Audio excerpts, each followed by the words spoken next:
The Foreign Office phoned home. All they could say was Bob's been kidnapped. I took 6 rounds to my right leg and then 1 to my shoulder. Not long after my 19th birthday, I stood on a landmine, which resulted in the loss of my leg.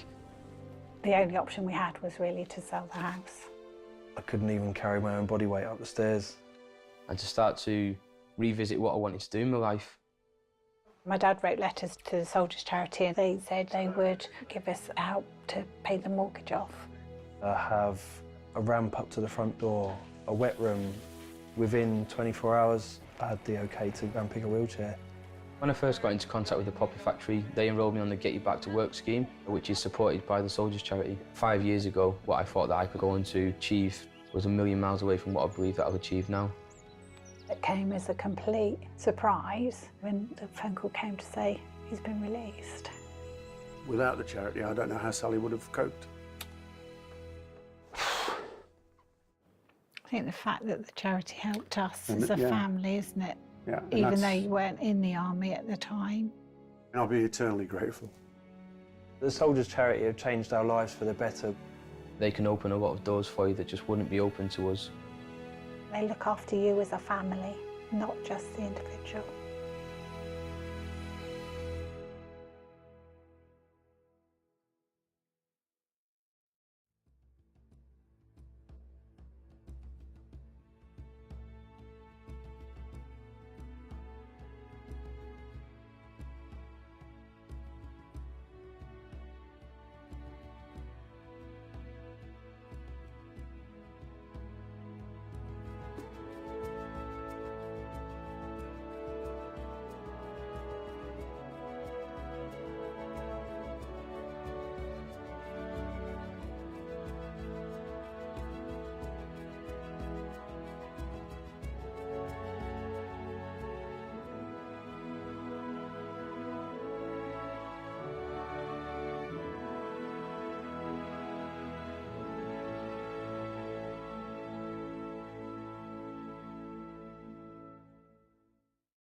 The Foreign Office phoned home. All they could say. All day long, our talented local celebrity bands will take to the stage, bringing the spirit of the 80s back to life. Indulge your taste buds in a culinary adventure as we bring together a tantalising selection of global flavours.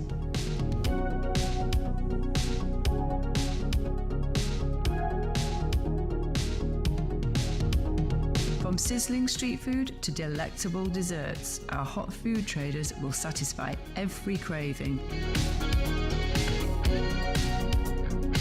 Chester Eats is not just about food and music, it's a celebration for the whole family. Kids can meet their favourite mascots, participate in interactive activities, and create memories that will last a lifetime.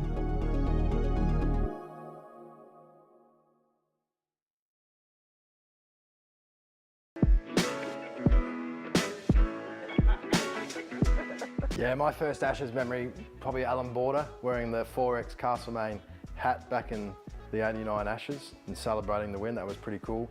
And then obviously Shane Warne doing the balcony with the stump was pretty awesome as well. I was a big fan of Brett Lee and the way that he went about his cricket, so he would be up there. Yeah, look, I think home at cricket is like in England. You kind of think the traditional, you got Lords, you grow up and you've got the Ashes being played in England. I kind of remember that more than the Ashes played in Australia. I mean, it's hot in Australia that time of year, I suppose, over the summer, so it's different cricket where over in the UK the weather can chop and change quite a bit. I certainly enjoy the build-up in England a bit more. Alex, on our long coach journeys to away games, you know, who's someone in the team or dressing room that's going to liven things up on the long trip? There's one man and one man only, and they sat with us on this couch, riding cars.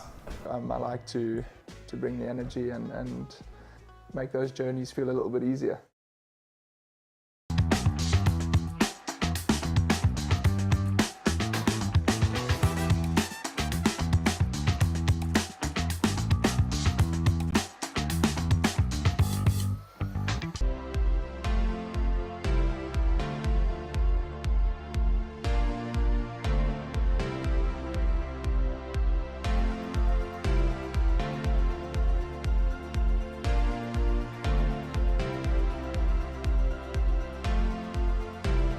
One, two, 1, 2.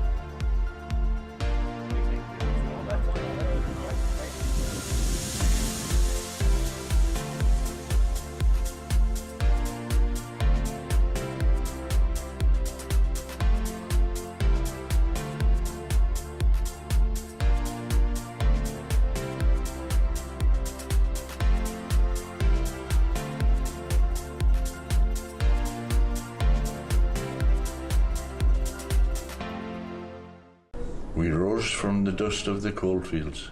A dream of bringing professional cricket. 30 years later, we stand together. With many successes on and off the field. A trophy cabinet full of silverware. A professional pathway for boys. And girls in the north.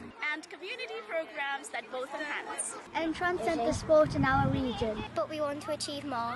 We want to reach every corner of society. A welcoming place for people of all backgrounds. Supporting the community to which we belong.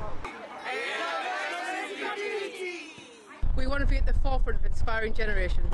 Inspiring people to be better players. Better people. Better members of society. We are working hard to welcome everybody. Developing inclusive environments. With a commitment to encourage equity, diversity, and inclusion in everything we do. We aim to make a positive change across cricket. Our wider community. We must be accountable.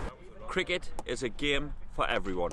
Our programmes are for everyone. Seat Unique Riverside is for everyone. Durham Cricket for the North, for everyone. Durham Cricket for the North, for everyone. Durham Cricket for the North, for everyone. Durham Cricket for the North, for everyone. Durham Cricket for the North, for everyone. Durham Cricket for the North, for everyone. Durham Cricket for the North, for everyone. Durham Cricket for the North, for everyone. Durham Cricket for the North and everyone. Durham Cricket for the North, for everyone.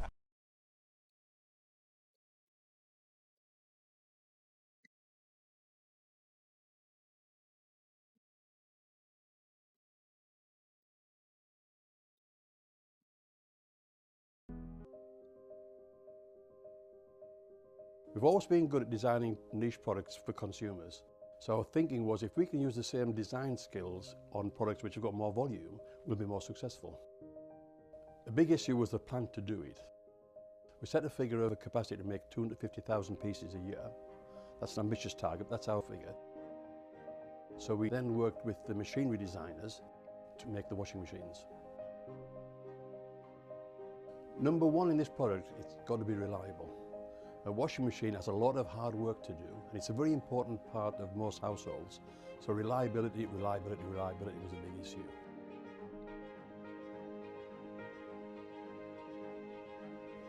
I think any new product, we've got to learn about it, and that's important. We've got to learn about it so we understand it inside out. And that's taken longer than we expected, but we've taken our time to make sure that it's right. There's a big appetite for buying British products, and rightly so. But we can't rely on that. We've got to make a product that competes with all the imports. And of course, remember, we've got our core business here of making domestic dehumidifiers and bottled water coolers and industrial dehumidifiers. So that takes our time, and we don't want to get this wrong.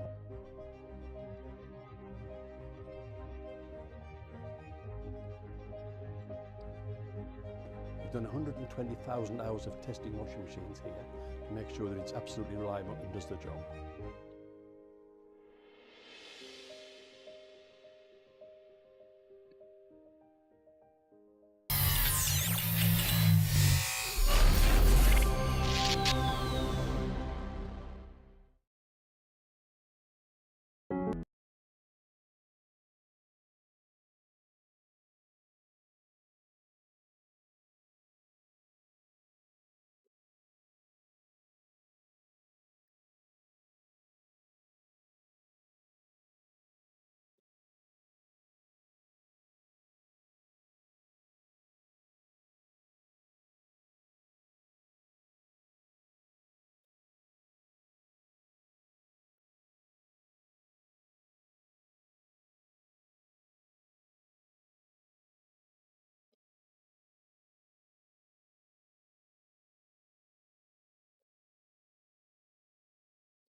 With the dawn of a new era on the horizon, it's time to awaken the sleeping lion. Time to rise and go to war.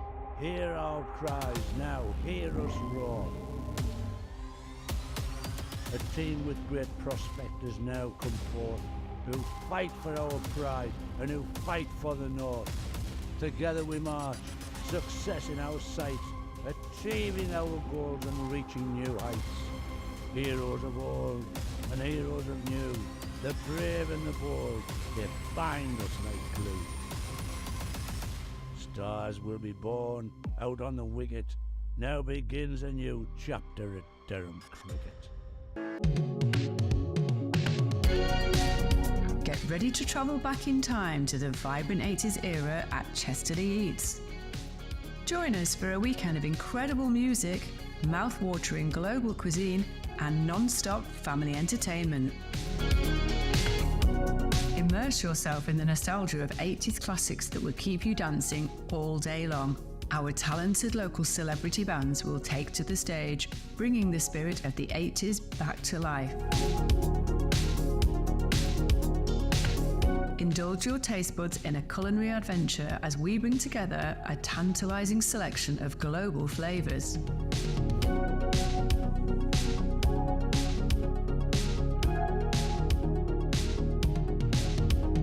From sizzling street food to delectable desserts, our hot food traders will satisfy every craving. Chesterley Eats is not just about food and music, it's a celebration for the whole family. Kids can meet their favourite mascots, participate in interactive activities, and create memories that will last a lifetime.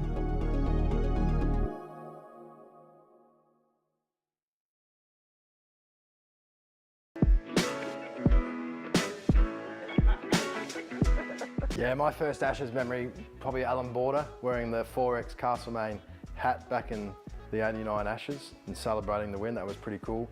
And then obviously Shane Warne doing the balcony with the stump was pretty. I haven't heard of either of these, have you? It's Mansour Qureshi. I think we've had him. Right. In fact, we have had him. We've had him at Derby. I'm sure the kids are going to see her at Wembley next year. Who? And they've got seats behind the stage. Oh, you said behind the stage, yeah? How on earth do you That's find not Taylor Swift, that is it? That's, no, it's what's her name? It used to be Hannah Montana. It was like Mal is in again and balls. And this one is driven down the ground, 4 runs. First boundary of the innings. Nice shot from Alex Lees. Over the wicket, bowls to Clark. He flips it into the leg side aerially. He's going to get 4 runs for it, but it was in the air for quite a long time. It goes out to the wide, long on boundary, and Mark Watt just jogs after it because once it had got in between him and Harry Kane. Connors round the wicket here to start the next over, bowling to Lees, who cuts hard past .44. Like Malin, Lees turns this wide of fine leg on the discs, and it's heading down towards the boundary for 4. The loopy Yorker spotted by Lees took the pace out of that one. 2013 in Derby, that was the dodgy pitch one. This shot's pulled by.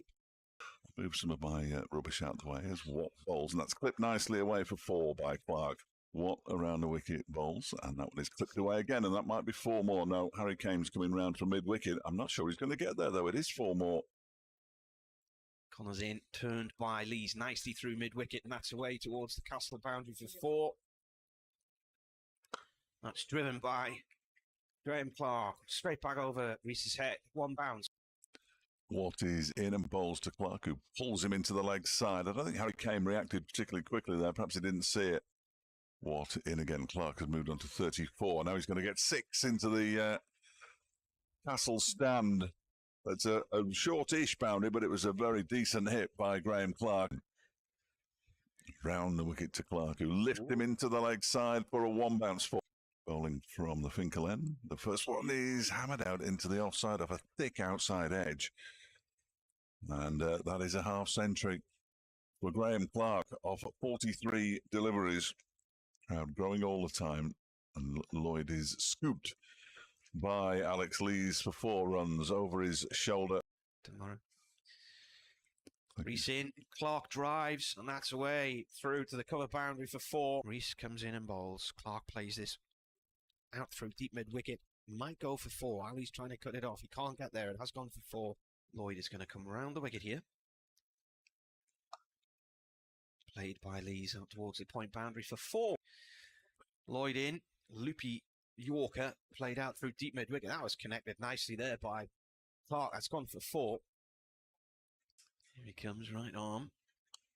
Bowled and played nicely wide of that Mallet mid off for 4.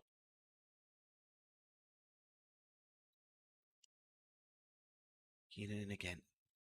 Oh, now what did that hit? These could be run out here. He is run out. They've demolished the wickets. He missed the ball anyway. That is a bizarre dismissal. It's gone between batsman and leg stump, hit the keeper on the knees, run away. Oh, Bellingham slams this at McKinnon, and he's dropped. I say he's dropped. He's probably smashed McKinnon's fingers to smithereens, and he's going to have to go off and get treatment. A little bit for this season. As that one is launched out into the onside towards long on, and it drops over the boundary rope for 6.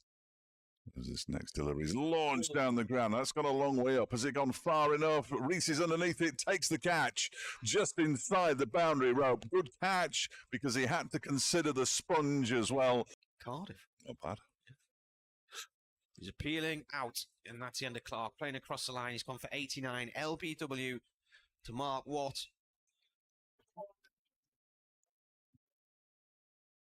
Oh, now McKinney's gone here, surely plump. He went back into his crease, the ball stayed low. It's the summer of 1976. Thompson bowls, and that one is driven and caught by Alex Thompson. Way to his left. I thought it might have been a bump ball because he's got his back towards Johnny Bushnell, but it was a nice catch, diving away to his left, one-handed. Thompson to Scott Borthwick, who is bowled. First ball. It's got through Scott Borthwick, and Alex Thompson's on a hat-trick. He's in and bowls to Travaskis, who defends. Pushes the ball back to Alex Thompson.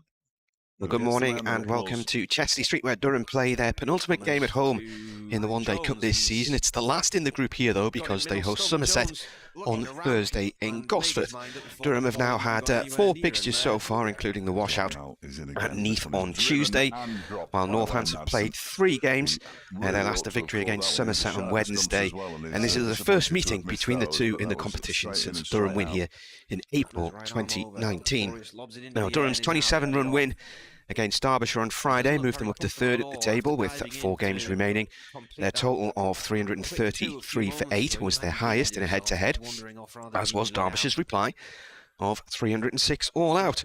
Durham got off to a great start with an opening stand of 142. That ended when Graham Clark ran Alex Lees out on 62. The incident then saw Durham lose 4 wickets for 40 runs, including Clark, who fell for 89. They also lost 2 wickets on 218 as Alex Thompson removed Johnny Bushnell for 12 before bowling Scott Borthwick first ball. Liam Travaskis then saw off the hat-trick ball and went on to make a career-best 76 not out. Crucially, he put on 80 for the 7th wicket with Michael Jones, who made 56 and gave Durham something decent to defend. Having said that, though, it was nip and tuck with the Derbyshire reply. They were level pegging until they lost Wayne Madsen 465 at the start of the 31st over. He was caught at mid-wicket by Michael Jones after popping up a dolly off Miguel Pretorius.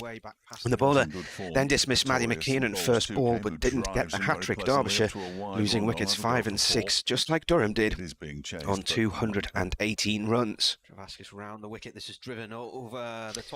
However, Brooke Guest kept them alive just a few weeks after hitting 197 in the championship against Durham.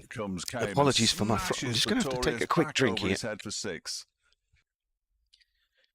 left arm over. It's a important ball. Good reactions from him. It was a full toss. And it's been fine until just now. In reply. Anyway, where were we? Yes, Brooke Guest, he got 63 and fell to a cracking diving catch on the boundary by Ben McKinney. The visitors needed 53 to win when Guest was out, but was soon dismissed for 306 as Pretorius took 4 for 56. And after the game, I spoke to Graham Clark. Graham, a good competitive game of cricket, that one. It was difficult to know how it was going to go, really. Yeah, it would have been a good game for the neutral, I'd imagine. One of those days where you just don't know who's going to come out on top. I probably felt for most of that innings there that Derbyshire were on top. But when you got runs on the board, there's always that little bit of pressure. You take a few wickets and then suddenly momentum shifts back into your favour, and it was great to come out there with a win. Both sides getting their best scores against each other as well. Whether that's a stat I didn't know. So we were just pleased that we got enough on the board to be able to defend. I think we would have liked to made it a bit more convincing, but at the end of the day, it's a win for us, and we're happy with that. I think the key from a Durham point of view, the stand that you and Alex Lees gave the team 142 runs. Then you lost a flurry of wickets when Alex Lees was run out, and then there was that partnership back end. Michael Jones and Liam Travascus just gave you a bit of stability when you needed it. Yeah, I think it was me that started that by running Leesy out, which I've tried to bury my head into the sand for a little bit after that. But Trev and Jonesy at the end, they were unbelievable. I mean, Trev's really never lets us down when he comes in at that lower order. We know he's got that in him, and he was brilliant today. I mean, I think he got it off 70 odd or 50 balls, which really shifted the momentum in our favour to get us up to 330. I think at one point we were looking at almost limping to 280, 290, and that probably wouldn't have been enough. But then to get that momentum and then take that into our field and was awesome from him. I think the competition in this day and age is different, isn't it? You've got generally teams in this division, we said this in commentary, who've got good batting lineups, but a lot of them have been weakened by the loss of bowlers to the franchise system. So you never know if you've got enough on the board. That's it. And like bowlers this day and age are gold dust. So if anyone's experienced in white ball cricket, they're usually going to get drafted into the 100. But it's so nice to see our young lads go in today and take big wickets in pressure moments. It's so easy for them to hide away and almost pass responsibility to someone else, but they don't do that. They come and put the best foot forward and take big wickets. There was times today where they were building partnerships and looked right in the driving seat, but they'll all come in and break a partnership, and that's what got us over the line. I mean, especially even like Ben McKinney out in the boundary there, taking that catch, changed the game massively. I mean, it was one unbelievable catch into the sun as well. So it's nice to see them coming in and putting in big performances. I don't think anybody else would have had the length of arms or legs to have got to that, to be honest with you. I think he was probably the only person in the ground who could have taken that one. Absolutely, yeah. And I still thought he was getting nowhere near it as well, so to dive forward and catch that was some effort. And like I say, that was rough guess at the time. It was going along nicely, so that just changed the game for us. And like I say, it ends up looking like we've won by 30 runs, but it was a lot closer than that for a long period. In your form, you've been doing well in the county championship. We know you like white ball cricket. You were the leading run maker in the country 2 years ago, but another half century for you today as well. Yeah, disappointing not to go on though. I think today is one of those games where I probably should go on and get a big 100 like Leesy did down in Sussex. That would have been the difference of us getting 330 to almost 370, 380, and that would have killed the game. So it's frustrating not to go on and make that big contribution, especially after I ran the captain out as well, where he was probably going to be the one that did that. So it's nice to get a few runs, but I feel like I should be getting more in those situations. But it's a win for us, and we got enough on the board in the end. 4 games gone, 4 games to go. In the mix, aren't you still? Absolutely, and I feel like we've still got a lot more to improve as well. We still haven't been at our best yet. I think our fielding's been sloppy at times, and even at times with our bowling, we've just let it drift a little bit. So if we keep improving and keep batting the way we batted, then I'm sure we'll be right in the mix towards the end. Well, Graham Clark there, who I had a chat with at the close of play on Friday. I can now bring in my esteemed guest from the M1 corridor, Andrew Radd. Morning, Martin. Morning, everybody. Very good to be here, as ever.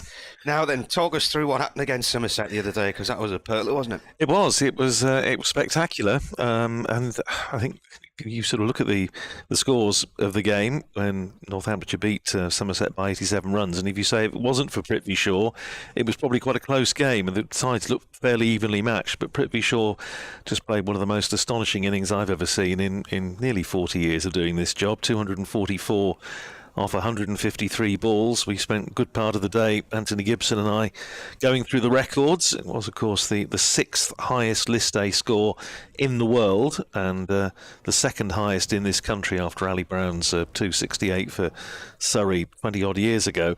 But it could easily have been naught, because the very first ball he faced, he got an inside edge that went over the top of leg stump before, and when I was talking to him afterwards, he said from that moment on I knew it was my day, and after that he was quite exceptional. The quality of the stroke play, there was no slogging involved. The timing that he brought to proceedings was absolutely wonderful. He had a long partnership with Sam Whiteman. They put on 194 in 19 overs, and at one point between the 30th and 40th overs, they were going at 12 and over, which was, astonishing against it's not obviously not a front-ranked Somerset attack, as we know, but it was a pretty good one. And Northamptonshire in the end making 415 for 8, the second highest list day total. And although Somerset, I thought, made a really good fist of replying. And at one point, when Curtis Camphor was starting to go, you thought they couldn't, could they? Well, they couldn't, because they just didn't have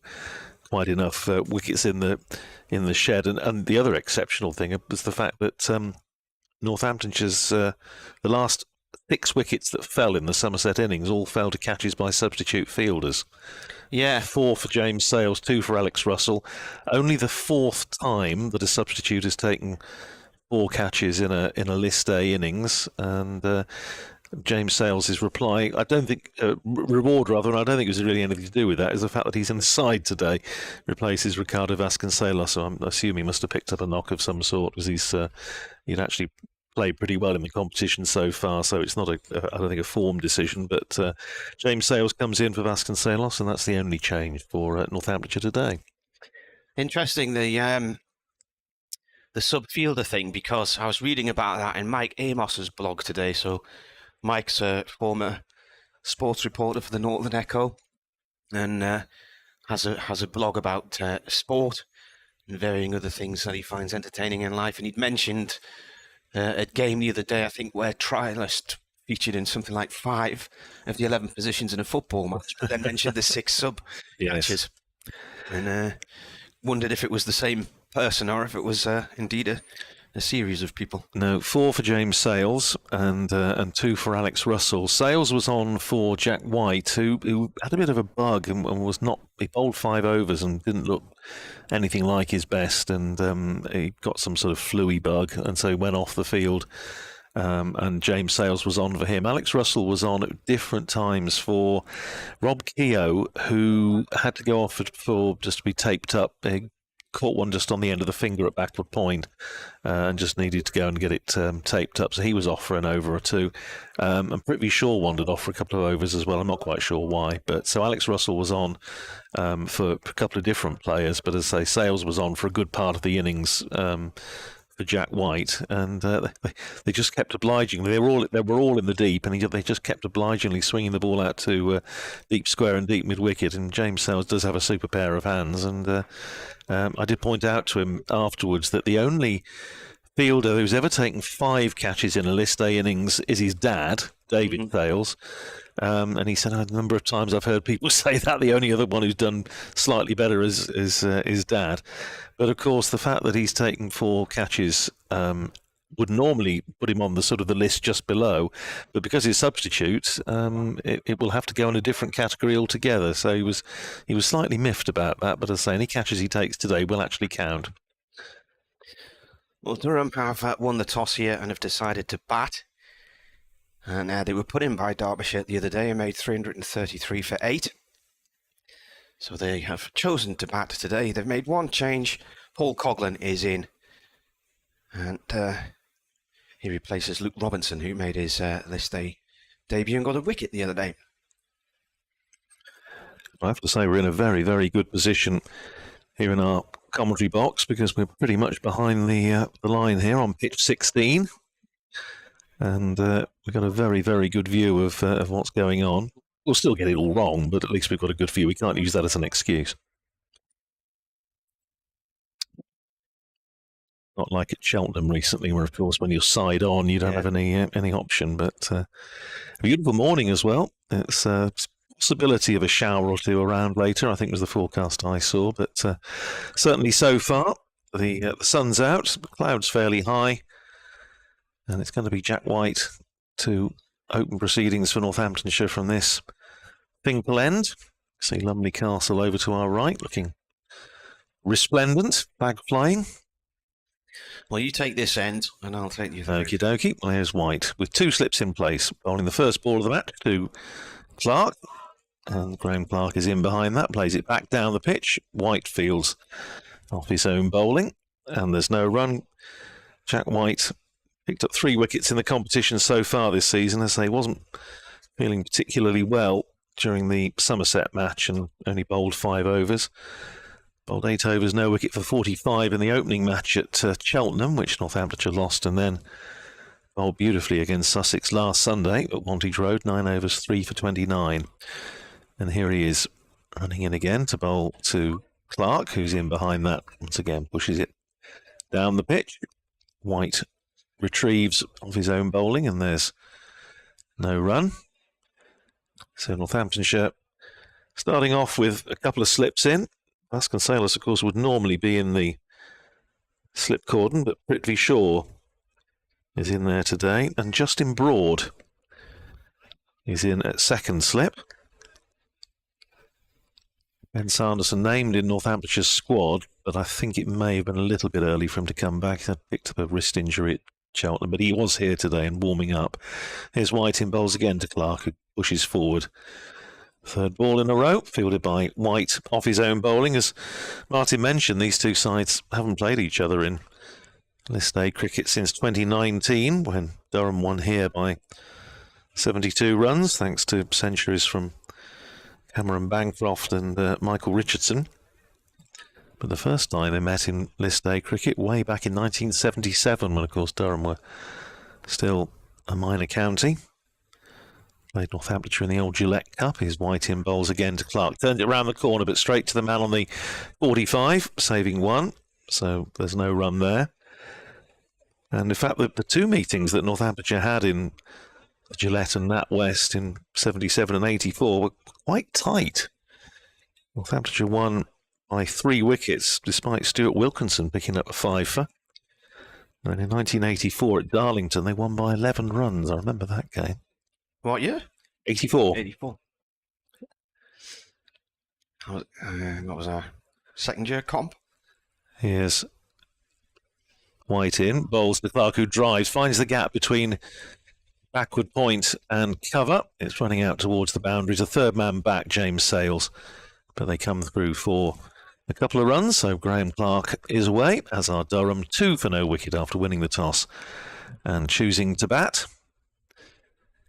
Northamptonshire, this is their 4th match in the competition. They've won 2, lost 1, beat Sussex and Somerset, lost to Gloucestershire in their first game at Cheltenham. This is, of course, the 5th game for Durham. You've won 2, lost 1, and the rain-off match at Neath. Here's White in again to finish the over outside the off-stump. Clark leaves it alone. End of the over, first one gone, 2 for no wicket. Both those runs to Graham Clark. Alex Lees yet to face his first ball. Crowd starting to drift in. I think it's the first time I've been here for a year or two when we haven't had a stand full of university students. It seems to be always coincide whenever Northamptonshire play here in the T20. There's a plethora of Durham University students and a car park full of double-decker buses, but it was a little easier getting into the ground today, it must be said.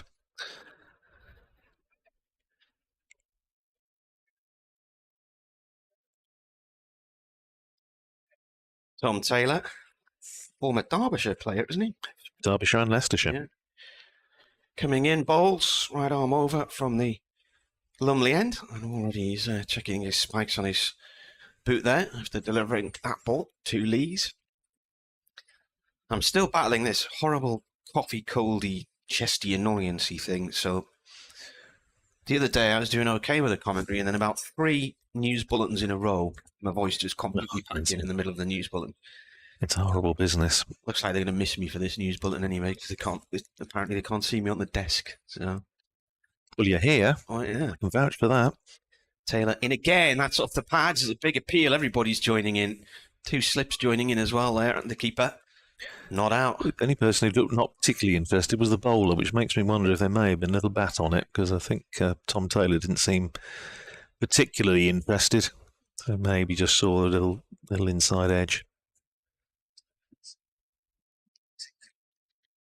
We're on air. You just checked us there on the BBC website. I was just checking on the stream, actually. I was just looking up to see if there was a replay of that one, but I will check that we're on the stream as well. Taylor in again, played by Lees to the cover area. Tom Taylor is 28 years old. This is his 26th one-dayer. many wickets? He got 28 wickets, best figures 3 for 24 against Nottinghamshire 2 years ago. It was with Derbyshire from 2014 to 2018 and Leicestershire for a couple of years after that. Born in the Stoke area and played for Staffordshire as a schoolboy. Quite a tallish looking player. Turns and comes in to bowl to Lees. Oh, he nearly gets an inside edge. Well, he does get an inside edge. They nearly chopped it onto the stumps. Yeah, Tom Taylor's had a terrific start to the competition with the bat. In the opening match at Cheltenham, he made 112 off 88 balls, which was his first List A 100. Couldn't quite take Northamptonshire victory, but then did so with 42 not out off 23 against Sussex at Wantage Road last Sunday. So certainly with the bat, he's been in very good nick. Picked up 3 wickets against Somerset last time out. Taylor in, bowls, defended by Lees. I just heard something in my ear from the studio there, and then it disappeared again. We are definitely on all platforms. Yes. The world can hear us. Lucky world. It's quite... I can hear a voice from the ether now. Okay, are we on BBC Radio Newcastle? Would you like to know what's happening here in Chesley Street? Durham. Yeah. Okay. Right. Great stuff. In comes Taylor. And this is played and missed by Lees. It leaves him. Pitches around about the off stump. And that is through to the keeper. Madness is now playing in my ear, which is quite apt. That was a maiden. There will be an update for Radio Newcastle shortly. So 2 overs gone. Here we go.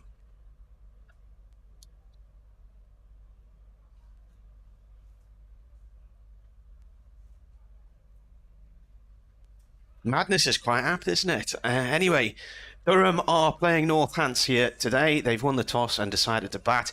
We have had 2 overs so far. Durham are 2 without loss. Graham Clark has those runs. And at the start of the 3rd over, he's about to face a delivery from the bowler White. Durham halfway through their one-day cup group games so far. And as a result of what's happened up to now, they sit 3rd in the table with 5 points, with Northants a place below them, but having only played 3. We've got commentary on the BBC website and the sports app, and we're here all day.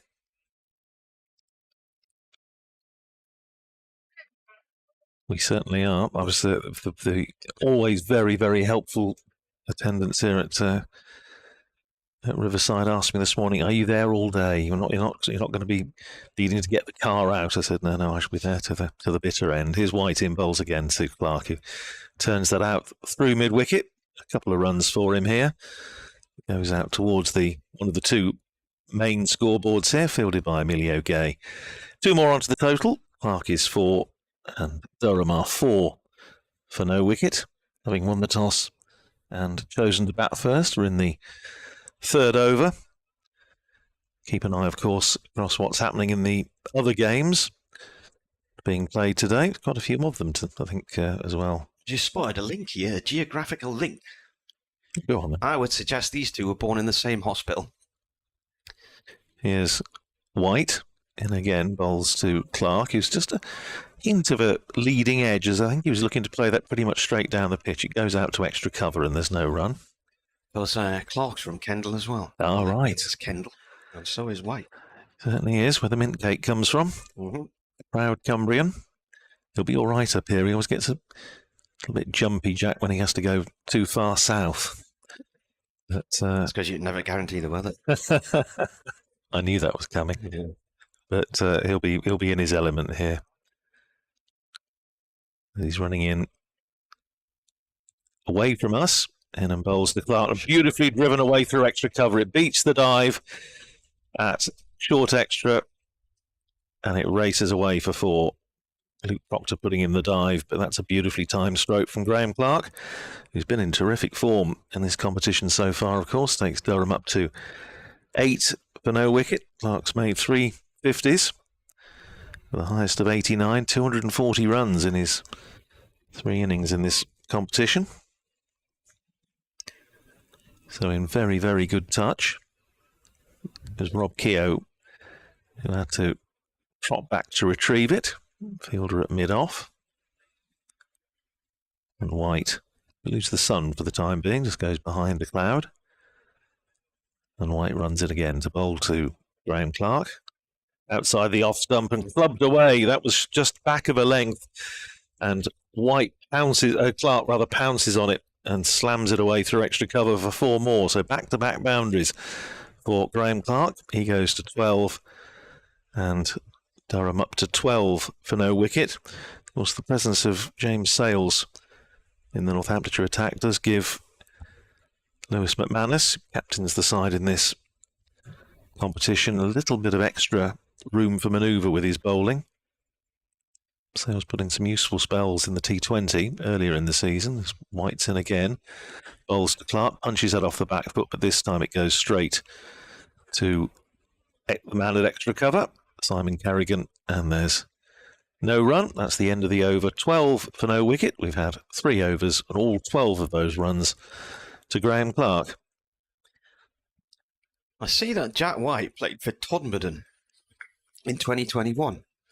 I saw Todmorden play Ramsbottom in 2021. Oh, he may well have been there. Who's playing in the game? Well, I mean, Northamptonshire, he obviously, at that stage, he didn't make his first-class debut until he was 28. That was in 2020 in the Bob Willis Trophy when he was Northamptonshire's leading wicket-taker in that sort of truncated competition COVID year.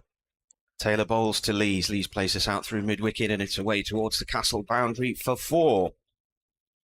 This is the track they played on against Derbyshire on Friday. So it has a little bit of use. And we're looking right down the barrel of the gun. Yeah, Ricardo Vasconcelos, instead of not being in the side. So he's doing 12th man duty. Apparently, just had a message through from the Northamptonshire dressing room to say he's got a bit of a wrist problem. So it's the same thing that Ben Sanderson's got. Bowler comes in again and Lees gives himself a bit of room and tries to drive this one through the offside, but he plays it along the floor to mid-off. They're saying hopefully nothing too serious, and one imagines he might well be back in contention for Northamptonshire's next match, which is on Wednesday against Worcestershire, back at Wantage Road, but misses out today. Durham's former Players' Day today, so I've had Martin Spate on the phone. He's driven over from Sedbergh, up in the pavilion. Taylor in. Oh, that's a leading edge there from Lees. That looked as if it was going to go down the leg side there. That must have moved on him at the very last, and he's got a leading edge, and it's gone down towards 3rd man instead for 1. Yeah, so there's a little bit of overlap, so I'm interested to see if there's any former Northamptonshire players around there. Of course, it was great to see both Jeff Cook and Simon Brown, who obviously had strong Northamptonshire connections, both of them inducted into the Durham Hall of Fame during the winter, wasn't it? Yeah, it was Marchish time, I think, yeah. Good night, that. Well, Jeff Cook was certainly at Northamptonshire's former Players' Day back in June. Taylor bowls to Clark, that has gone off the deep square leg for 1. I see Justin Broad's played for Germany. Yes, that's right. Yes, he is the first German international to play for Northamptonshire. Where was he born then? He was born in Cape Town and went to Rondebosch Boys High School, which is where the Kirstens went, amongst others. Played 9 T20s for Germany in the last year. Well, it was last year, actually. He's been trialling around a little bit, but did really good stuff for Northamptonshire seconds this year, enough to get him a contract. Taking around the wicket to Lees. This is defended. And it's off to mid-off. I tell you what, we didn't get scorecards, did we? No, we didn't. Well, I'll nip upstairs in a minute. It's just for the over comparisons later in the day, that's all. Easier to write them down than try and look at them on a computer, I think.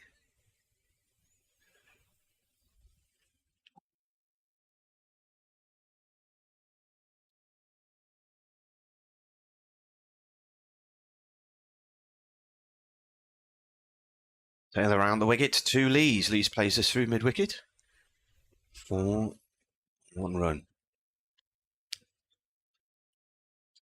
Fielded by Sam Whiteman.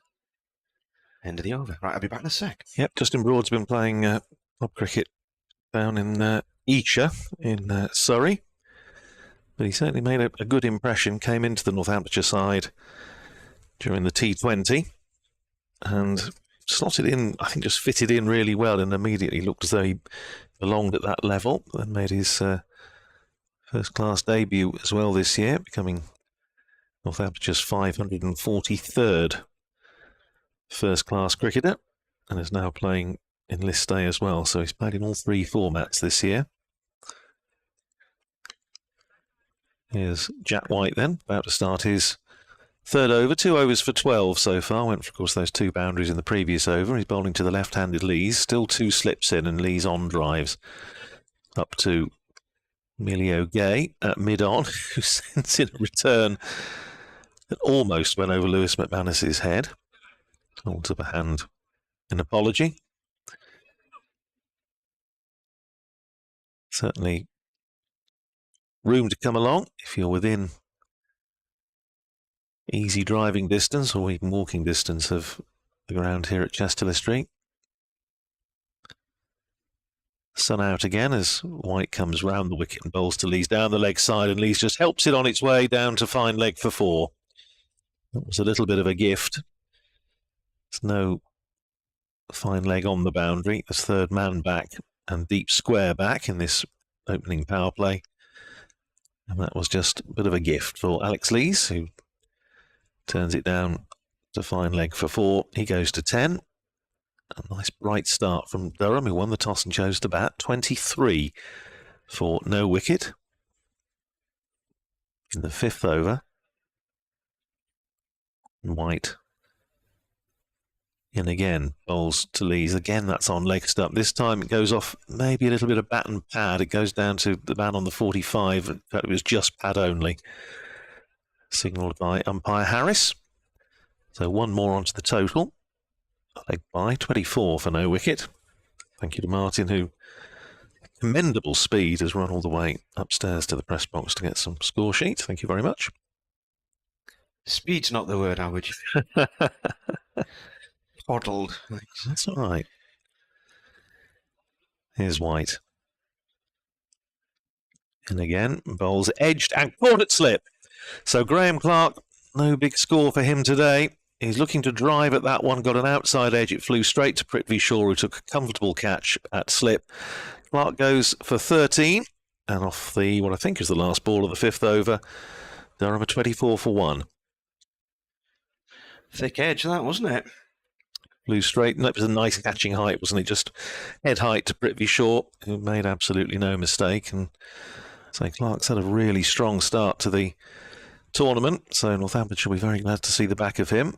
24 for 1 it is, and Jack White strikes an early blow. Now then, ponder. I think the last time Durham lost an early wicket, that was when David Bellingham and Graham Clark smashed it all around the park in Sussex a couple of Fridays ago. A rare innings in which Graham Clark hasn't got near to 50 or beyond 50. Here's David Bellingham. And it just goes to show that my counting still hasn't quite 2 balls left in the over. Got into gear yet, because it wasn't the last ball of the over. There's still 2 to go. Well, it's early on a Sunday morning. Yeah. So it is David Bellingham comes to the crease to replace Graham Clark. Only success for Jack White. It's just maybe, I don't know whether he's still feeling a little bit the effects of this sort of fluey bug that was affecting him last week, but say he went for a couple of boundaries in his 2nd over, courtesy of Graham Clark, and just strayed onto Alex Lees' pads earlier in this over, but got that one right enough. Found the edge. Martin was saying quite a thick edge, but went straight to a nice catchable height to Prithvi Shaw, who made no mistake. So for the new batter, David Bellingham, Northampton just keeping just the 1 slip. Prithvi Shaw. And White turns and runs away from us to bowl first ball to David Bellingham. And he drives pleasantly up to mid-off without any great power or timing, fielded by Rob Keogh. And there's no run. Jack White, what was the band Jack White was in again? The White Stripes. That's right, yeah. There's a clue in the name there, wasn't it? Well, I'm sure there'll be Northamptonshire listeners will be astonished that I know these things, because it's not really my type of music at all, but my son, I think, is a bit of a fan, so that's my excuse anyway. Here's White in again, bowls to Beddingham, pushes forward, goes up to mid-on this time, where Emilio Gay fields, and that's the end of Jack White's third over, and a successful one. 3 overs, 1 for 16, and Durham, 5 overs gone, are 24 for 1. Beddingham is the holder of a new record, the fastest 100 for Durham. That came in that big stand that he and Lee's put together at Sussex a couple of Fridays ago. Didn't go to that one because of this chest infection that I was hoping would have disappeared by now, because it really is getting on my nerves.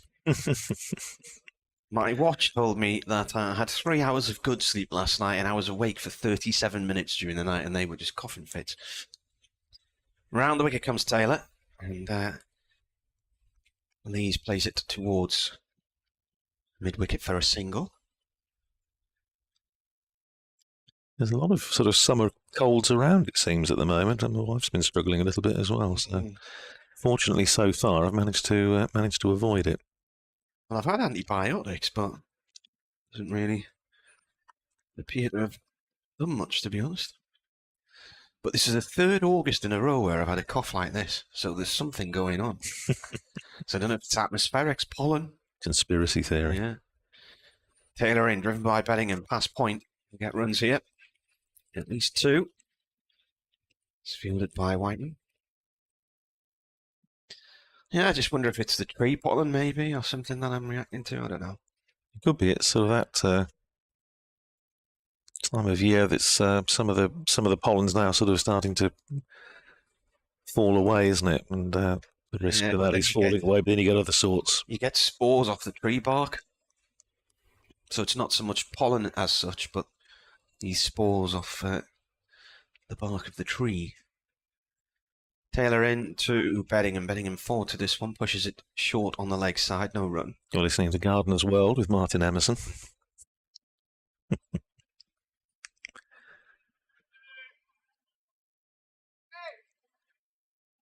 I was just having a look at that, the 1977 game. We're talking about the first time, rather, that Northamptonshire met Durham in List Day cricket, and strongly suspect whether Jeff would have been captain then, or whether it would still have been Mushtaq. It might still have been Mushtaq at the end of 77. Taylor bowls, cut by Beddingham to backward point, stopped by Whiteman.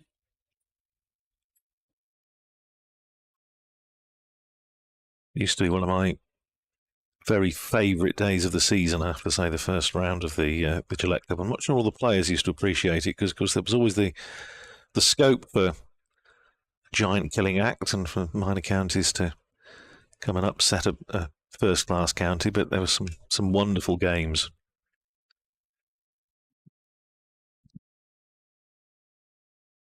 Taylor bowls, 2 balls left of the over. It's cut into the ground and off to Whiteman again at backward point. No run there. 50th anniversary of the famous win against Yorkshire at Harrogate. Oh yes, of course, yes. Brian, was that Landers was captain? Yeah. I do remember. I can remember, hearing about it, and I think just about every first-class county would have tales of games that either they were beaten or came close to being beaten by minor counties in that tournament. Hauled by Beddingham, shortish ball out to deep mid-wicket. It's cut off on the boundary. In front of the pavilion, he's going to run 2. Stopped by James Sales. End of the over. 6 gone. Durham are 29 for 1. It's one thing with James Sales in the side, it does certainly improve Northamptonshire outfielding. He's just so quick over the ground, has got a terrific arm. I'd say held those 4 of the 6 catches as substitute. I didn't realise quite how much interest there would be in that. I've had 1 or 2 people on to me. I'm asking about details and whether it was a record and so on. And it certainly was unusual to have 6 successive dismissals, all for catches to substitute fielders. You're not missing anything, by the way, because Emilio Gay, who is not in the slip cordon because he got it again. He just got one on the finger during the previous match, and he's just having a bit of fresh tape applied by the Northamptonshire physio. So he's out at mid-on at the moment as Jack White runs into bowl to Alex Lees, turns it away just behind square. He's going to get certainly one. Sales is so quickly to the ball that no question of a second, sends in his return just to the bottom of the stumps. So Lees goes to 12 and Durham to 30 for 1 after winning the toss and choosing to bat. Northamptonshire, of course, were turned over by Cheshire at Wharton Hall in 1988 in what was quite a fractious game. I was covering it, and it got a little bit touchy towards the end. Harry Wood was playing for Cheshire. Here's White in, bowls to Beddingham. Lovely straight drive. Well, it couldn't be any straighter because it's knocked out the middle stump at the non-striker's end. Beautifully timed by Beddingham, and now umpire Harris is going to have to do a bit of repair work. He couldn't have hit it any straighter. But no run. He'll be annoyed because that's probably cost him a couple, if not 4. And yes, that game, it ended with Cheshire, as I say, just getting home, and there was accusations that the fielders had been obstructed by supporters on the boundary and all sorts, and I think words were said as the teams were coming off. Here's White in, bowls and flashed away by Beddingham down to third man. More work for James Sales to do. He does efficiently enough, sends in another good return to McManus. And 1 to Beddingham, he goes to 5, and Durham to 31 for 1. For that 1977 match in the first round at Wantage Road. In fact, Jeff Cook wasn't playing in that match. Mushtaq Mohammed was captain. Durham were bowled out for 151 in the 59th over. Here's White in, round the wicket, bowls again to Lees. Plays defensively back down the pitch. White fields off his own bowling, and there's no run. Of those 151 runs in 59 overs, that was the sort of the pace of this day cricket in those days. Peter Birtwistle made 59, far and away the top scorer. And for Northamptonshire, 3 wickets apiece for Sarfraz Nawaz, the late Alan Hodgson, and the great Bishan Bedi. And then Northamptonshire needing just 152 to win. As White is in, bowls to Lees, hit on the pad, appeal for LBW, looked a bit high, looked as though he actually might have got himself outside the line as well. Wasn't a particularly concerted appeal, not out, says umpire Harris, stays at 31 for 1. Northamptonshire were then 10 for 3 in reply. Where was the game played? It was at Wantage Road. Right. And the aforementioned Stuart Wilkinson, who we were talking about earlier, picked up the first 3 wickets. Roy Virgin for 0, Peter Willey for 2, and the great David Steele for 0.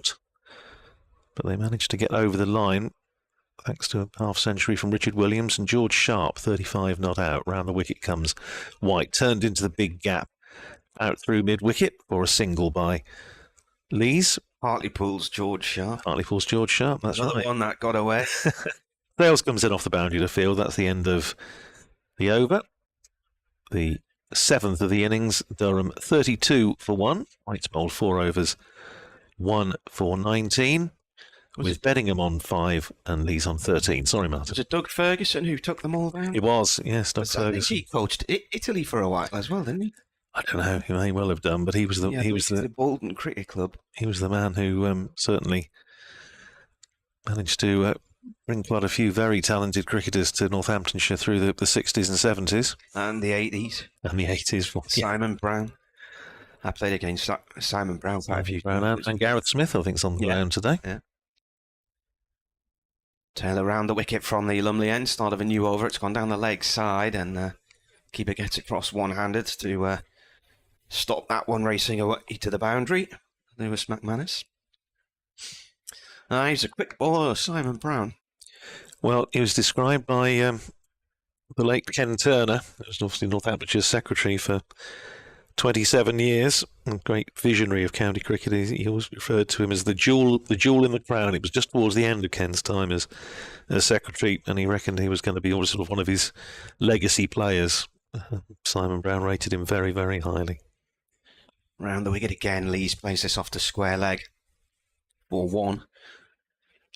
Didn't quite work out for him at Wantage Road, but for various reasons, with injuries, seemed to come at the wrong time, and of course came back up to Durham, did great service, and played a test for England. One test against Pakistan, I think it was. Yeah, Lords 1996, yeah. And as we were saying earlier, inducted into the Durham Hall of Fame earlier this year. There's some good stories that night. I bet.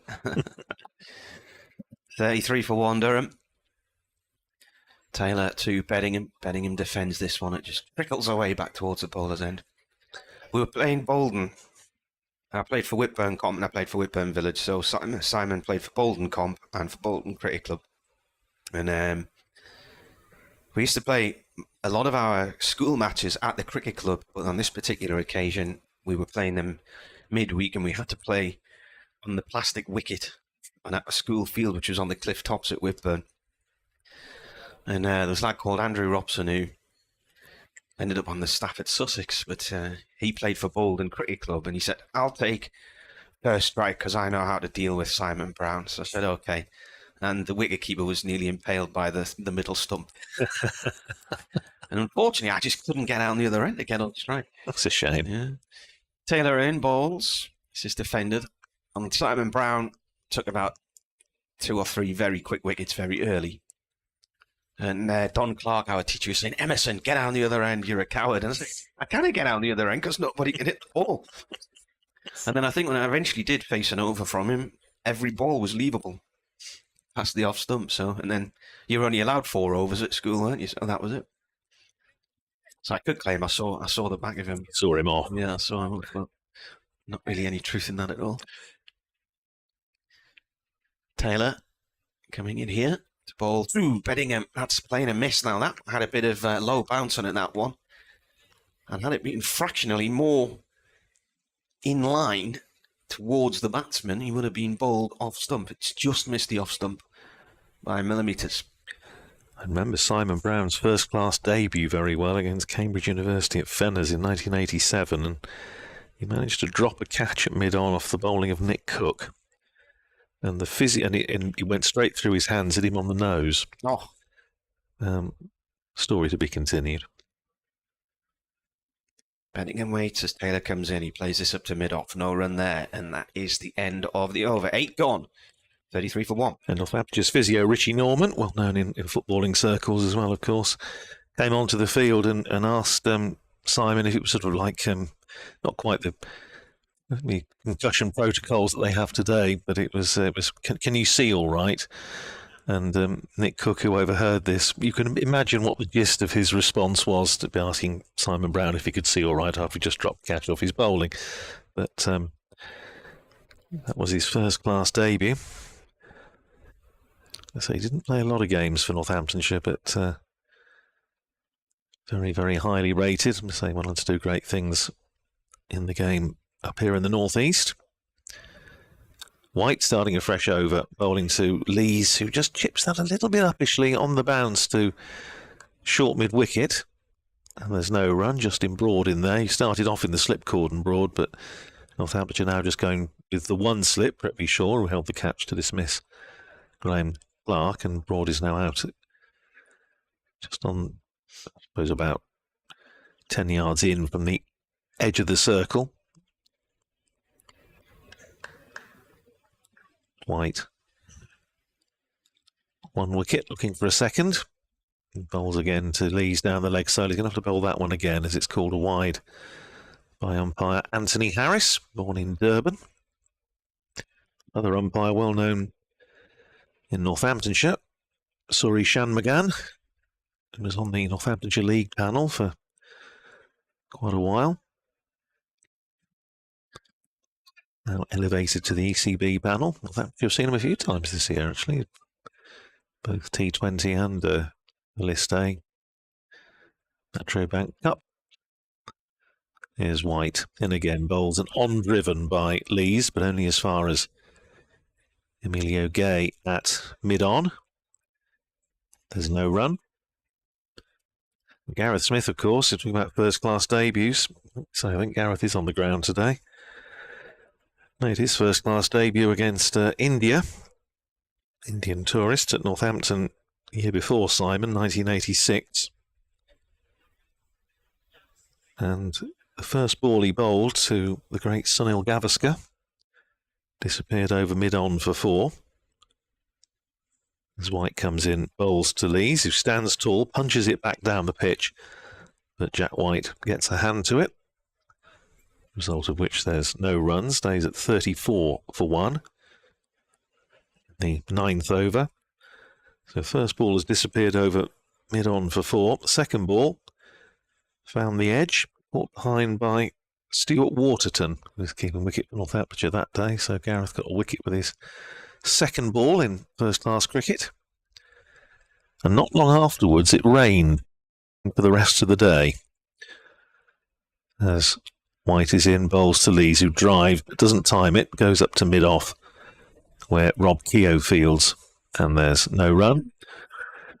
So all of the national newspaper correspondents who turned up to watch the tourist match had probably about, I'm trying to think how many overs it was. It wasn't very many. It would have been about a dozen overs at most to write about. But because Gareth had got Sunil Gavaskar out with his second ball in first-class cricket, everybody wrote about it. And terrific piece, I remember, by Mike Selvey, as White comes in, flicked off his hip by Lees, but straight to James Sales, patrolling it deep backward square. So you're only going to get a single for it. Timed it beautifully. Takes Lees to 15 and Durham to 35 for 1. Field changes over for the right-handed David Beddingham.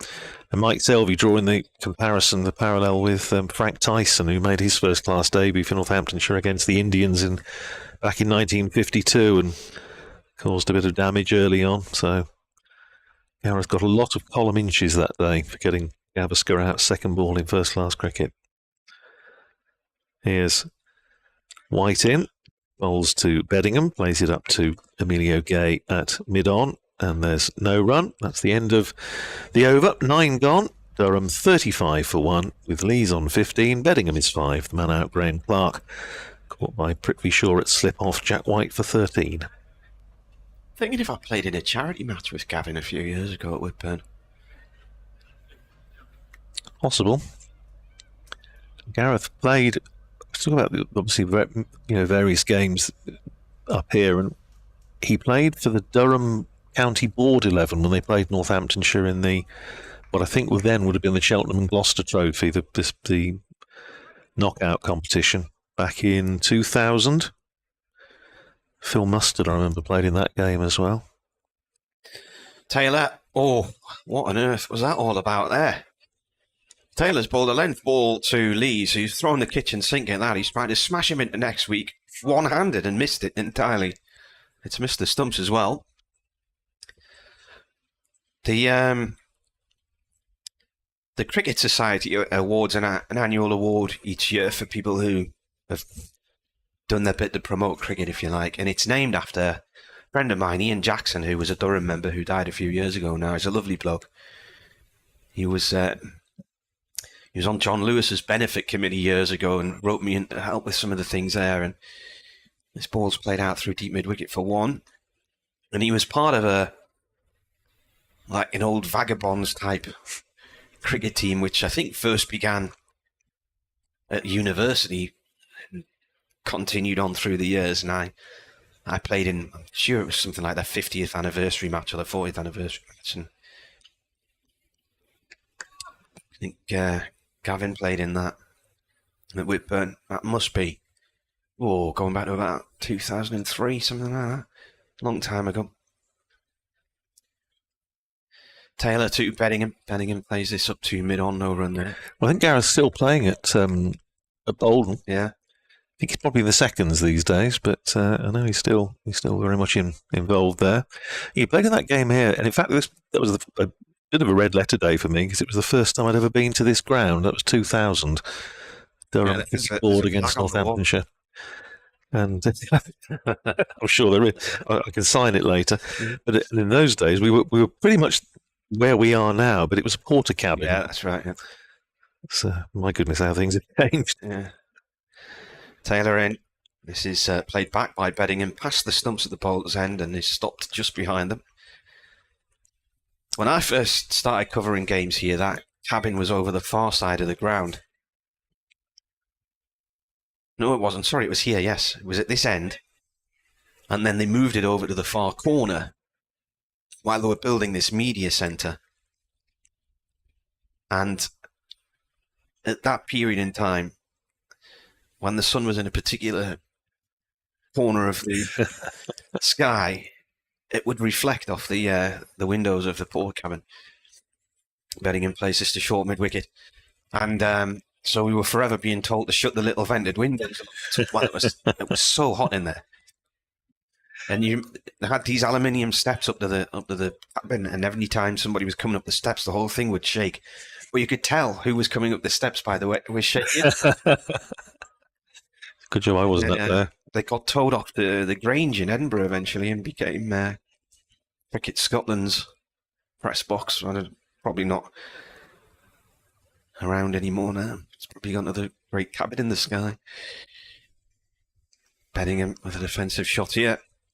And that's gone to mid-wicket, end of the over. And it's very slow going for Durham at the moment. This pitch is a little bit slow and the bowling's very tight. And they've only got 36 on the board. 36 for 1 after 10 overs. Yep, 12 runs scored in the last 5. So it has been, as you say, very tidy stuff from White and Taylor. Taylor's just completed that over, and Jack White has been refreshed by a drink brought out by Ben Sanderson. I say he's travelled up here with the squad. He was certainly in the nets this morning, so hopefully from Northampton's point of view it won't be too long before he's back on the park, but not today. Yeah, that game in 2000, Gary Brown captained Durham, I see. That's the end of the first power play signalled by umpire Harris. Phil Mustard kept wicket. Durham all out for 167. Marcus North played as well. Gary Brown, captain. Can't remember him. Here's Jack White starting his 6th over. Round the wicket to Alex Lees. Appeal for LBW as Lees comes a long way across. Again, I suspect was probably going down. May also have been a little bit high. Did you say that was 2000? 2000, yeah. Because Nick Speak was the skipper. Well, this was bearing in mind the Durham Cricket Board 11. Oh, right, okay. So Marcus North played. Yeah. Marcus would have been. He came to Gateshead Fell when he was about 18. Well, Quentin Hughes played. I do remember him. I think playing at Cambridge University. Phil Mustard played. Gareth, of course, as we've mentioned. They made 167 all out. Here's White. And again, bowls to Lees, forces nicely off the back foot, but only as far as Emilio Gay, he of the well-taked right hand. It on and there's no run. That was in I think that was the Cheltenham and... Actually, it was still the NatWest. That must have been about last year. Early knockout. Yeah, that's right. It was the 3rd round when the county board 11s were involved, because the following year, by a sort of freak of the draw, Northamptonshire finished up playing the Northamptonshire board 11. Yeah. With the late David Capel captaining the board 11. That was quite an occasion. Here's White. Bowls to Lees. Just give themselves a little bit of room. Turns it down towards deep square. They've come through for 1, but again, James Sales. They're not going to take a second to his arm. And it's another really good pick-up and throw by Sales. You know, I think I was there at Wantage Road the night when David Sales' career ended. In a T20 game when he slipped in the wet. Is it 2014, something like that? Yeah. There'd been a thunderstorm, and for some reason they decided that the field was playable and it was really wet, and he slipped on the edge of the square and didn't play again. Yeah, I've seen him a couple of times at the Grandfield. He did some commentary for us this year as well, which is very good. Very interesting to get his insight. It was his long county career. Here's White in, bowls again to Beddingham, drives up to mid-off.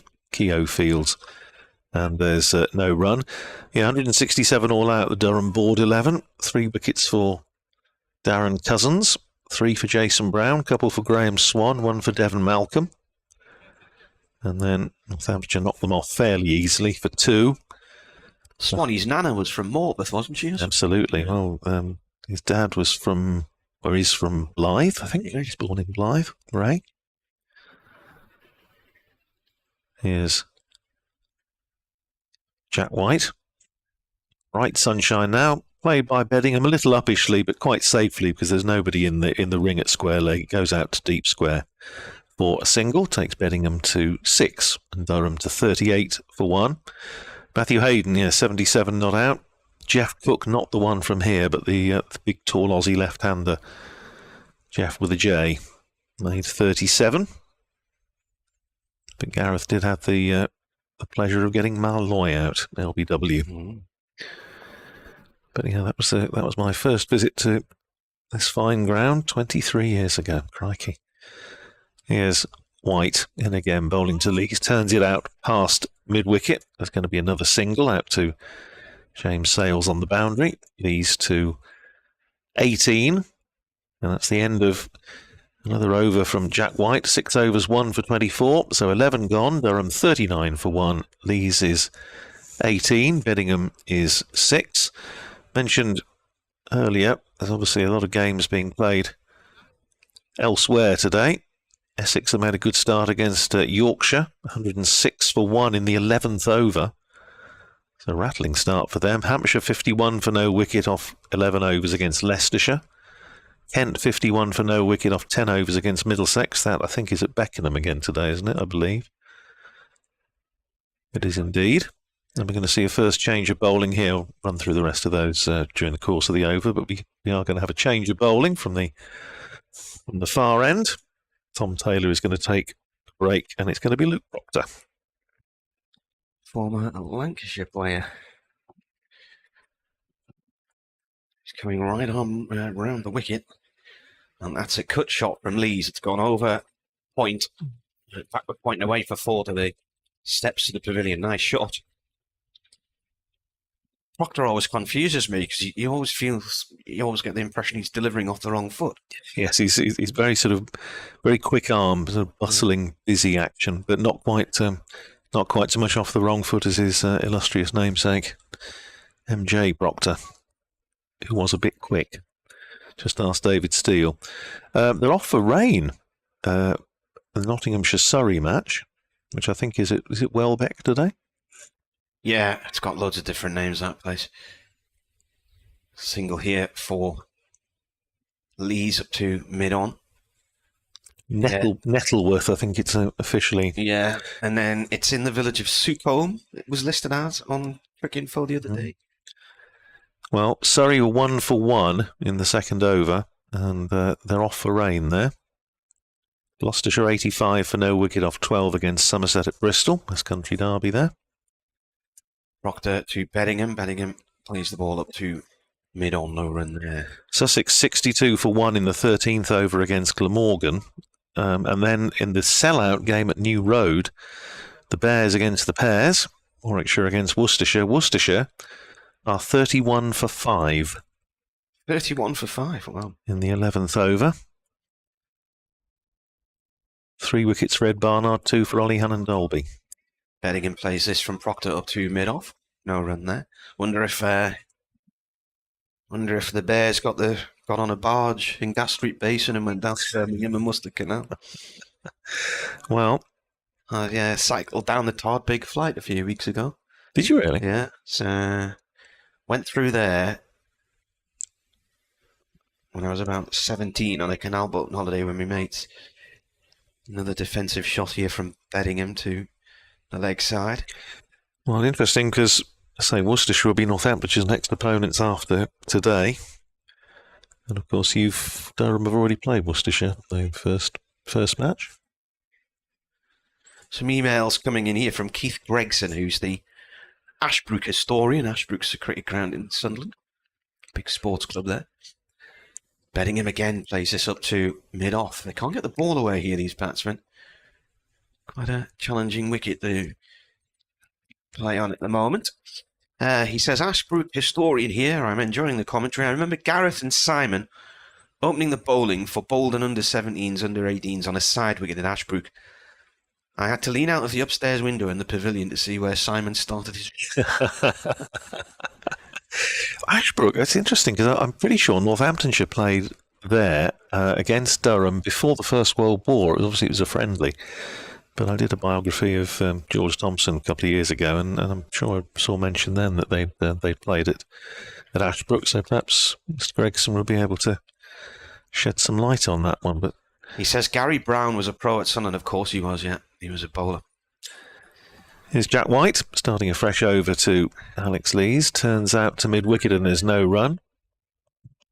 White starting his 7th over. 44 for 1 it stays. Now, Gary Brown, I'm sure there's him and his brother played for Ashbrook. Bowlers. And in a cup final in 1984 or 85, my dad smashed a 6 to win the match. And he hit him back over the scorebox where I was scoring at Whitburn and into the hall behind. Here's White. And again, bowls to Lees, defensively back down the pitch. White fields no run. His brother was Keith Brown, of course, who played for Middlesex for many years. Keeper batter, good player. He says here his brother was wicketkeeper for Middlesex and Gary is credited with, and then it ends. So I don't know what he's going to do. Well, he's credited with something. Yes. More follows. Ben Usher played in that game as well. I also... remember, I think he played a bit for Northumberland as well, didn't he, in minor counties as was then? Seem to remember. Anyway, here's Jack White in bowls to Lees. This time he does manage to get a run as he turns it down behind square. They're going to take 2 to Sales this time, and that's well run. I think Alex Lees had decided as soon as he'd touched down for the first that there was definitely 2 on, probably decided before then. Turned and went. And in the end, they got there pretty comfortably. So 2 more to Lees. He goes to 25.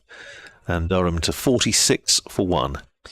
Drew says, any chance of a sound effects mic on the live stream? It's not the same without hearing the bat and the ball. We have got the mic turned on. We can hear it clearly. And I've just been along the corridor to check with the guy who's got the TV mixing and vision system there. And he said he can hear it on his system fine. So. Here's White in. Bowls and it hits. Alex Lees on the pad as he was looking to turn that away through the onside, but not out, says the umpire. Coming round the wicket, so Lees does this thing quite regularly where he'll bat outside the line of off stump to a bowler coming round the wicket in the belief that he can't be out LBW. And so the message from Gareth Smith who says he is on the ground. So with his wife, Kath, I think, are here today.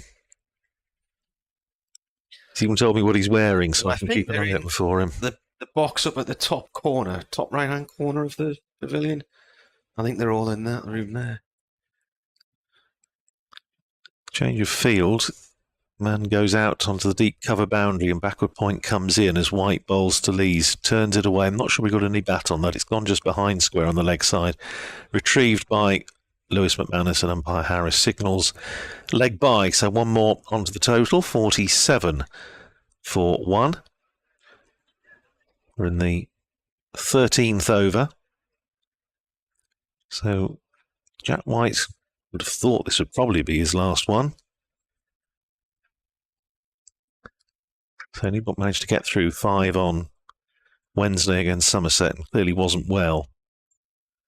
Now, slip coming out, putting a man in at short extra, backward point in the ring, and cover goes out onto the boundary. In front of the main members area here, and the big scoreboard over to our left. Here's Jack White, bowls to Beddingham, turns it crisply out to short mid-wicket, and it's half stopped there in the short mid-wicket position by Simon Kerrigan, but he doesn't stop clean, doesn't manage to gather it in cleanly, as a result of which they're able to come through for a single. Good spot by Beddingham, good awareness. He goes to 7, nicks the bowling as well. He's 7, Lees is 25. We've had 13 overs, and Durham, who won the toss and chose to bat, are 48 for 1. It's a slow burner. Yes, it's just taking a little time to... What would you say It's hard to tell at this stage, but we mentioned earlier, we were talking off air, that he said there wasn't a huge amount of pace in it. It's interesting to know what sort of pass score would be. 3-3-3 the other day, but it's now being used as this is played by Beddingham. Into the covers off Brock, no run there. 280 maybe? Yeah.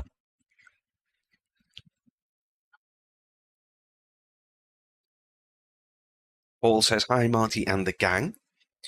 Greetings from a bright and fairly warm Costa del Hartlepool. Should be with you until about 4 before going out to watch an excellent female-fronted rock band called Boneyard at the South Durham Social Club, aka Hartlepool Steelies. Proctor to Beddingham. Nice drive from Beddingham. Now, that's a beautiful shot, that one, right out the middle of the bat, but he's placed it between the stumps at the bowler's end and the non-striking batsman, Alex Lees. It's gone all the way up the ground for 4. That's the 50 up for Durham. 13.2 overs. Yeah, lovely shot. Possibly the shot of the morning, I would say, so far. There was the extra cover drive early on by Graham Clark that raced away for 4, but that's run it close, I think. Beautifully timed. Proctor comes in a bit of an angle this time, and the ball has been driven straight again, smashes into the stumps at the bowler's end, possibly via the instep of Proctor's right foot. And then after it hit the stumps and ran away, Lees was looking for a run, but Beddingham said no. Lees has now come to say, well, why didn't you run? Proctor's bowled in each of the 3 matches that Northamptonshire have played. He's got through 7 overs, 0 for 44 at Cheltenham, 2 for 46 against Sussex, and 2 for 65 in the game against Somerset. Here he comes again. It's a short one. It's hooked, and it's going to go for... Oh, that's hit the sponge. Now, that landed on the sponge there, didn't it? Is that not... I thought it landed just in front of the sponge, but Rob Keogh signalled it as 4, but it was very close to it.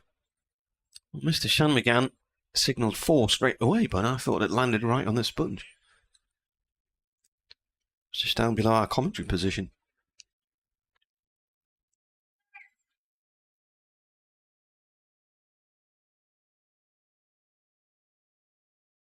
Proctor to Beddingham. Beddingham's bowled. Middle stump. He's gone down the track, trying to smash him into next week, and he's missed the ball entirely. Frustration coming in there. Beddingham's out for 15, and Durham are 56 for 2. I have to say, I find that choice of shot a little surprising from David Beddingham, having just played an absolutely gorgeous straight drive for 4. I can understand, obviously, they want to try and play positively and all the rest of it. And I say Luke Proctor has gone for a few. He's not been Northampton's most economical bowler in there. Well, he's hit 2 4s in that over and then got himself up. Yeah, so I think Northamptonshire will regard that as a little bit of a Brucey bonus, but Luke Proctor won't mind. And it's the end of David Beddingham, who, as we all know, is a very, very dangerous player, particularly in this sort of format. 56 for 2, Proctor strikes. And now a bit of a huddle out there, and it's pretty sure wandering off the field. I think it might be. But it's Michael Jones comes out to replace Beddingham. A drink brought out for Alex Lees. I'm just looking to see who's gone out there with the drinks for Northamptonshire today. I love those sort of crates. They just look like the old-fashioned 1970s milkman that we, those of us of a certain age, remember. It is, I think, Jack White who's toddling off, so it may be that he's going to take a little bit of a break. But that was a interesting choice of shot from David Beddingham. But as I say, Luke Proctor won't mind at all.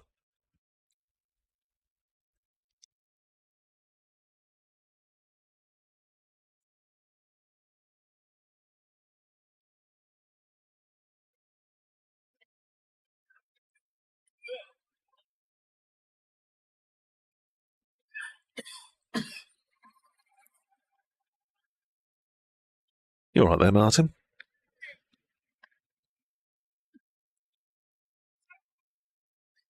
Yeah, just getting rid of another lung. Michael Jones is a new man. He sees that ball away. to backward point.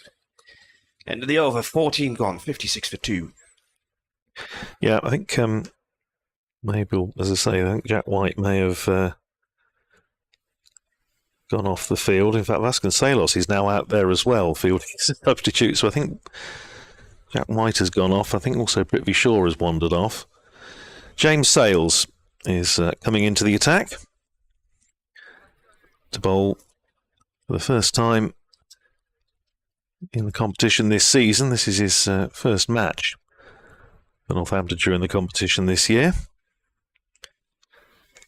So played a role, not the one he would have been probably expecting in the previous match when he held 4 catches as a substitute, as we were discussing earlier on. As the last 6 Somerset wickets all fell to catches by subs, 4 to Sales, 2 to Alex Russell. And here is Sales, right arm medium pace, over the wicket to the left-handed Lees from this Finkel end. Hits him at once on the pad, appeal for LBW. Not out, says umpire Harris. First thought, may just have pitched outside leg stump. Yeah, I think it was got down the leg side there. As he was, you just wonder there whether...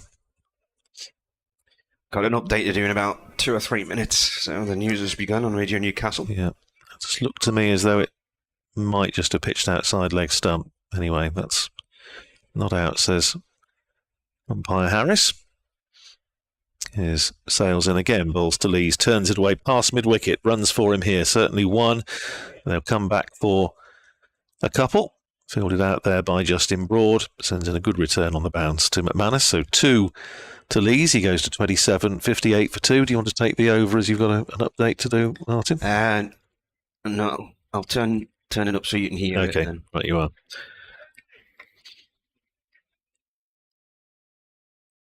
And here's Sales. Running in again, on leg stump, down the leg side. He's going to have to bowl that one again. It was very full. It swung a little bit, but it started wide outside leg stump, went a bit wider. It was a good stop in the end by Lewis McManus behind the stumps, but called a wide by umpire Harris. Takes Durham to 59 for 2. The 15th over now. Here's James Sales. And again, bowls to Lees, who drive beautifully out towards extra cover. I'll hand over to Martin as that one runs out for 4. Yes, Durham decided to bat this morning. They're currently 59 for 2. It's a bit of a slow burner, this one. The pitch they're playing on was the one they used against Derbyshire on Friday, and it's quite a slow, low surface, so the Durham batsmen have been struggling to get the ball away to the boundary. Alex Lees is currently on 31. He's just lost David Beddingham, though, who was on 15 when he was bowled by Luke Proctor, and earlier Graham Clark, the opener, was caught in the slips off the bowling of Jack White when he was on 13. So here we are in the 15th over, and Durham are 63 for 2, commentary on the BBC website and the Sports app.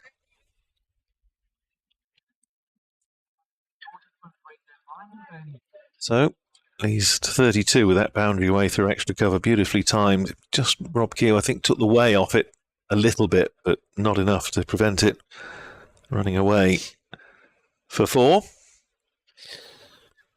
It'll be Sales. Let's just, I keep looking at this Northants kit, and it's Derbyshire's colours. Oh, well, that's Derbyshire's T20 kit, isn't it? Yeah, there's a tale to be told there. That's worked away through mid-wicket by Michael Jones. It's going to beat the fielder into the boundary. Yes, it does. Crosses the rope in front of the castle boundary out towards the secondary scoreboard. Good chase round the boundary by Sam Whiteman, but couldn't get there. So the second boundary of the over takes Durham to 68 for 2, and takes Michael Jones off the mark. Does Sussex play in light blue and dark blue as well? No, they don't. They play in very strange colours, which you'll see in the fullness of time as Sales is in. Bowls on leg stump again, clipped down to long leg. Should be just a single, and it is. Well, Durham were there a couple of Fridays ago, and of course I didn't get to that game. No, that's what their strip was now. Emilio Gay fields down there, so the end of the over, and a productive one for Durham. 69 for 2 at the end of the 15th over. with Jones on 5 and Alex Lees on 32. Yeah, they play in, and it's a sort of yellow, red, orange. All the colours of the rainbow. It's very, very colourful. Adrian Harms and I were discussing it on Aldridge Road last week, and it's very distinctive. But at one point, I must admit, I saw the sort of the pink stripe. I thought it was a fielder had gone out there with a towel over his shoulder, but it isn't. Apparently, it's part of the design. Yeah. I'm told by people who know these things. Proctor 1 for 13 from his 2 overs so far. Balls to Jones. Jones gets up on top of this one and fends it off towards long leg for 1. The Derbyshire strip the other day was sort of 1993 rep job. Saw that. It's very pale eggshell blue, and it's got these coloured flashes down the front, reminiscent of the original pyjama cricket kits that side started to wear in '93. There's a painting in the pavilion of Durham's first game at home as a first-class cricket side against Lancashire in the one-day league. As Lees plays this one out into the covers in 1992. So that was at the racecourse ground in Durham City, and I was at that game as a punter. And one of the things that strikes me whenever I see that painting is the players were all in white for the one-day league game. I mean, you just wouldn't imagine now, would you? But such was the success of all of the replica kits from the 1992 World Cup. I sort of branched out into one-day cricket here and limited overs cricket here the following year. Single down to fine leg on the discs for Lees. Yes, I do remember the players going down to the Oval, I think it was, where they did the official kit launch. Yeah. Every team sent somebody down there to do the modelling. Yeah, David Capel went down for Northamptonshire. Northamptonshire did play Durham in one-day cricket in '92. That was at Stockton, if I remember rightly. Northamptonshire won that. That was in the old Sunday League, one-day league. Oh, this is going to be out. Straight to deep square leg, and that is the end of Michael Jones. He's pulled Proctor. Is that Sales out there? It's Justin Broad. Justin Broad. Oh, Durham are finding they're going tough here at the moment. Jones is out for 6, 71 for 3, and he couldn't have placed it any better if he tried there. Broad only had to sort of take one step, lean down, and take the ball. Well, Luke Proctor's plan of attack this year is quite interesting. Saw him trying it out, I think, in the warm-up game against Cambridgeshire at Peterborough a couple of weeks ago, and he's tended to bowl quite a lot of short balls, just trying to sort of bury it into the pitch, because obviously he hasn't got an express pace. He's very much medium pace, albeit with a quick arm. So he's been trying to bowl short. We've seen a lot of slower ball bouncers from him, and there just maybe deceived Michael Jones a little bit, as you say, obligingly pulled it straight down Justin Broad's throat, who didn't really have to move out there at deep square. So 2 wickets for Proctor, 2 for 15 in his third over, and Durham 71 for 3. Alex Lees going nicely on 33, but really needs somebody to play an innings of some substance at the other end. Well, here's the gargantuan Ben McKinney. Big lad, isn't he? Yeah. But he could do with some runs. He's had a 5 and a 5 and a 4 so far in this competition. Took a cracking catch on the boundary the other day to see off Brute Guest. I think it was only him who could have got to it. So I haven't seen him before. It's a new one to me. My goodness, he is tall. He's towering over. Look around. So you're right here. There's Parkview Academy of Sport on the wall. So Parkview is a school in Chester Street, and they have the Academy of Sport, which is based here. So they've got a football team, rugby, and cricket. So he's come through their academy. Ash Thorpe's coached him, and he's recently signed a 2-year professional contract in the last week or two. So he is 18 years old. Made his Durham debut in the game against Sussex in the Championship this year, down at Hove. Got 120 not out against Durham University at the start of the season. Proctor bowls round the wicket to McKinney, and he drives this off towards third man for 1. And in the warm-up game against Northumberland a few weeks ago, which Durham actually lost, to 35 in that one as well. He's played 5 one-day internationals for England under-19s and actually skippered the under-19s in the winter as well. Played 4 tests for them too. And his club side is Hetton Lions. Proctor in, and this is guided by Lees down the third man. Lions with a Y. You've got family over Riot way, haven't you? Yeah, that's right. I was looking at. Is he at CM High School? Wasn't he, Ben McKinney, at some earlier on in his educational career? And I thought, yeah, we'll see him. That's not far from where my late father was from. He was born in Ryup, and well, my dad went to Ryup Grammar. Oh, right, okay. Well, So same school then. Isn't that strange? That's a good coincidence. Because my dad would have been there, I don't know, during the war, I suppose, late 40s. Yeah. Mid 40s.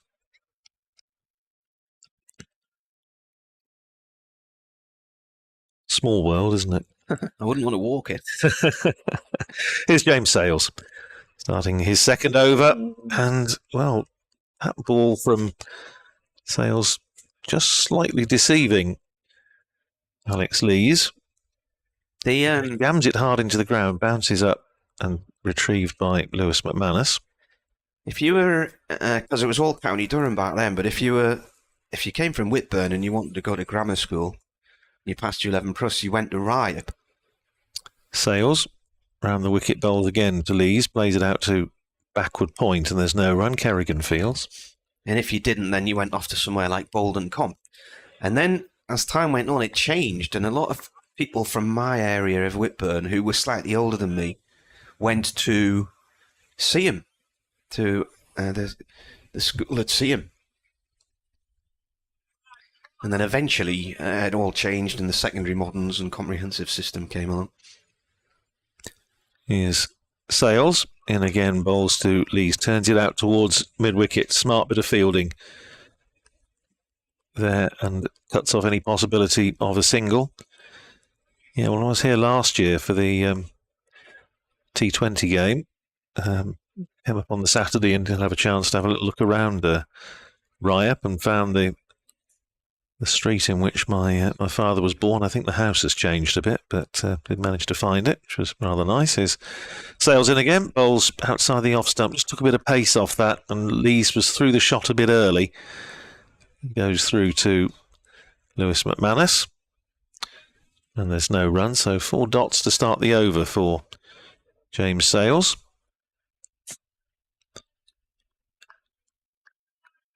Sun back out. There's still plenty of cloud around, but it's pretty high, fluffy cloud. The Sales is in, bowls again, short outside the off stump, left alone by Lees, goes through to Lewis McManus. So 5 dots from James Sales. Keith Gregson's been back on. Gary Brown was credited with calling Ashbrook the Lords of the North. The archive has a pic of a Durham side which played Northants. I think it's pre-World War I. Was, yeah, 1913, thereabouts. Here's Sales in bowl short, pulled by Lees, but just cloths it out to mid-wicket where Proctor fields, and that's a maiden for James Sales. 2 overs, 1 maiden, 0 for 13, so first over was a bit costly, but he's dragged it back. And at the end of the over, 17 gone. Durham are 73 for 3, 17 overs gone, with Lees on 34, and Ben McKinney has made just 1. Keith says, we have scorebooks going back over 100 years, and Brian, who's a pal of your dad's, has asked me to look out for any with them in it. So I don't know if he means Brian and my dad or the Browns. There's quite a few messages actually been coming in. I'll try and get around to reading a few. Derek messaged earlier on as Proctor comes round the wicket from the Lumley end to bowl to McKinney. McKinney gets on top of that one and plays it safely back to the bowler. He says, good morning, great day on Friday. Ellie plays on this ground on Monday at 11 o'clock. The North East Warriors are taking on Cheshire, and they're not. 2 2020 games on the day. Dreams are being lived, says Derek. His daughters were in the mascot race here on Friday as well. This nips in low. He's kept away by McKinney. Back up to the bowler. Yeah, Northamptonshire played at Ashbrook in 1913, in the late summer of 1913. 3-day game, obviously not first class, which Northamptonshire won. Sun is shining here. Proctor around the wicket. McKinney plays this up to mid-on. No run there.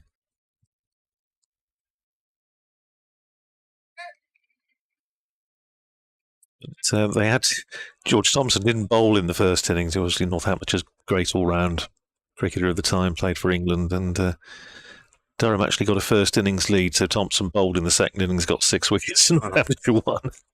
Spoil sport. Absolutely. Proctor bowls. This is driven by McKinney out to the point boundary. 1 run.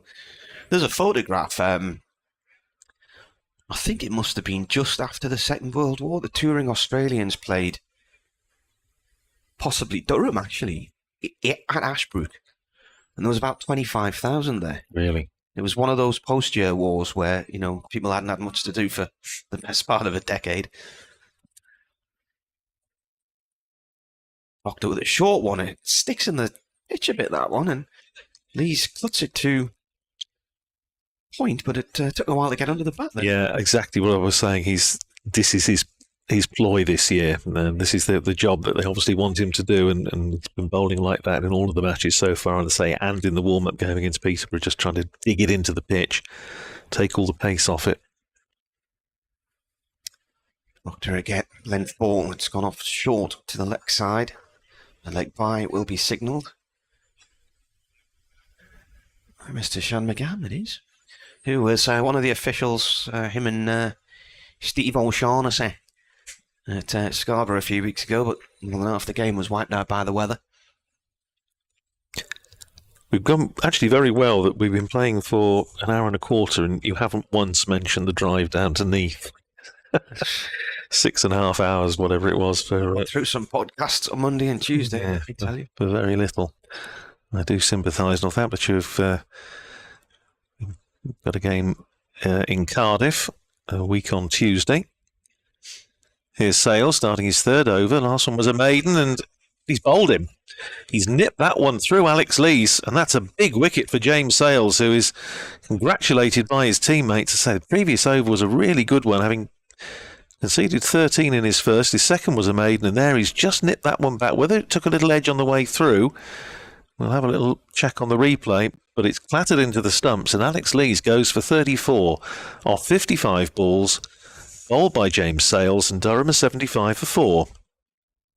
I'm just wondering if there might... I think it's possibly an inside edge, but I mean, that off stumps out the ground. It is. I just wondered if whether there's a little bit of something on it. Not entirely clear, but anyway, he's walking back, and that's a big wicket for James Sales. I mean, it's interesting with Sales because he bowled beautifully in the championship match against Nottinghamshire, picked up 4 wickets earlier this season, and put in some really good spells, a couple of really good spells in T20, including up at Derby, to set Northamptonshire on course for victory. And I think there have been times this season when we've said on commentary that Northamptonshire don't always seem to know quite what to do with him in the different formats. But if he is bowling well, and he has got a bit of pace, then it does make him a very, very useful potential member of the side. And personally, I'm delighted to see him getting a go today, albeit obviously because of an injury to Ricardo Vasconcelos. But he's got the opportunity, and if he takes wickets, scores runs, it makes them difficult to leave him out. Johnny Bushnell's the new batsman. Durham needs some runs from some of these younger lads now, because the well-renowned batsmen are all out. Clark 13, Bedingham 15, Jones 6, Lees 34. Scott Borthwick still to come. He got a first baller the other day, and was his first one-day appearance of the season, but Durham needs some runs from somewhere, because at the minute they're struggling at 75 for 4. Well, James Sales preparing to bowl the first ball to Johnny Bushnell, who's joined Ben McKinney at the crease. Hamptonshire with 4 men. I was going to say 4 looking to save 1 on the offside. I just wonder if they're going to put a slip in. I think they are. Justin Broad's going into slip for the new batter Bushnell, so Another man comes over into the offside. They've got 4 looking to save 1 in the offside in the ring.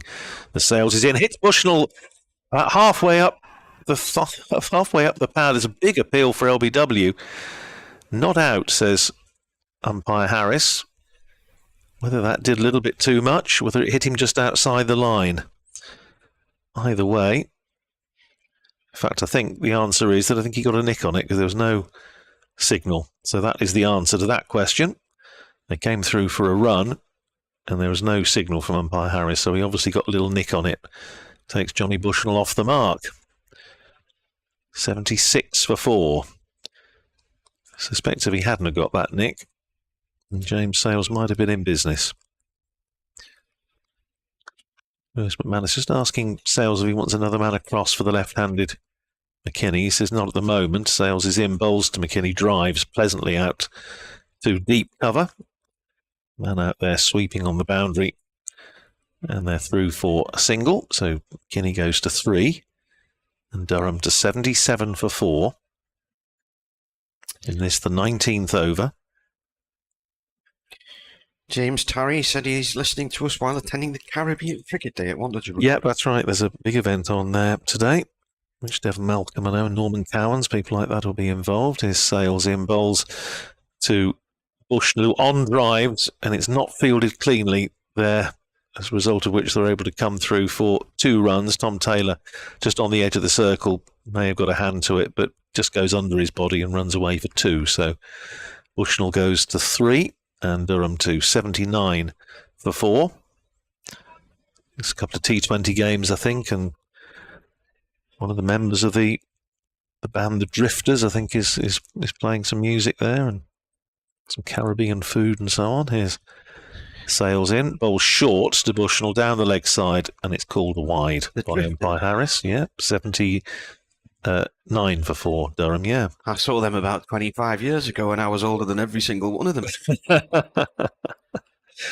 Yeah, I think... it might be their great-grandsons now. Well, this was what was being announced at the ground the other day. As I say, it's not really my sort of music, so it didn't mean a huge amount to me, but here's Sales, bowls again to Bushnell, nips that one back, hits him high up on the thigh pad, rolls out into the offside.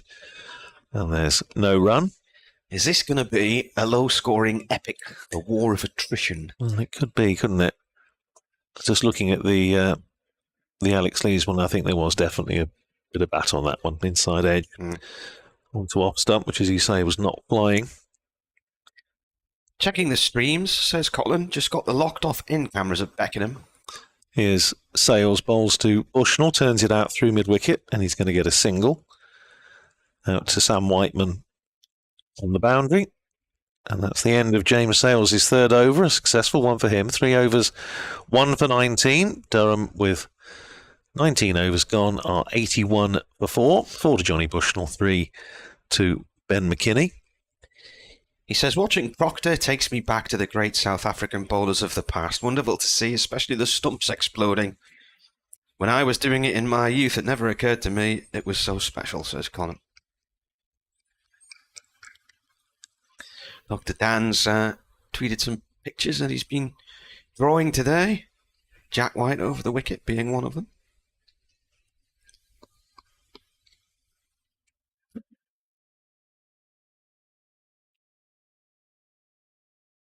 You over here from Proctor.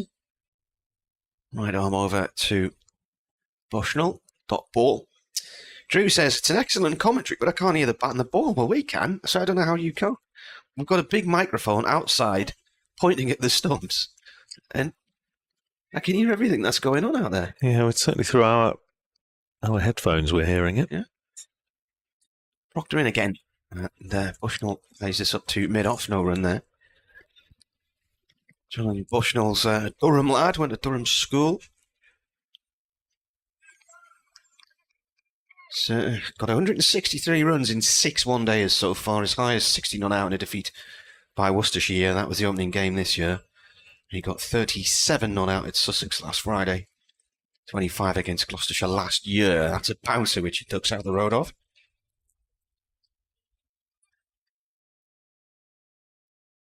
Made his List A debut and a high scorer at Taunton in the heat last year. He got 47 against Northumberland in the warm-up match 2 or 3 weeks ago. This is in the air. He's nearly caught there. That's bounced just in front of mid-off. Bit of a false shot. Yeah, it didn't quite carry to Emilio Gay, did it? But it was in the air for a while. I think we've been lucky with the weather, actually, looking around the country. There's a few showers around and 2 delayed starts and matches interrupted. Proctor in. Bushnell with an edge down towards third man. It's going to be fielded by Jack White. 1 run. Batting does not look easy at all, does it? Not, is it? No, definitely not. The sticky wicket. There's a few emails come in, so try and get through some of those. Keith Gregson says it was 1926. The Australia game. I thought it was just after the war. Short one, and that's going to be out. And that is an awful shot from Ben McKinney. Proctor with a slow bouncer. It's stuck in the pitch again, and McKinney has just tapped it to Gay at mid-on, and he's out for 3 this time, so he's had 2 5s, a 4 and a 3. Well, it's this ploy that Luke Proctor's been adopting. I've been talking about it quite a lot on the commentary this morning. He's just, the plan is that he's going to bowl a lot of short balls, just dig them into the pitch, take all the pace off them, so the batter's actually got to try and hit them. And I say he picked up a couple of wickets the other day, and he's picked up 3 now here this morning. And Durham at 82 for 5 are in a spot of bother. Somebody needs to, perhaps the experience of Scott Borthwick called for, but as I say, I don't think it's easy. I don't think it's easy batting conditions. But Northamptonshire will be absolutely delighted at how things are going today. Especially the 3 wickets for Luke Proctor, who actually hadn't played until he started, obviously, this tournament. Hadn't played white ball cricket for a couple of years. Didn't play any last season at all. Same as Simon Kerrigan. So the last time he actually played List A cricket was at the back end of 2021. But he's obviously quite enjoying himself, and that was the end of the over as well. So 5 overs, 3 for 19. It is the experienced Scott Borthwick who comes to the crease to join Johnny Bushnell at 82 for 5. This is not good from a Durham point of view. Keith Gregson says if you Google the spacious ground was crowded, it brings up the story about that Australia game. Yeah, 1926 it was, June 26, and that many people in Ashbrook, those who couldn't get in, went to the top of Tunstall Hill and watched binoculars. Here's Sales, bowls to Bushnell, drives up to mid-off, but only as far as Jack White, and there's no run. Sales now into his 4th over, 1 for 19, the wicket of Alex Lees to his credit, but 3 now for Proctor. Sun has disappeared behind the cloud, at least for the time being. Proctor picked up 4 wickets in the first 3 games. The 3 today, as Sales is in bowls very full. Driven by Bushnell up to mid-off. They go through for the single. Guy at the stumps and hits from Jack White, but Johnny Bushnell's quick between the wickets. And the shout, I think, was more of excitement and triumph that White had actually hit the stumps and indeed not the middle stump flying, but Johnny Bushnell was comfortably home. He goes to 6, 83 for 5. Scott Borthwick about to face his first ball. Williams wondering if today's Worcestershire match against Warwickshire will be billed as Worcestershire against Worcestershire Old Boys. Well, yes, they're 75 for 6, Worcestershire now in the 21st over. Sell-out match at New Road. Robbie Stoker says this is very tidy bowling from Northampton, and I'm afraid Durham's 4th string bowling attack will be erratic. I'm already fearing for Durham. Well, long way to go. Scott Borthwick, a lot you would feel possibly resting on his shoulders. He faces his first ball from Sales, plays it down to backward point. where Simon Kerrigan fields and there's no run. Of course, we haven't seen any of Northamptonshire's spin options yet. Rob Keogh, who's bowled nicely in the tournament so far this season. His last game was his billed really as his 150th Steelbacks appearance, so his 150th white ball appearance for Northamptonshire combined List A and T20. Here's Sales in. Bowls again to Borthwick and heel for LBW. It hasn't bounced at all. I just wonder if that pitched outside leg stump. Whether umpire Harris felt that it had anyway. It's not out. Rob Keogh's top score in one-day cricket, 134 against Durham in 2016, an absolute demolition, which I'm glad I missed. I was at the Deershed Festival, and I spent quite a lot of that weekend wondering if Durham were about to announce the fact that they were going under, because there was an extra general meeting when I was putting the tent up. Here's Sales in, balls to Borthwick, short and wide outside off stump. It is indeed called a wide by umpire Harris. Durham to 84 for 5. So I'd been told a few months earlier that things were bad for Durham. This was the 2016 season, and it was late July when they played Northants away. So I think Lizzie covered that one in my absence. Durham lost by 170 runs, and that was when news was starting to come out that things weren't good for them from a financial point of view.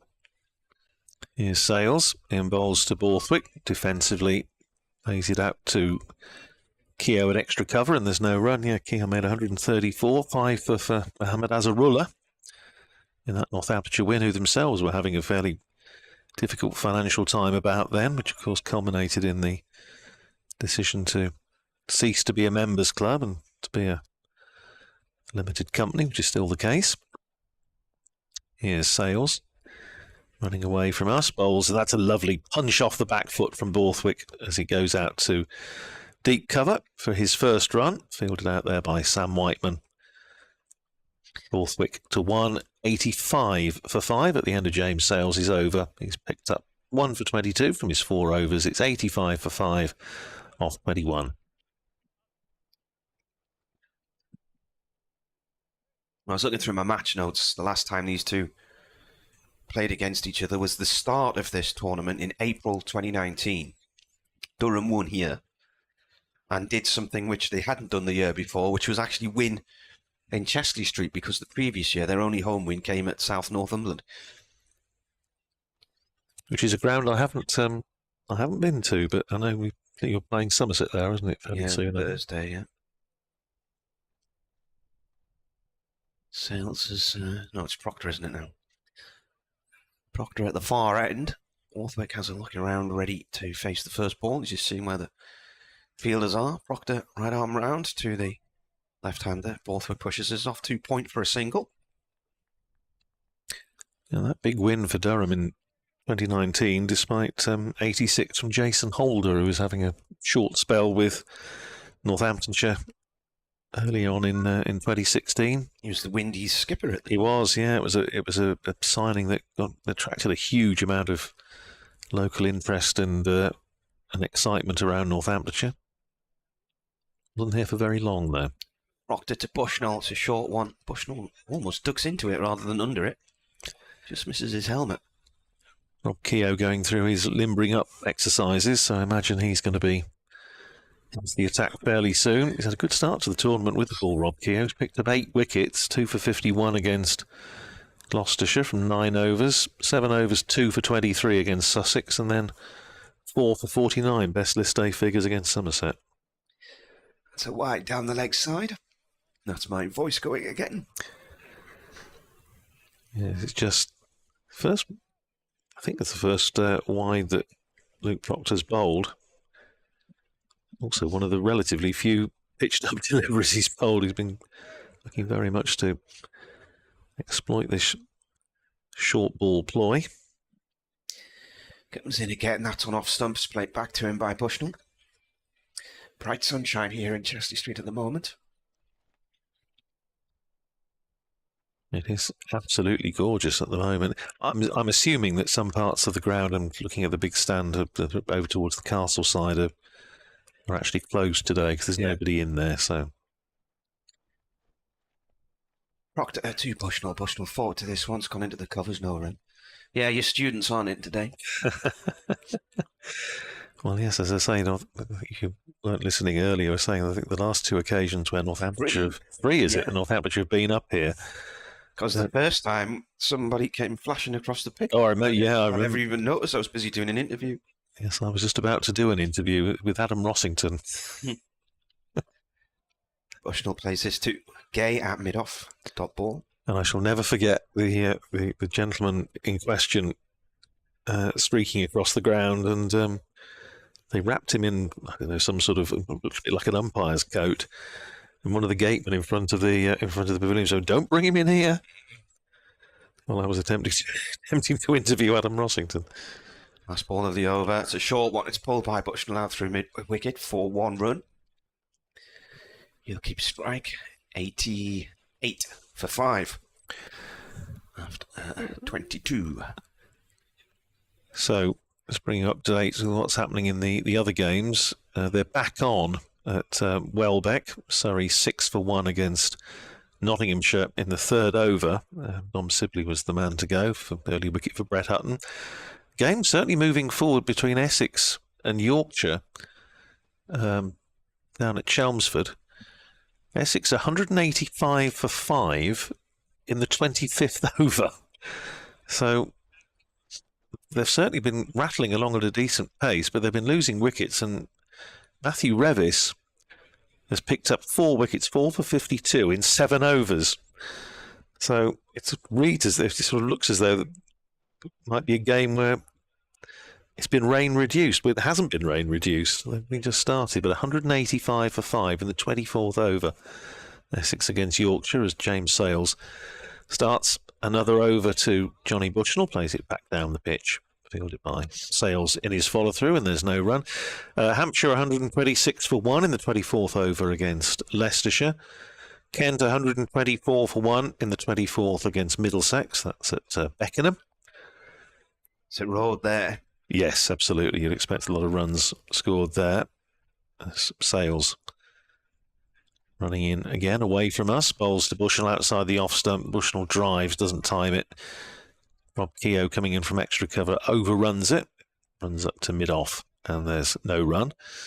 In the West Country Derby at Bristol, Gloucestershire 160 for 1 in the 24th over against Somerset. James Bracey, 72 not out. Chris Dent out for 65.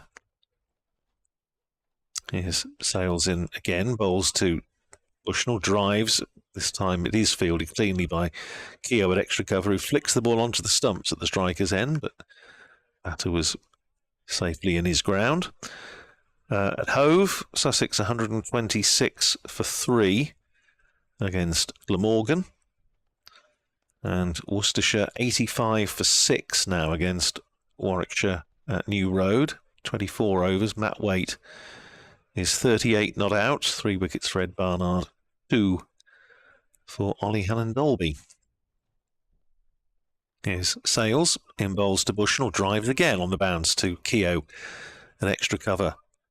And there's no run. Tom Taylor limbering up at mid-off, so he might be coming into the attack for a second spell in the not-too-distant future. Justin Broad also is another seam option that Northamptonshire have. Bowls very gentle, medium pace. Got an email entitled Simon Brown. Oh, right. Is it from him? His Sales bowls just short of a length, and Bushnell turns it away behind square on the leg side. 3 fielders, well, 2 of them converge because Emilio Gay wasn't really interested at long leg. So they settle for the single. Takes Bushnell up to 6 and Durham to 89 for 5. This is from Steve Nevin. He says, "Hi lads, up at the crack of dawn this morning. Left my home in Gateshead and headed down to Seaburn Beach with my 2 Patterdales. Great start to the day. Now relaxing in the garden, listening to your, as usual, superb commentary. Great banter from both of you today." Here's Sales. Bowls to Borthwick. Very full. Borthwick jams down on it. Runs out in the onside. Sales fields, and there's no run. And that's the end of the over. 89 for 5. Sales 5 overs. 1 maiden, 1 for 23. And we've had 23 overs gone. He says, "I remember facing Simon Brown one Friday evening at Bolden while playing for Gateshead Fell Juniors. The first ball I hit for 4 through the covers. No class whatsoever from myself. I was just a slogger. The second ball, an edge past the wicketkeeper for 4. Third ball, I didn't even see it, but heard the wickets clatter behind me. I remember walking off thinking, this boy's quick. Glad he made it to the professional ranks. Great memories of the Durham Senior League Junior Cricket. I was never any good, though, he says. Jeez, Steve. You were there. That's all that matters. It is indeed going to be Taylor to start a second spell from the Lumley end. None for 14 from his 5 earlier, 1 maiden. Bushnell defends the first ball, it rolls back to the bowler. Paul Bryce has emailed, greetings from Southport. Thoroughly enjoying the commentary here in sunny Southport. Brackets, long story, Marty. Every time he sends me an email, he's somewhere else in the country. Worcestershire for a while. Listening while I prepare to head up to Gateshead Delta for a week tomorrow.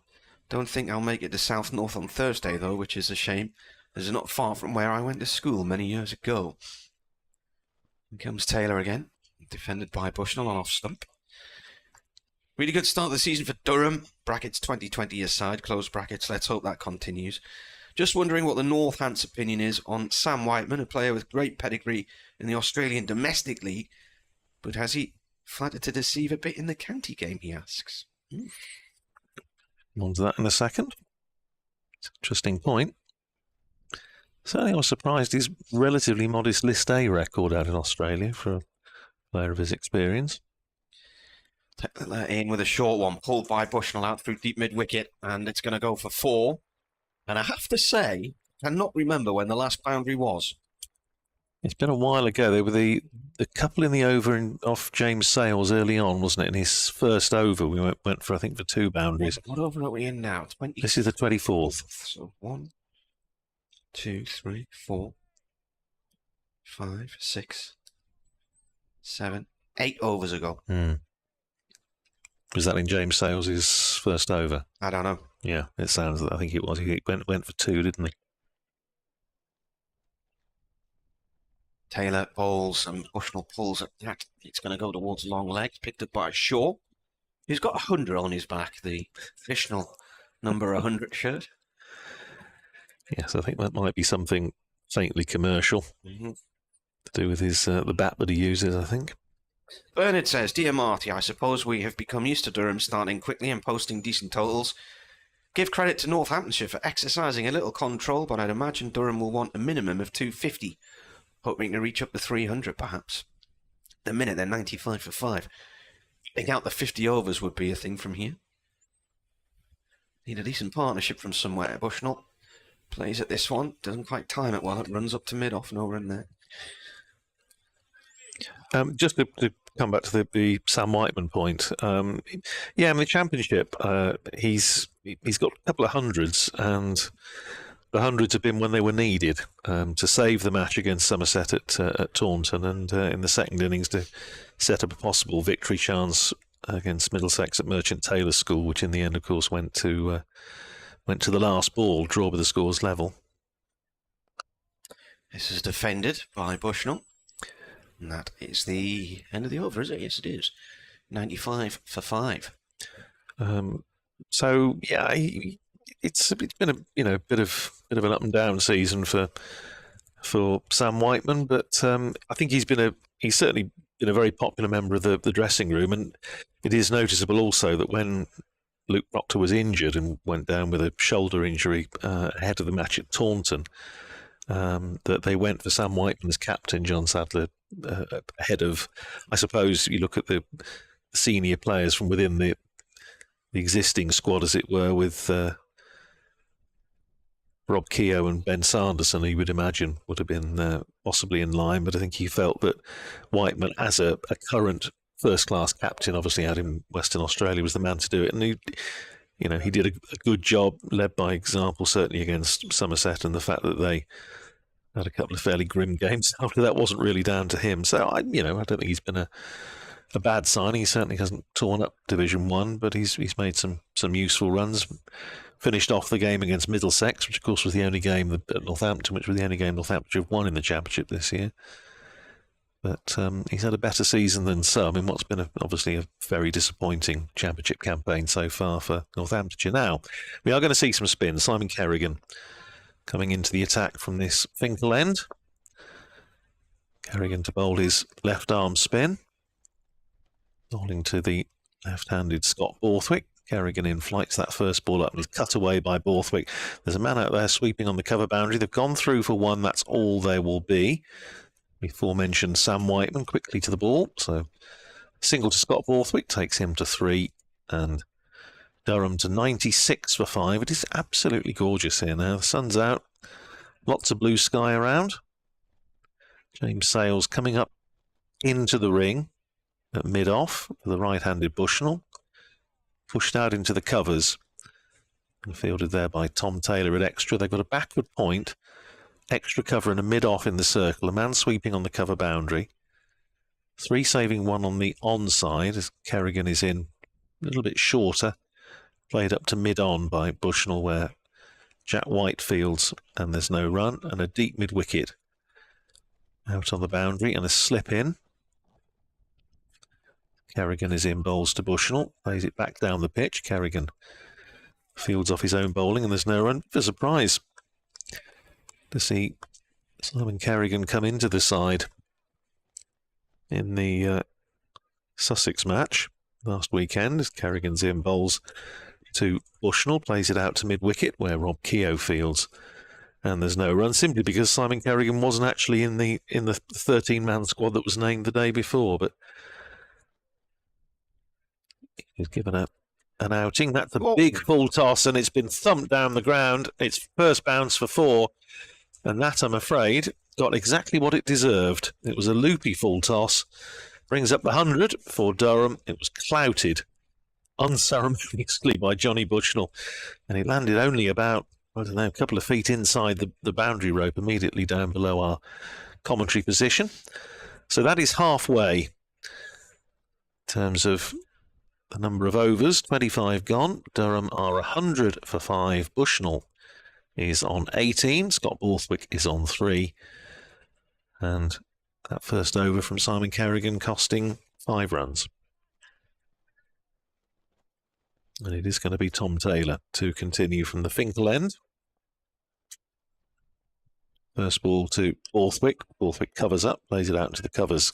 Keogh fields and there's no run. I haven't seen Rob Keogh yet. He went through his fairly lengthy limbering up routine couple of overs ago, but Kerrigan getting the nod before him. I say they do also have Justin Broad. They feel they need another bowling option. Again, it's one of these things that advantages of having James Sales in the side. Here's Taylor round the wicket, bowls to Kerrigan, covers up, plays it back down the pitch. Taylor fields. 25 overs to get to 100 is completely different to anything we've seen in recent times. A challenging track to bat on, definitely slow, sticky, used as well. Bernard says, is the pitch playing slower than Friday, or have some dismissals been due to bad shots? It's a slow, challenging track. Via cricket@yahoo.co.uk if you want to email. In comes Taylor. This is turned off the legs by Borthwick out through mid-wicket for 1. The BBC commentary has the sound effect on, but the YouTube channel doesn't. Well, something to do with YouTube then. It's the same piece of wire. Yes, and it's the same microphone that the Wasps, I know, have been very interested in down in front of us. But, puzzle. Don't understand that, but anyway. Anything technical is a fair bet that I won't understand it.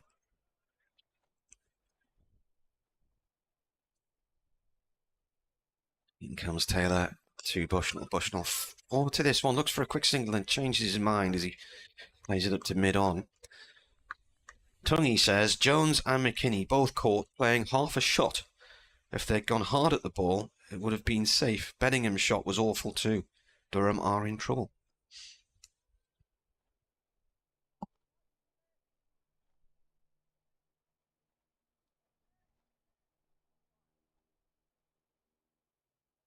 Dan sent a picture of Jack White bowling as well. Here's Taylor, though, at the other end, bowling to Bushnell. Bit of a leading edge out towards square leg there for one. Saying about how fortunate we've been with the weather, Martin. It's lovely here now in Chester this stream. So the video sent by my wife. My son's playing this afternoon down in Northamptonshire. They've had a couple of quite beefy showers gone through. The match has been interrupted. So, see what happens when you come up to the north. You see, typical in the wet Midlands. Taylor round the wicket now to Borthwick. Borthwick cuts the ball to point. He's going to get a single though, as it bounces off the fielder who is there in Kerrigan. 1 run, end of the over. It's 26 gone. BBC Radio Newcastle, BBC Radio Northampton. Martin Emerson and Andrew Rad with you. Close-up of Radder's beard there from the camera that they plonked on the desk a little bit earlier. All that technology, and they decided to shine a camera at us. I know. When you've got the beauties of the Riverside ground here and lovely castle and all the rest of it, and they're looking at my beard.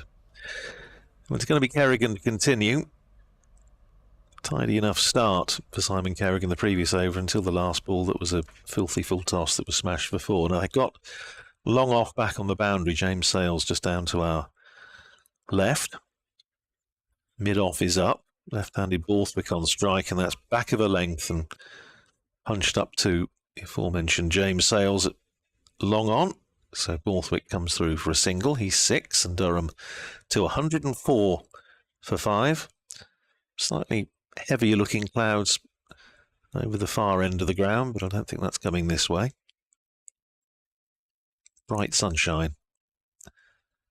As Kerrigan is round the wicket, bowls to Bushnell, who turns that down behind square on the leg side. He's certainly going to get 1, and they're going to have to come fairly easily through for 2 because Sam Whiteman is just in front of square out at deep mid-wicket and had a lot of ground to make up, so a comfortable 2 in the end.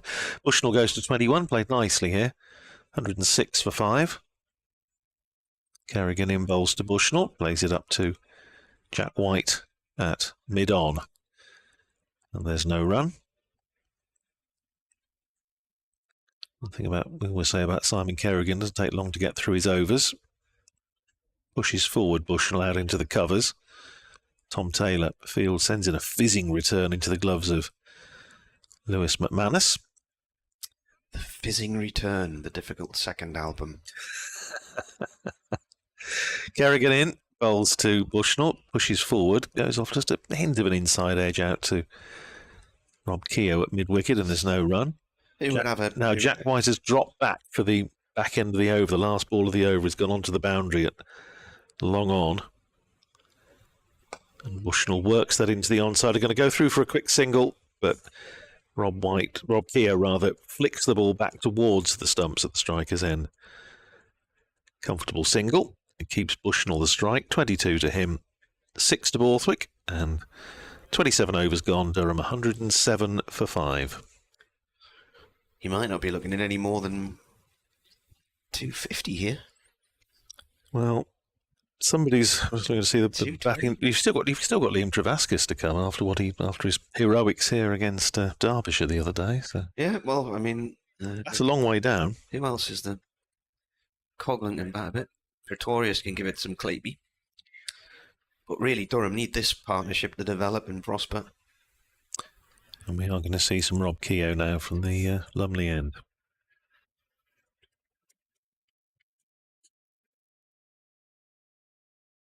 The K twins. Yes, that's right. Bowled Northamptonshire to victory last year in the championship at Canterbury. Shared the wickets. 31 years now. Rob Keogh. Off ball, off spin. Right arm. Bit of drift on the first one to Bushnell. Played back towards the bowler. 24 wickets. Best figures 4 for 49 against Somerset in the last match. That's right. All those years. He's waited all that. Comes in bowls again. And Bushnell's called through by Borthwick for a quick single. I don't really think Bushnell had a clue where the ball had gone there. Leg by signal had gone just behind him. to the leg side. He's actually bowled very little in white ball cricket, which is, I was, doing your prep for these games. It surprised me ahead of this tournament just how little white ball bowling he actually has done over the years.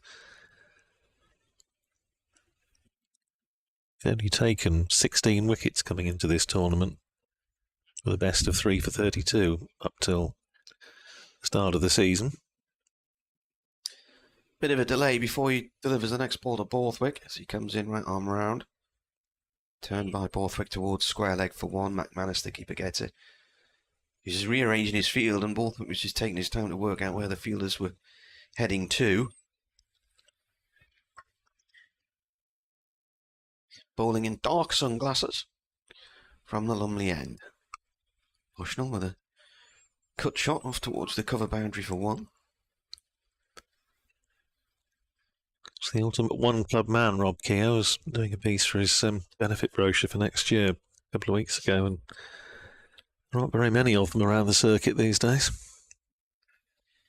Comes in right arm round now to Borthwick. Ball down to third man just inside the discs to Shaw, who throws it back to the bowler's end and hits the stumps, but Borthwick is in there. Played minor counties for Bedfordshire, didn't he, as well? Yes, he's a Dunstable boy, Bedfordshire boy by birth. Been cycling round there, the Dunstable Downs. Captain Northamptonshire when they played Bedfordshire at Dunstable in the warm-up game last year.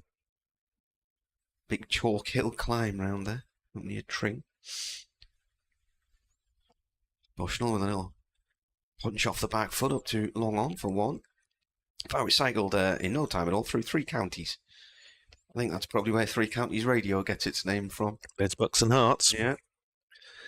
So, Tring's a nice little town where my cousin lives. Well, Northamptonshire, of course, used to play at Tring. Did they? Played Is the ground in the park? There's a big... Tring Park, yep. The canal goes through as well, the Grand Union Canal. Northamptonshire, of course, used to play at Tring and at Luton. Which is one of those venues that, with now there's a Steelbacks Academy there, makes you wonder if Northamptonshire might go back there in the some stage in the future. Here's Kerrigan starting a fresh over, bowling slightly quicker ball to Johnny Bushnell, who goes back on his stumps, plays it back down the pitch. 112 for 5 at the start of the 29th over. A little bit of rebuilding required here for Durham as Bushnell comes down the pitch. When he gets there, just pushes it out to mid-wicket. Good tumbling stop by Rob Keogh. In there, cuts off any possibility of a single. Doug Rains emailed. Hello, Marty and your Northlands colleague. Currently watching and listening while working in Edinburgh. Oh, right, okay. North of the border, Kerrigan is in bowls to Bushnell, defensively back down the pitch for Kerrigan to field. Why are they playing on the same track as Friday, he asks. I don't know. Probably because it's late in the season and everything's being used, I don't know. Pitch 16, the dreaded pitch 16. Mid-off drops back to long on, Rob, with Jack White out there. That's a short ball from Simon Kerrigan, and again, it gets what it deserves. Pulled away by Johnny Bushnell. One thing you say in this short innings of his so far, that when there has been something to hit, he's hit it. The full toss in the previous over, the short ball there, dragged down, pulled away through mid-wicket, takes Bushnell to 28 and Durham to 116 for 5. Here's Kerrigan. In again, bowls. That's nudged round the corner by Bushnell. More runs from here, running down towards the boundary. It's a chase for Emilio Gay. Down towards the boundary, slides and just manages to keep it in the ropes, but they come back for 3. Takes Johnny Bushnell into the 30s. 31 to him, 119 for 5. Simon Kerrigan proving a wee bit expensive so far. One ball of his third over to go. He's gone for 16. Certainly compared to most of the other Northamptonshire bowlers today have been very tidy. His Kerrigan flights that one up, chipped in the air, but long on his back, James Sales. So Borthwick is able to come through for a single to finish the over and nick the bowling. Scott Borthwick is 9, Johnny Bushnell 31. We've had 29 overs. Durham are 120 for 5. Doug says, with the exception of Cars, has any of our players played in that ridiculous tournament where we've been robbed of our bowling resources? plus our outstanding keeper batsman, Robinson. I have no idea because I'm too busy watching Durham to be seeing what's going on in another competition. I gather most hadn't, and apparently if you miss 2 matches in a row, you can be called back to your parent club, but for whatever reason, that hasn't happened here. Rob Keogh is ready to bowl his second over. Right arm round from the Lumley end, played by Borthwick into the covers, no run there. Worcestershire now 97 for 9 against Warwickshire at New Road.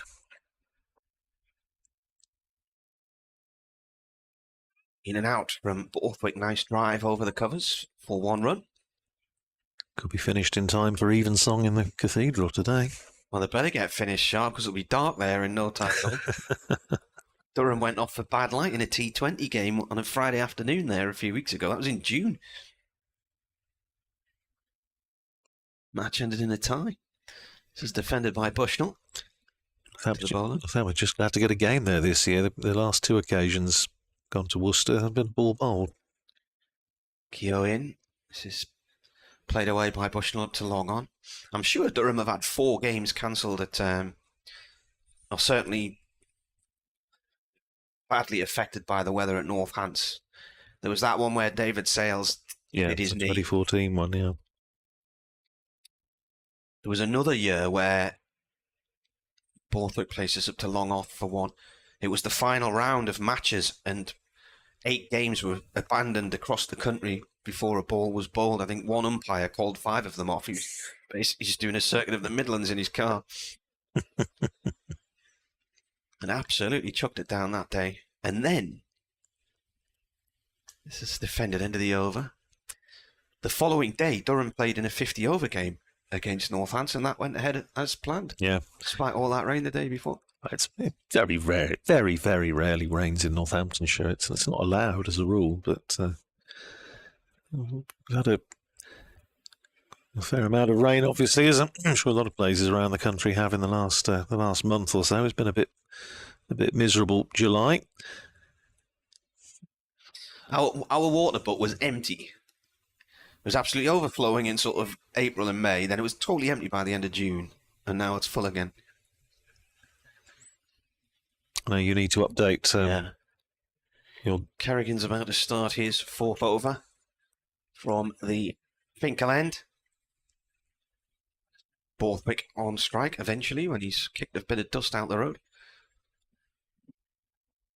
Kerrigan, left arm over, swept to long leg for 1 by Borthwick.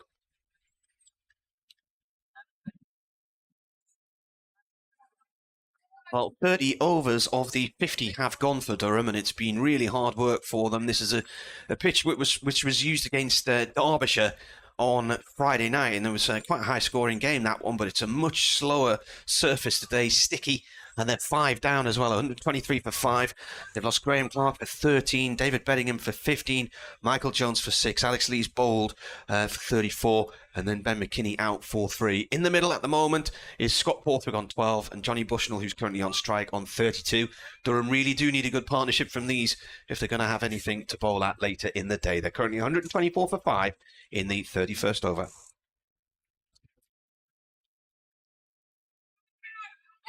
And that's the end of that partnership because Bushnell's got himself caught and bowled. A one-handed snatch from Kerrigan, jumping across to his left. And Durham are in a spot of bother. The partnership ends at 42. He's gone for 32. And that's come slightly sort of against the run of play, hasn't it? Because those two were just starting to look pretty solid, doing an effective rebuilding job. And Bushnell, I thought played with great care and very good judgment, but just chipping that one up in the air, and Simon Kerrigan sticking out a right hand and hanging on to it. And just when Durham would have felt they were possibly going to set themselves on course for a total certainly in excess of 200, 220, something like that, which may still be competitive, then Kerrigan just plucks a wicket out almost out of nowhere, 124 for 6. And as we said, when he went to the crease a while back, an awful lot depending on Scott Borthwick. But now, of course, I'm assuming it will be Liam Travaskis in next. It is indeed. Yeah. Well, the hero the other day with the bat for Durham. It'd be a very, very good time to do the same. Yeah, well, he came in the other day and ended up hitting 76 not out, his highest score in one-day cricket, and partnership of 80, crucially, for the 7th wicket with Michael Jones, who got a half century, gave Durham something to defend. But today, you don't think they have anywhere near enough to defend at the moment. Yeah, it's just hard to... Can they even get the 200? It's hard to know, isn't it, at the moment, what is going to be a past score. I mean, you think, obviously, Durham at the moment are well below, but you get it up to sort of 200, 220, another 100 runs from here, then I think we certainly have a game on our hands. But that is a little way off. And really, it was that loss of 3 wickets in quick succession in 4 overs, wasn't it? That's just rather on the back foot. Yeah, it all started going a bit. Pete Tong in the 14th over, betting him out for 15. Jones out in the 16th over for 6, and then Lee's out in the 19th over. Swept away by Travaskis. Gets off the mark with a beautifully timed and beautifully struck boundary for 4. So carrying on where he left off against Derbyshire. He's off the mark with a boundary, and Durham up to 128 for 6.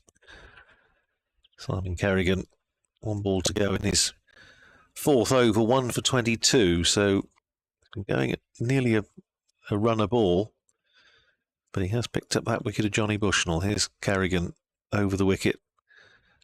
Bowls again to Travaskis, turns it out to short mid-wicket, fielded by Taylor. And that's the end of a successful over from Simon Kerrigan. 4 overs, 1 for 22. It's 128 for 6. 31 overs gone. Borthwick is 12. Travaskis is 4. As far as those other matches are concerned. So full programme around the country today. This extraordinary game continues at Chelmsford. Essex 213 for 7, and they've still got 18 and a bit overs to go. So, I'm not quite sure what's happening there. Whether they're anticipating rain later, I don't know. But anyway, game is moving ahead, as they say. And it's going to be Rob Keogh to continue from the Lumley end. Hampshire 162 for 2 off 31 against Leicestershire. Keogh round the wicket. Borthwick cuts up towards the cover boundary for 1. 128 or 6 at the end of the over. There's still loads of time in this game. I mean, there's still 18.5 overs to go. So Durham just need to be out there, use up the 50 overs. Yeah, that is the cardinal sin, isn't it? Not to bat your overs in these games.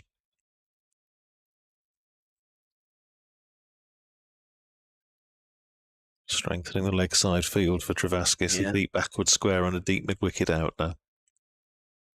Keogh round the wicket from the Lumley end, and Travaskis with a little tap around the corner to fine leg on the discs, 1 run. Which avenue did you go down in terms of scran? Last night? No, today. Oh, today.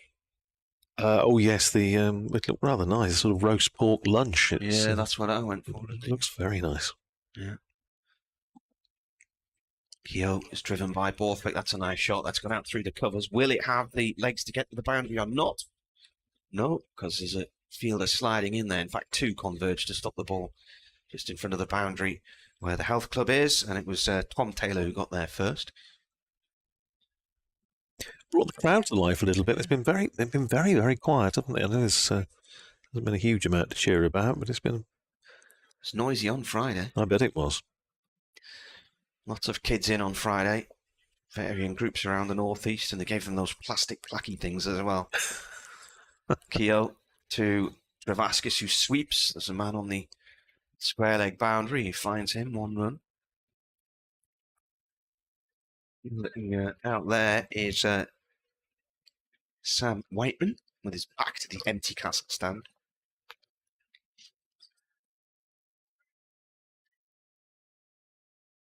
The O balls again. And another sweep, this time from Borthwick, and he's put that just behind Whiteman. And it's fielded by one of the members of the ground staff. As it goes off the field. Long leg.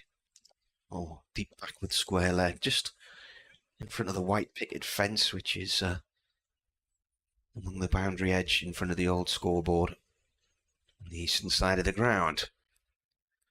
138 for 6. Borthwick is now out. It's 138 for 7. And he's just popped up a simple catch to short extra cover. It's come off the toe of the bat, totally mistimed it.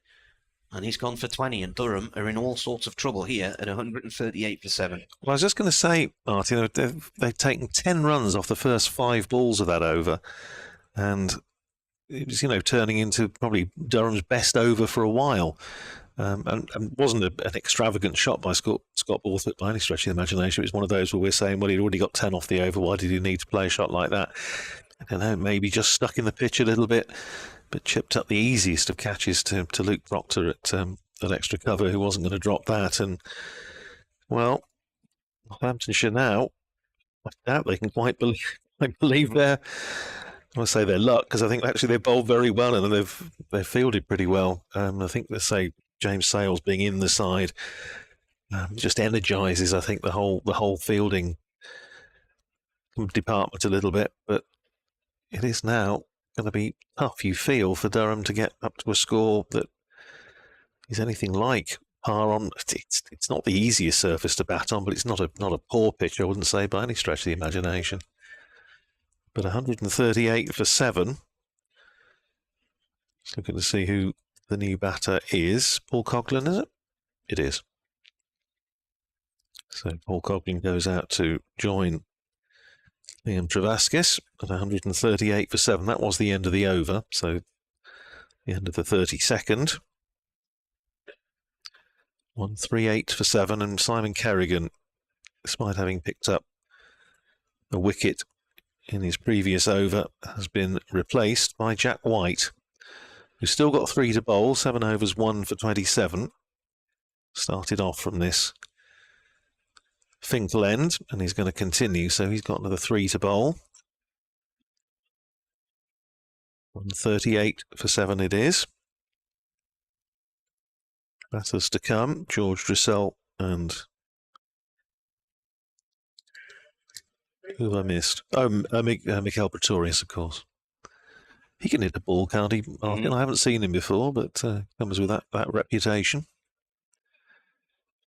And here is White. And the Finkel end, so the end from which we are commentating. Runs in and bowls to Liam Travaskis, who's playing that up towards mid-on. But White comes across to field off his own bowling, and there's no run. Worcestershire 108 all out. So you would think that should be a very short game. Northamptonshire, well, the next 2 matches are against those 2 sides. As White is in, round the wicket, bowls Travaskis, it's him high up on the pad. Not really an appeal, just an exclamation as it drops down in the offside. And there's no run. Yeah, Northamptonshire play Worcestershire at Wantage Road on Wednesday, and then there'll be an Edgbaston to play the Bears on Friday. Doug Rain's been back on. Marty, how are you, man? Please tell your Northants colleague it's Castle, not Castle. There's no R in Castle. Well, you see, the name of Northampton's railway station is Castle Station. That is definitely Castle Station. Here's White round the wicket, bowls to Travaskis, plays it just in front of square, out to James Sales on the deep mid-wicket boundary. Is there a Castle in Northampton? There was. That's just a single. Takes Travaskis to 7, 139 for 7. There was at which Parliament met way back in the 13th century, but it was largely dismantled as a result of Northampton's support for Parliament during the Civil War. So when the monarchy was restored in the 17th century, most of the castle was dismantled. And most of the rest of it went when the railway eventually came to Northampton. Here's White in bowls, first ball outside the off stump to Cogden, who's beaten. goes through to Lewis McManus. So, hence the fact that Northampton's railway station is known as Castle Station, to differentiate it, because it was at one time Northampton had 3 stations in the town: Bridge Street, St John's Street and Castle. I bet Mr. Beeching had something to say about Well, that. yeah, St John's actually went before the war, just before the Second World War, closed in 1939. But yeah, Bridge Street went at the time of the Beeching cut. Certainly the passenger traffic, I think, was used for freight for a little while after that. But it's just the one station left now. Here's White in, bowling to Coglan, who plays it down to third man. Going to get a second. They're going to come back for 2. It was a little bit tight, and it was Lewis McManus. He's very quick, though, between the stumps. He is, and they came through for 2. And Lewis McManus was thinking about shying at the stumps at the non-striker's end. Now, whether he realised that the batter was going to get home and then decided just to throw it to the fielder, Simon Kerrigan, at mid-off, or whether it was just not a very good throw and it missed the stumps by a long way, I wouldn't like to say. The upshot of it is that they get 2 runs. Takes Coglan off the mark, and Durham to 141 for 7. White. Slip in now for Coglan, relatively new batter, and he just runs that down to backward point, smartly fielded on the edge of the circle, and there's no run. That's the end of Jack White's 8th over, so 3 runs off it, 1 for 30. It's 141 for 7. At the end of the 33rd over, Travaskis is 7, Coglan is 2. And when they were building the new Northampton station, because it's been recently completely rebuilt, station building, they did quite a lot of excavation work around the site of the old castle and came up with some very interesting stuff, and all sorts of talk of maybe a visitor centre or whatnot. But there's now a sort of Castle Preservation Society done some fantastic work, just raising awareness. So, yeah, no, the answer to your question, yes, Northampton did have a castle. Well, I've given a very, very long answer to that question, but anyway. Yes, could have done it, but you know me. The Civil War, it's actually the Crop Ready Festival is on this weekend, isn't it? Yep. And in the village of Crop Ready, there's a little plaque because there was a battle at Crop Ready during the Civil War. Just over the border in Oxfordshire. Yeah. So not too far from there is the village of Warmington. So one of my cousins lives there. And just up above her village is Edge Hill, where there was another battle in the Civil War. So you're right in the firing line if you lived around there. Well, of course, Naseby as well, arguably the decisive battle in Northamptonshire. 1645, 14th of June. Were you there? In spirit. Yeah. You over here from Sales. Was he beaten ball the previous over? Did he? It was Keogh, wasn't it? So Sales back into the attack then. First ball's gone off down to third man for 1. You were also talking about Tring Park earlier. Yeah. Northamptonshire played 16 List A matches there between 1974 and 1991. It used to be the venue for the Press Box Picnic. Tring, towards the back end of Northamptonshire going there. Coglan's on 2. Sales, right arm over. Comes in and bowls. Coglan drives and misses. Keeper takes it. It's a nice town. It does have a railway station, but the railway station is nowhere near the town. No, that's right. It's on the Euston line into Euston, isn't it? It's on the line that takes you from Northampton down to Euston. Yeah. Goes down past Wembley. Yep, that's right.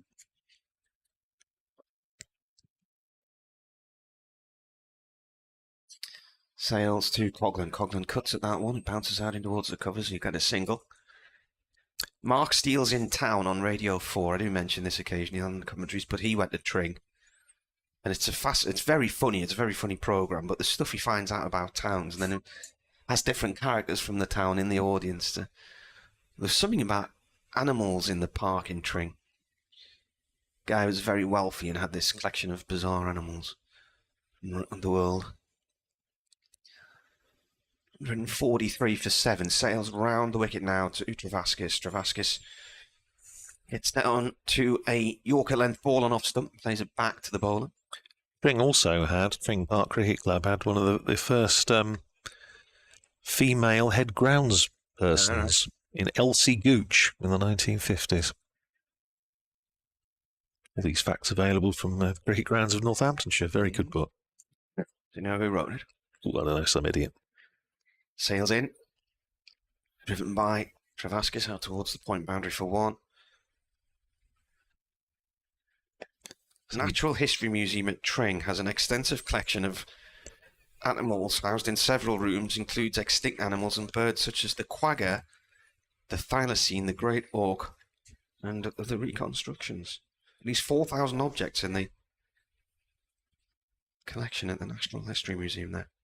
Natural History Museum in Tring. It's a wide down the leg side. And listeners may be interested to know that you can go from Tring to Berkhamsted, and there's a pleasant pint or two to be had on Berkhamsted High Street. Berkhamsted also watercress beds at Berkhamsted. Is it? Yes, they've some very nice watercress down that part of the world. Bed by the canal? Don't think so. Yeah. Sails in. Coughlin plays this into the covers, no run there. Shaw collects it, has a go at the stumps at the non-striker's end and misses the target. End of the over. So, 34 gone, 16 to go here on the BBC. 145 for 7. Yes, it was. It used to be the venue for the press box picnic, and one year we had a bit of help. I have mentioned this commentary in the past. We had a bit of help one year, which would have been 1988, when we needed a bit of help with the barbecue, and a very nice Australian gentleman who was in Northamptonshire that year volunteered to help out because he knew how it was done. That was one DK Lilly, who was playing for Northamptonshire in 1988, was out injured at that time, and came and helped put another shrimp on the barbie, as it were, on the press box picnic. Happy days. Jack White starting his 9th over, running away from us. Bowling to Travaskis, who's picked that up for 6. That's a cracking shot. It was just short of a length, and it was a pick-up from Travaskis. Down over deep square, in front of the main scoreboard, brings up the 150 for Durham.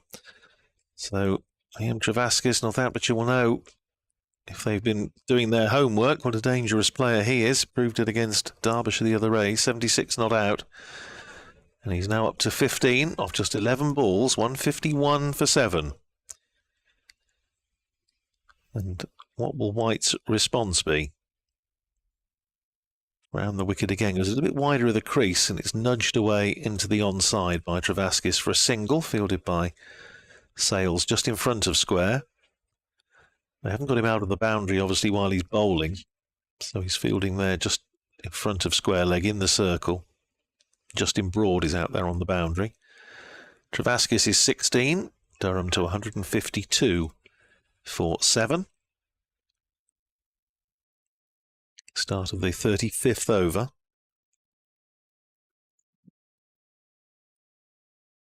He's just getting up a little bit, as you can probably hear on our effects mic, as Jack White is in. Bowls to Paul Coughlin, who plays it out to extra cover, where James Sales fields for the right-hander, and there's no run. Gloucestershire going well against Somerset in the West Country Derby down at Bristol. 248 for 1 in the 35th over. James Bracey, 115 not out off 102 balls. Chris Dent out for 65 off 38. And Ollie Price, 58 not out off 66. Here's White, and again bowls to Coughlin, beats him outside the off stump, goes through to Lewis McManus. Yeah, it's a little bit for the Somerset bowlers who felt the weight of Prithvi Shaw's bat on Wednesday at Wantage Road. 244 off 153 balls, and they're going around the ground again today. Worcestershire, as Martin mentioned, all out for 108 against Warwickshire at New Road. Sussex 198 for 5 in 41 against Glamorgan. Here's Jack White over the wicket to the right-handed Coughlin. Plays it out to mid-wicket, but straight to the man fielding at mid-wicket inside the circle. Luke Proctor there. So there's no run. Beg your pardon, not Luke Proctor, Simon Carrigan. his fellow Lancastrian. Sun trying to come out again. So there's a bit more cloud around than there was first thing, but still pretty bright. Lots of blue sky around. As White is in, bowls to Cogden, who muscles that away over mid-wicket for 4. Once it had cleared Kerrigan, who was well inside the circle, then it was going to leave, I think, too much for the man sweeping on the boundary. A deep square Sam Whiteman to do. To get there, he couldn't. It takes Cogden to 7. And at the end of the over, 35 gone, Durham 156 for 7. Cogden is 7. Travaskis is 16. White now with just 1 over to bowl. 9 overs, 1 for 41. The other matches being played in the other group.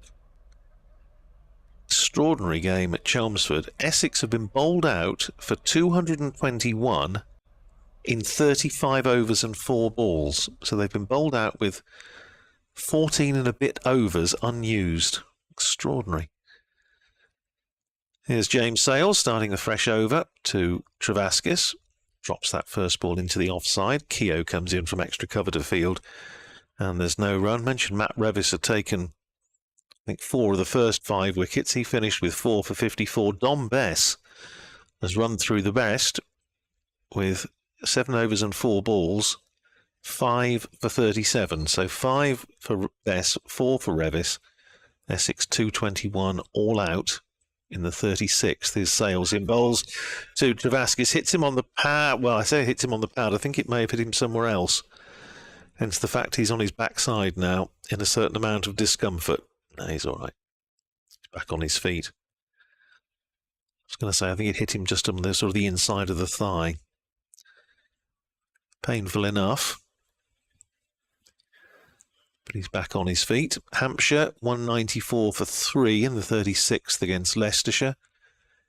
Kent, 205 for 3 in the 35th against Middlesex at Beckenham. Next ball to Travaskis. Played out just in front of square, past umpire Harris. Fielded by Sam Whiteman coming in off the boundary. So another single to Travaskis, who goes to 17. Durham to 157 for 7. And at Welbeck, where they've had some rain, Nottinghamshire against Surrey. Surrey 68 for 2 in the 15th. So it looks as though everybody's actually playing at the moment, which is good. Here's Sales. From the Lumley end, full toss. It's skewed off the outside portion of the bat from Cogden. I think he was aiming over extra cover. It just skewed off the outside edge down to Whiteman at deep backward point. For a single, Cogden to 8, 158 for 7. I think that last over might have been Durham's best, was it? 11 off it, was it? 11 off, yeah. I think it's the best over they've had. Well, Northamptonshire won't rest easy, I'm sure, as long as Liam Travaskis is out there. His Sales in, bowls to him, and Travaskis drives up to mid-off. It's on the edge of the circle, and there's no run. So 3 singles off the over so far, 1 ball to go. I'm just looking for a tweet that Doigy's just put out there. Very extraordinary game. Essex bowled out for 221 with 14 and a bit overs to spare. Here's Sales to finish the over. Hangs that outside the off stump, driven by Travaskis. Out to Justin Broad, sweeping on the cover boundary. That's the end of the over, so 4 singles off it. Cogden is 8, Travaskis is 18, and Durham at the end of 34 overs. No. 36, is that? 36. 159 for 7. 36 gone, 14 to go. Doigy's tweeted Yorkshire celebrators Dom Bess and Matthew Revis produced career best list A figures of 5 for 37, 4 for 54 respectively, putting a poor start behind them to bowl Essex out for 221 inside 36 overs. And that was after a 103 run opening partnership by Pepper and Das. It's gone off for 4. White coming round the wicket here. Bowling to Travaskis, who's guided it down to empty third man, vacant third man. This is White's last over, isn't it? Yeah. It is, yeah, and he's, they say the previous one was a bit costly, and boundary to start this one.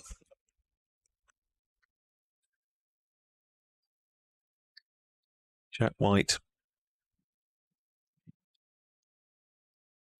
running away from us. Go on. Travaskis is on 22, wide in again. Ball played back to the bowler this time. Gorgeous sunny day, good drying day. It would be, wouldn't it? Gentle breeze. Cracking drying day on Friday because although it was hot, it was a hot wind. Quite windy. He could have done about 4 or 5 washing machine loads on Friday.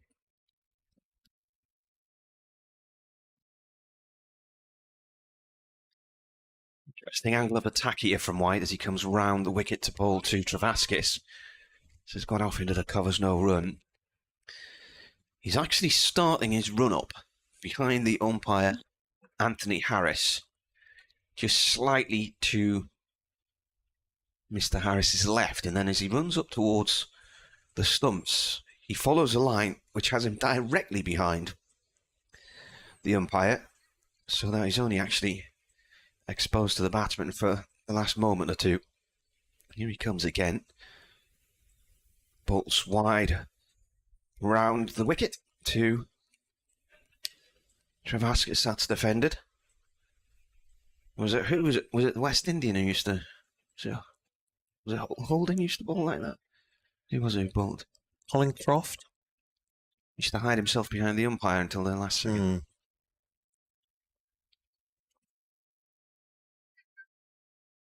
Seeing some of the reports about the pitch at Chelmsford not being particularly easy to bat on, so remains to be seen whether 221 might be enough, even with 36 overs.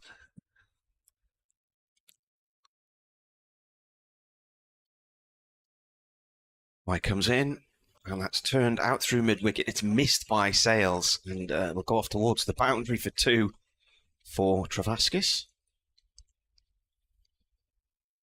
Who's number 75, isn't it? Justin Broad. Oh, no, yeah. I thought there was only one daft number in 100, but all the other numbers are fairly straightforward, except 175. Got 1 ball left here, White. 1 for 47 so far from 9.5. So he's nearly bowled out. Here is the final ball to Travaskis. Travaskis turns this down towards long leg. Should be 2 in this. Oh, they hesitate now. Oh, now they get a second because it's Broad slips over as he takes the ball. They were dancing towards each other there, Travaskis and Coughlan. Couldn't make their minds up, and then with him slipping, they decided to go for it. So 10 overs complete. And 1 for 40. That's not right, is it? There should be 2 runs on there, shouldn't it? Of the 49, yeah, I think that's right. Yeah, Jack White, 10 overs, no maidens, 1 for 49. So he's picked up, let's say, just 4 wickets in the 4 games so far. 3 of those in the match against Sussex at Wantage Road exactly a week ago. 167 for 7, 13 to go. James Sales starting his 8th over, 1 for 30 so far. Running into bowl to Paul Coughlan, who runs it down to backward point, where Simon Kerrigan fields. And there's no run. Luke Proctor, who's now fielding down here on the boundary at fine leg just to our left, is limbering up, so presumably he'll be back in the attack. He's got 4 to bowl, 6 overs, 3 for 22, been Northamptonshires most successful bowler so far today. Sales in again, bowls to Coughlan, short, gone for a big pull, he's gone straight up in the air, must be caught by Lewis McManus, so Sales picks up his 2nd wicket, short ball. Coughlan rather flapped at it, went up a big top edge, went up a long way, but Lewis McManus called for it, took a straightforward catch. Coughlan goes for 8, caught McManus, bowled Sales, 8 off 13 balls, and Durham are 167 for 8 in the 38th over. Poor shot. In the circumstances, partnership ends at 29. Durham at big risk here of being bowled out well before the 50 overs are up. Yeah, I think Northamptonshire obviously will be looking to try and polish this off as soon as they can. Liam Travaskis taking the opportunity to have a drink as he turns towards the main pavilion.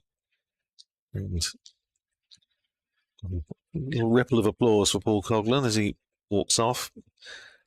A useful little partnership. They put on 29 for the 8th wicket, but Mikael Pretorius coming to the crease. Paul Bryce says, "Hi Marty and Andrew, just to clear up around the Nottinghamshire game, it's actually being played at Nettleworth near Mansfield, which is completely different to Welbeck Colliery." Well, we looked this up the other day because it had another name. It had Sucombe on the scorecard on Cricket Info, and apparently Welbeck Cricket Club played there. Yeah. So if I tend to go in all matters to do with Nottinghamshire, I think we'd all go with the oracle that is Dave Bracegirdle, and he's referred to it as Welbeck a couple of times this morning. But yeah, you're right. You're absolutely right. It's not the Welbeck Colliery ground, but if the Brace calls it Welbeck, that's good enough for me. Northamptonshire played Nottinghamshire at Grantham. Yeah, Durham played there a couple of times. A little while ago. Here's Sales. Hangs that outside the off stump. Durham were there last year and it was red hot. And my daughter came to the match with me, so she was doing some scoring and we were in this marquee. It was just about 35 degrees. And they had one of these mobile pizza ovens. Yeah, right, yes. And the people cooking in the back of that were just melting. I thought they were going to pass out. It was just horrendous for them.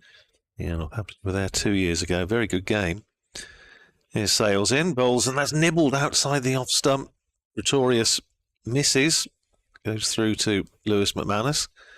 The first time Durham were there was to play Notts 4 years ago and it got rained off. That was the day when Alex Hales was meant to be coming back from his drugs ban. So all the national press were there to see him in action and nothing happened. Well, it's one of those matches where I would think it was probably equidistant for Dave Bracegirdle and I, because it's not that, I say, they certainly, I'm sure they're still in it, but until not long ago they were playing in the on Sunday cricket in the Rutland League, and my club, Andletown, the North East in Northamptonshire, have played at Grantham, so not that far away from us, just at the A1. Driven, next ball by Pretorius out to extra cover. Yeah, well, Brace lives in Newark, doesn't he? So yeah. He's probably about half an hour down to Grantham, is he? Yeah, well, it was no more. Yes, that's right. And it was probably... You'd come around Downhill, would you? And up to Peterborough? That's it. That's the one. So it was only, wasn't an hour to Grantham, just about 55 minutes, something like that. So it wasn't too far for either of us. And made very welcome. Here's Pretorius on strike. Sales, again, just back of a length, and Pretorius angling the bat, running it down towards backward point where Rob Keogh fields. So Pretorius is off the mark with a single, and that's the end of the over. So 168 for 8 at the end of the 38th over. Pretorius is 1, Travaskis is 26, and it is indeed going to be Luke Proctor to come back into the attack. 6 overs, 3 for 22, bowled his first spell from the far end, from the Lumley end, but he's now going to be switched to the Finkel end. Ben Sanderson, seeing not in the side at the moment, is down there with the doing a bit of drinks carrying. The drink and doubtless words of sage advice for Luke Proctor as he starts his second spell.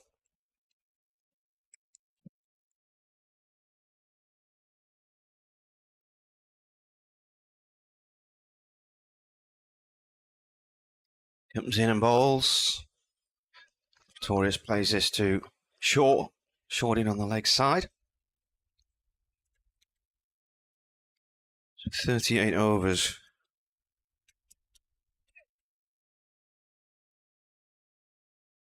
200 could be a competitive score on this, you know. Yeah, could be. Depends out Durham ball, I suppose.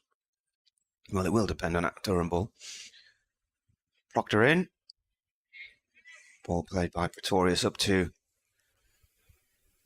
mid-on. I think it was by Jack White.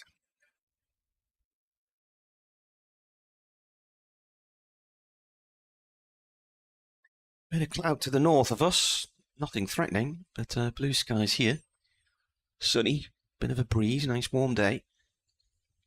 Proctor in. Thick edge from Pretorius as he guides that away one-handed down to third man, but one. gone off, smack a ball. I've seen him hit some pretty fierce strokes in the championship. Yeah, I was just looking at the weather radar. There's a little bit over Newcastle and a little bit down to the south of Sunderland, but fortunately we've managed to avoid it here. Can't be raining on the Roca Riviera, surely. No. It's not allowed.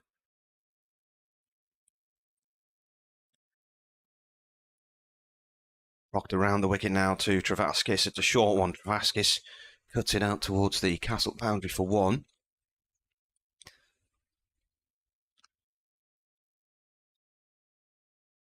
Did you see any of the Roca Riviera on the World Triathlon Championships on the TV 2-3 weeks ago? Oh, well, no. I mean, I heard about it. I'm sure for the reasons that sadly a lot of people will have done, but I don't think I actually saw any of it. Fantastic event. It's brilliant. Slow Yorker, and they're appealing for a caught behind. I don't think he's hit that. He's played and missed it there. It's gone between the batsman and leg stump. Luke Proctor wasn't remotely interested, was he? It was just a bit of a shout from Lewis McManus, who presumably heard something, but I think it was bat on ball.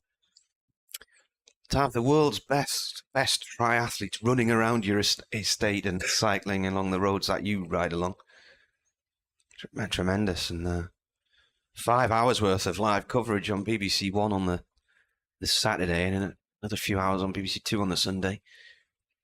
Proctor in, driven by Pretorius up to the cover boundary for 1.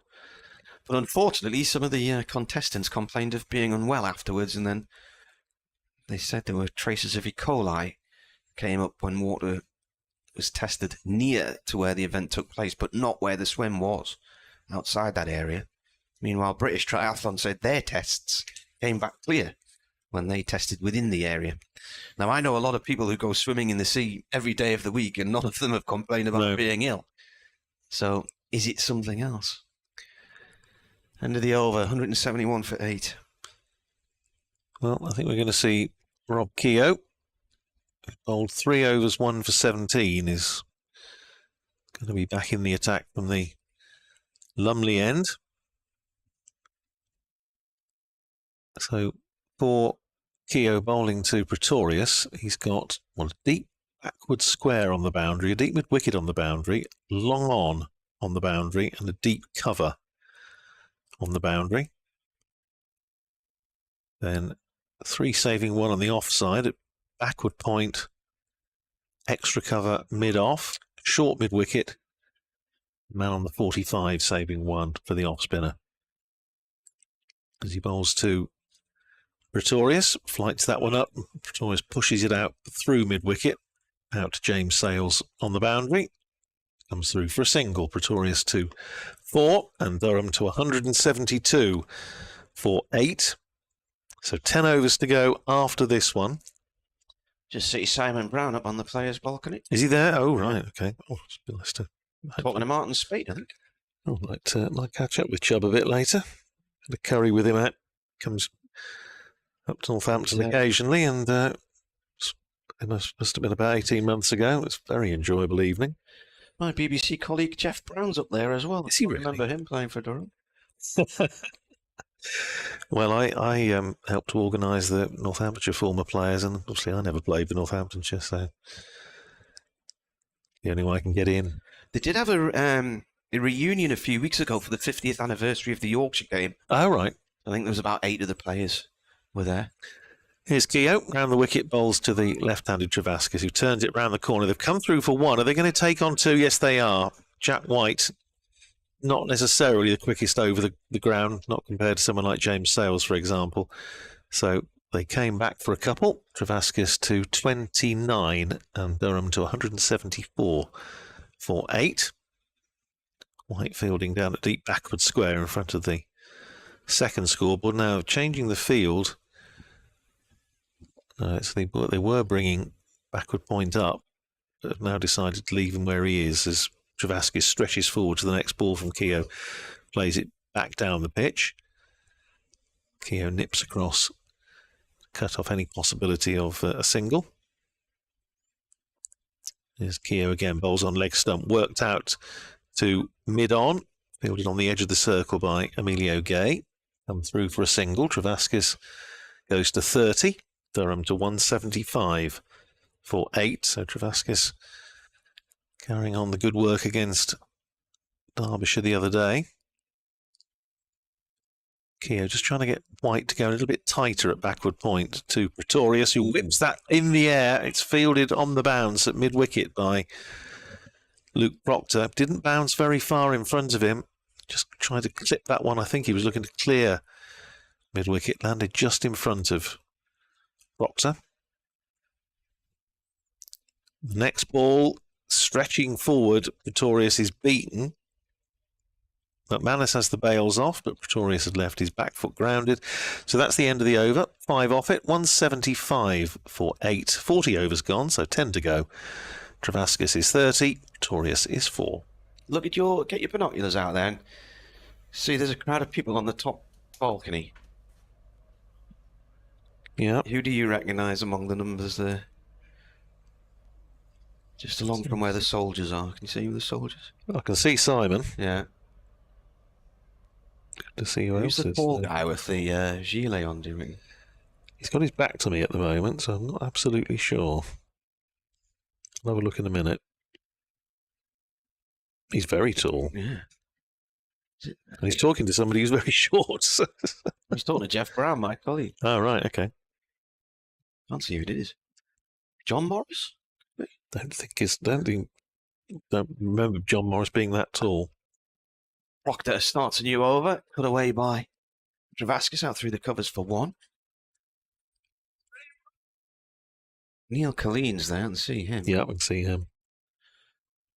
Some of the older players who would have featured for Durham in the 70s sitting in the front row, and I don't really recognise any of them. What about the guy talking to Spatey and Chubby Brown? How do you reckon that is? Proctor in. This is played into the covers, no run there. In a white shirt. I can see him, but I'm not sure who he is.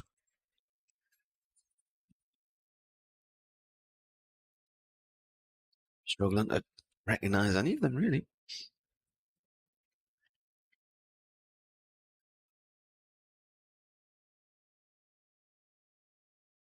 Proctor in.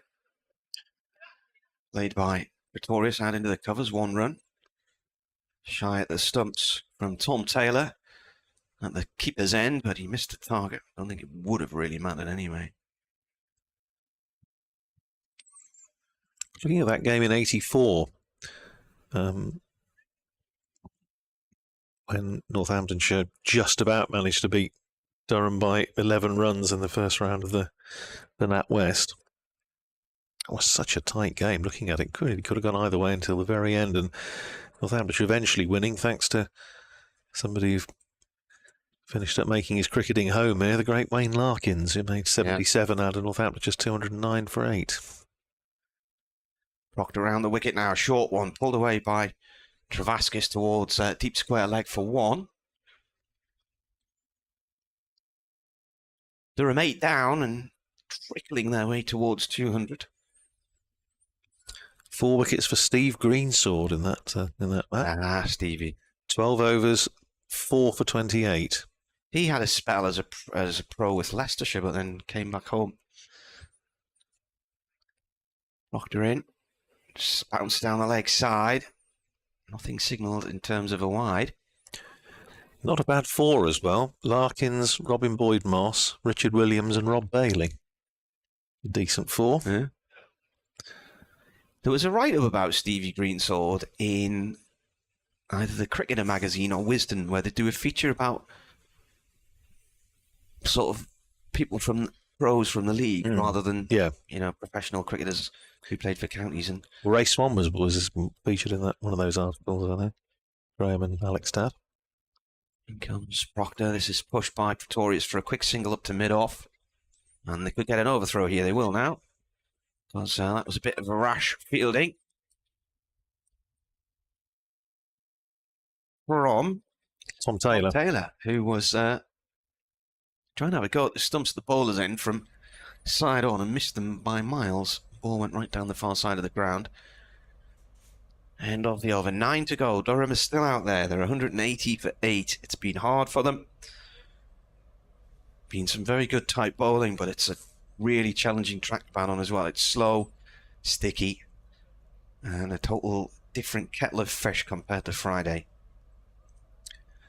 Yeah, looking at that game, chasing 210, Durham were 181 for 5, so they must have fancied the chances in his 30 with 5 wickets in hand as Keogh starts a fresh over, bowls short, clubbed away through extra cover by Travaskis, running out towards the boundary, just stopped inside the rope in front of the Health Club, and decent throw comes in as well, so a couple of runs to Travaskis, he goes to 34, 182 for 8, but then...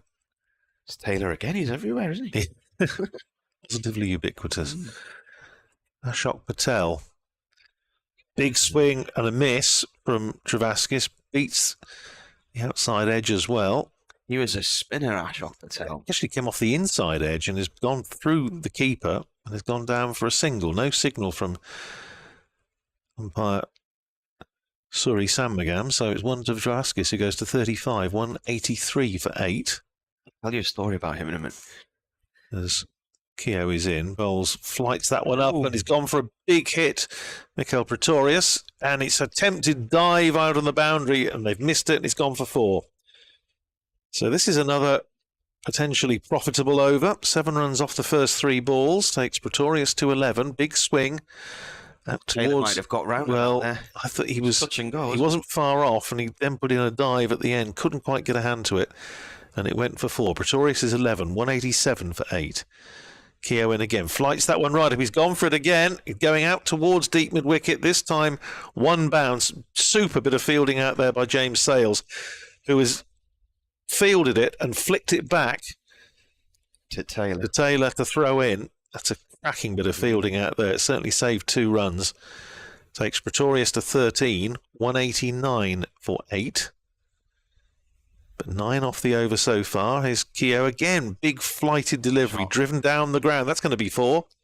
That's gone between the 2 fielders chasing it round. One from long on, one from long off, and it went straight between the 2 of them for 4. So Pretorius to 17. Really valuable runs here from these 2.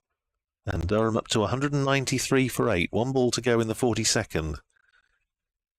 Travaskis singling to the dressing room for something as Keogh bowls swung away by Pretorius. It goes to the man on the 45, Prithvi Shaw, who sends in a good return. So a dot ball to finish the over, but 13 runs off that one. And it takes Durham to 193 for 8 with 8 overs to go. Liam Travaskis has made 35. Mikel Pretorius has made 17. And these 2 have already put on 26 for the 9th wicket. Yeah, Ashok Patel in that game was run out, and after that, Alan Walker, by the look of it, bowled a really good spell at the end, picked up the last couple of wickets, and Northamptonshire just about getting home, but very, very tight game. My first season covering Northamptonshire, didn't do that game because I didn't do all the away games then, but it was my first season, 1984, at the Figtums ground at Darlington. Did a game there some years later in one of the knockout competitions.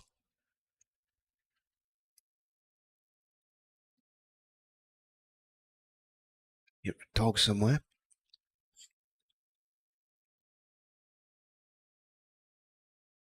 Proctor. The ball is 9th over. He's taking 3 for 30. Round the wicket. Slower ball to Travaskis. Played up to mid-on. He'll get a single. The only Durham game I've covered at Feetham's was a win against Derbyshire in the County Championship in 2000. They were due to go back and play a one-day match there. I think against Gloucestershire in 2020, but obviously the one-day season was scrapped because of COVID. Right arm over now to Pretorius. Bob Buckle played up to Rob Keogh at mid-off. Yeah, so Ash Patel played for South Shields for years. He was a spin bowler.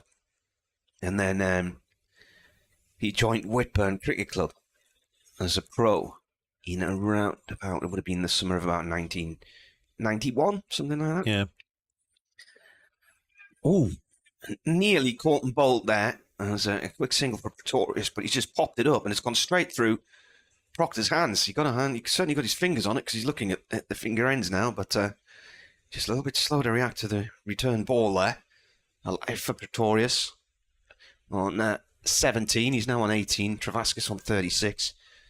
And this partnership worth 28 from 31 balls.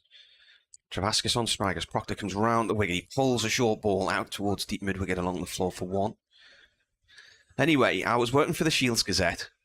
So my dad took a photograph of Ash signing his contract and said, could I put a piece in the Shields Gazette? So without thinking very cleverly, there was a lad who played cricket for Whitburn called Alfie Patel.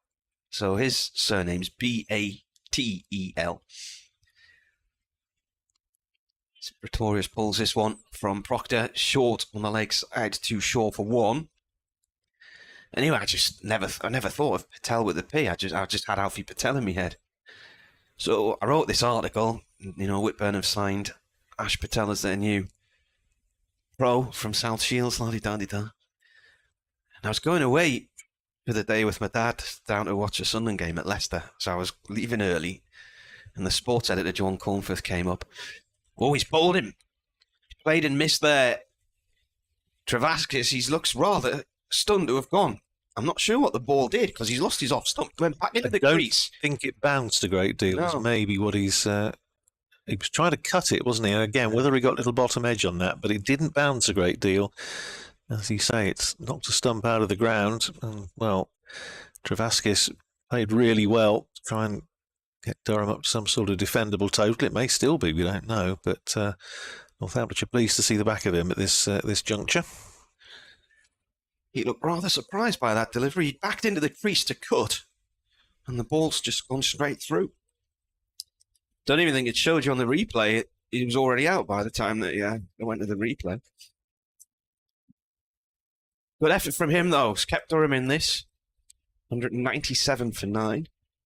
So 30 added, vitally. And career best List A bowling figures for Luke Proctor, his first fourther in List A cricket.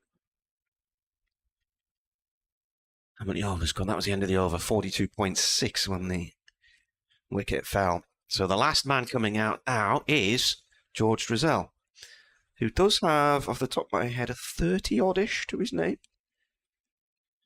Let's have a look. Well, is he going to be a fine drizzle or a steady? 37 not out against Sussex last year. So they're not going to do with that today. Fine drizzle or a steady drizzle. 197 for 9. So yeah, just quickly. So John Cornforth, the sports editor, used to like to play a practical joke on me whenever he could. So he gave me this huge printout of the back page of the paper. Patel signs for Whitburn. As Keogh starts over number 44, and the first ball of it is laid down to backward point for a single by Miguel Pretorius, takes Durham to 198 for 9. He says, "Here you are, Marty, give that to your dad and then get it framed and put it up on the wall in the cricket club." So handed it over to my dad, and my dad's like, "What on earth have you done? It's Patel with a P, not Alfie Patel with a P." Get onto them, ring them up, tell them they need to change the back page. Keogh in bowls to George Drizzell, and he's bowled him. All out. So that's it. And Keogh celebrates, and Durham have been bowled out for 198 in the 44th over. And Drizzell goes first ball, bowled by Rob Keogh. And there's me trying to talk him up. Well, and Northamptonshire, I think we're going to be very, very satisfied, even given the fact that, as I say, I'm not sure it's necessarily the easiest surface, but bowled Durham out inside 44 overs, 43 overs and 2 balls for 198. Pretorius left not out on 20. George Drizzell, last man out, bowled by Rob Keogh, first ball for naught. 198 all out. Northamptonshire will need 199 to win. Well, not the easiest practice. It's going to go two ways. Northampton will come out and swing the bat around and smash Durham out of sight in no time, or they'll get bogged down into a real war of attrition. Well, I was thinking about the T20 game here, Martin, earlier in the season when I was just trying to remember. I don't think that was. Yeah, Northamptonshire made 161 for 7 and never quite made a decent start with Emilio Gay and never quite got going. And in the end, Durham, who looked as though they were winning fairly easily when Graham Clark was going at the top of the order, lost wickets in the middle and finished up getting there with an over to spare. So it's possible he may finish up with that sort of match. There were 10 extras in the innings, so 4 leg byes and 6 wides. Durham 198 all out in 43 overs and 2 balls. Bowling figures: Jack White 10 overs, no maidens, 1 for 49. Tom Taylor 7 overs, 1 maiden, no wicket, 423. Luke Proctor, career best List A bowling figures for him: 9 overs, no maidens, 4 for 34. James Sales 8 overs, 1 maiden, 2 for 31. Good figures for him on his return to the side. Simon Kerrigan, a bit of a mixed bag from him, but he did pick up the wicket of Johnny Bushnell. 4 overs, no maidens, 1 for 22. And Rob Keogh, which has picked up the last wicket there, 5 overs and 2 balls, no maidens, 2 for 35. Right then, that is lunch, and we'll be back with you in about half an hour. So around about 2:30, when Northampton come out with their target is 199. Could be quite a tense affair, this one. We shall see.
With the dawn of a new era on the horizon, it's time to awaken the sleeping lion. Time to rise and go to war. Hear our cries now, hear us roar. A team with great prospectors now come forth, who fight for our pride and who fight for the North. Together we march, success in our sights, achieving our goals and reaching new heights. Heroes of old and heroes of new, the brave and the bold, they bind us like glue. Stars will be born out on the wicket. Now begins a new chapter at Durham Cricket. Get ready to travel back in time to the vibrant 80s era at Chesterley Eats. Join us for a weekend of incredible music, mouth-watering global cuisine, and non-stop family entertainment. Immerse yourself in the nostalgia of 80s classics that will keep you dancing all day long. Our talented local celebrity bands will take to the stage, bringing the spirit of the 80s back to life. Indulge your taste buds in a culinary adventure as we bring together a tantalizing selection of global flavors.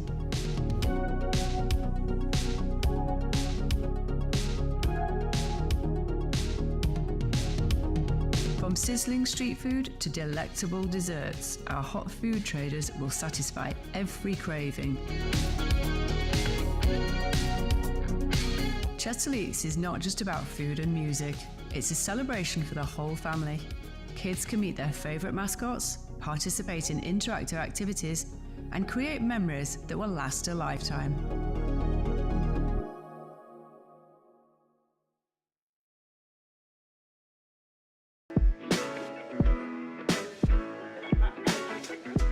Yeah, my first Ashes memory, probably Alan Border wearing the 4X Castlemaine hat back in the 89 Ashes and celebrating the win. That was pretty cool.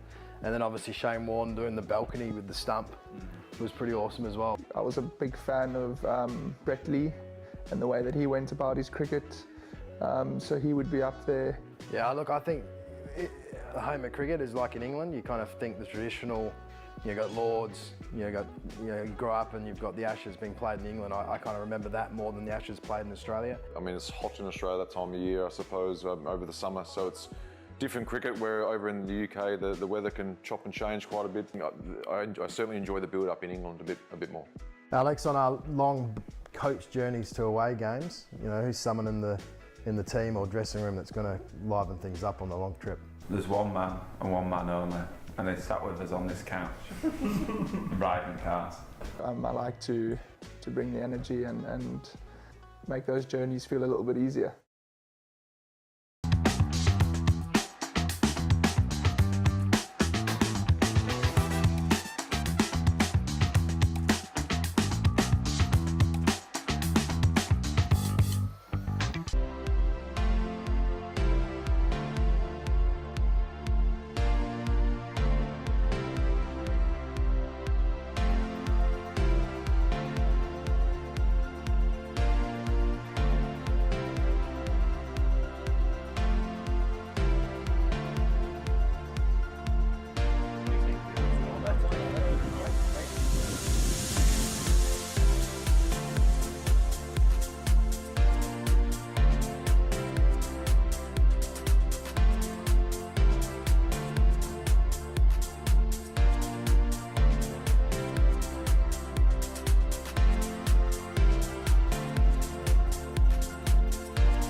We rose from the dust of the coalfields. A dream of bringing professional cricket. 30 years later, we stand together. With many successes on and off the field. A trophy cabinet full of silverware. A professional pathway for boys. And girls in the north. And community programs that both enhance. And transcend the sport in our region. But we want to achieve more. We want to reach every corner of society. A welcoming place for people of all backgrounds. Supporting the community to which we belong. We want to be at the forefront of inspiring generations. Inspiring people to be better players. Better people. Better members of society. We are working hard proud to welcome everybody. Developing inclusive environments. With a commitment to encourage Equity. Diversity. And inclusion in everything we do. We aim to make a positive change across cricket. Our wider community.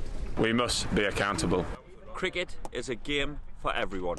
Our programmes are for everyone. Seat Unique Riverside is for everyone. Durham Cricket for the North, for everyone. Durham Cricket for the North, for everyone. Durham Cricket for the North for everyone. Durham Cricket for the North for everyone. Durham Cricket for the North, for everyone. Durham Cricket for the North, for everyone. Durham Cricket for the North for everyone. Durham Cricket for the North for everyone. Durham Cricket for the North and everyone. Durham Cricket for the North, for everyone.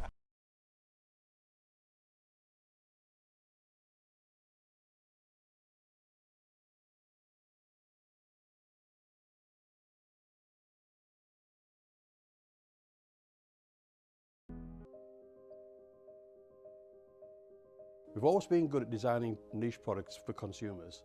So our thinking was if we can use the same design skills on products which have got more volume, we'll be more successful. The big issue was the plan to do it. We set a figure of a capacity to make 250,000 pieces a year. That's an ambitious target, that's our figure. So we then worked with the machinery designers to make the washing machines. Number one in this product, it's got to be reliable. A washing machine has a lot of hard work to do, and it's a very important part of most households. So reliability was a big issue.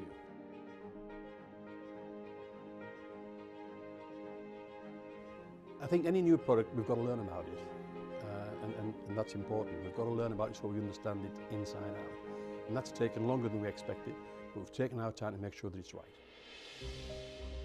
There's a big appetite for buying British products, and rightly so. But we can't rely on that. We've got to make a product that competes with all the imports. And of course, remember, we've got our core business here of making domestic dehumidifiers and bottled water coolers and industrial dehumidifiers. So that takes our time, and we don't want to get this wrong.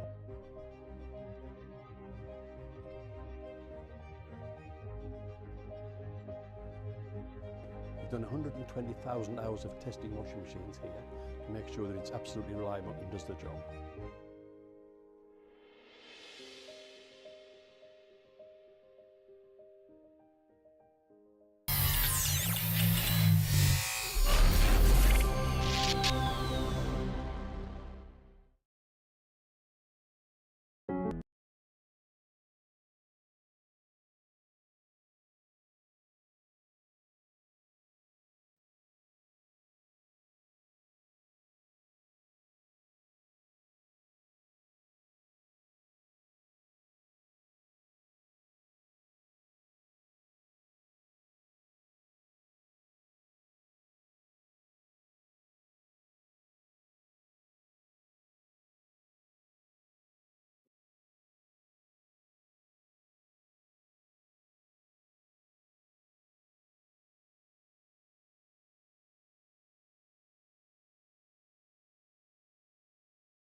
I took 6 rounds to my right leg and then 1 to my shoulder.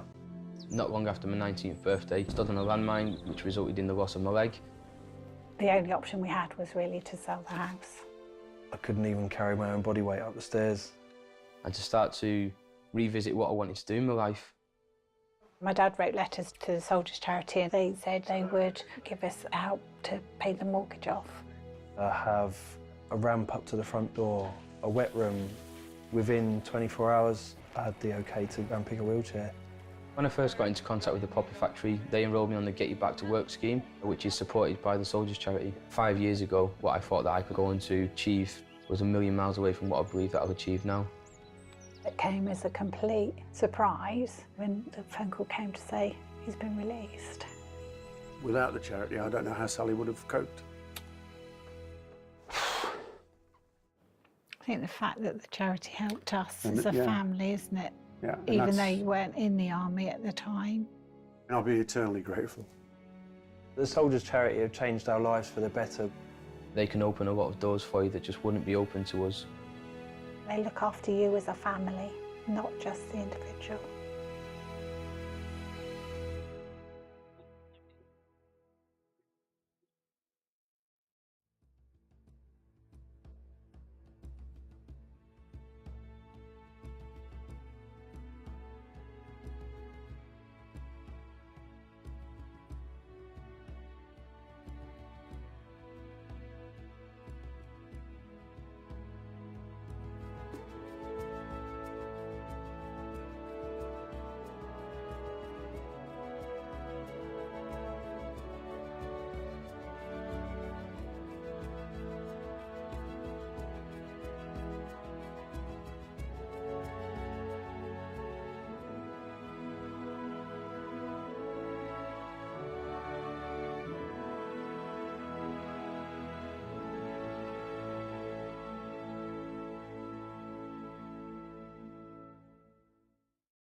Here we go then.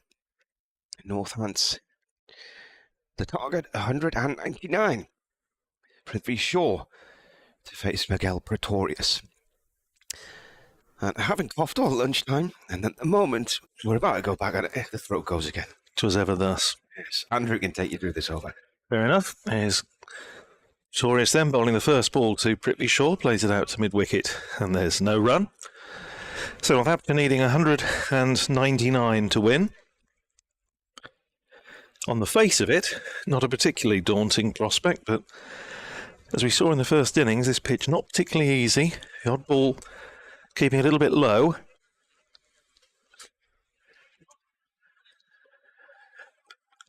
Here's Coghlan running away from us.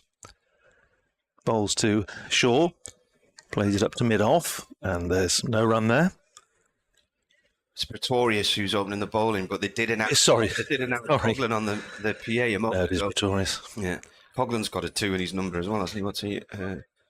He's 23. Pretorius is 29. Should know better than to listen to public address announcements. It is Pretorius with 29 on his back, running away from us to bowl to Prithvi Shaw. Clips that away through mid-wicket for 4.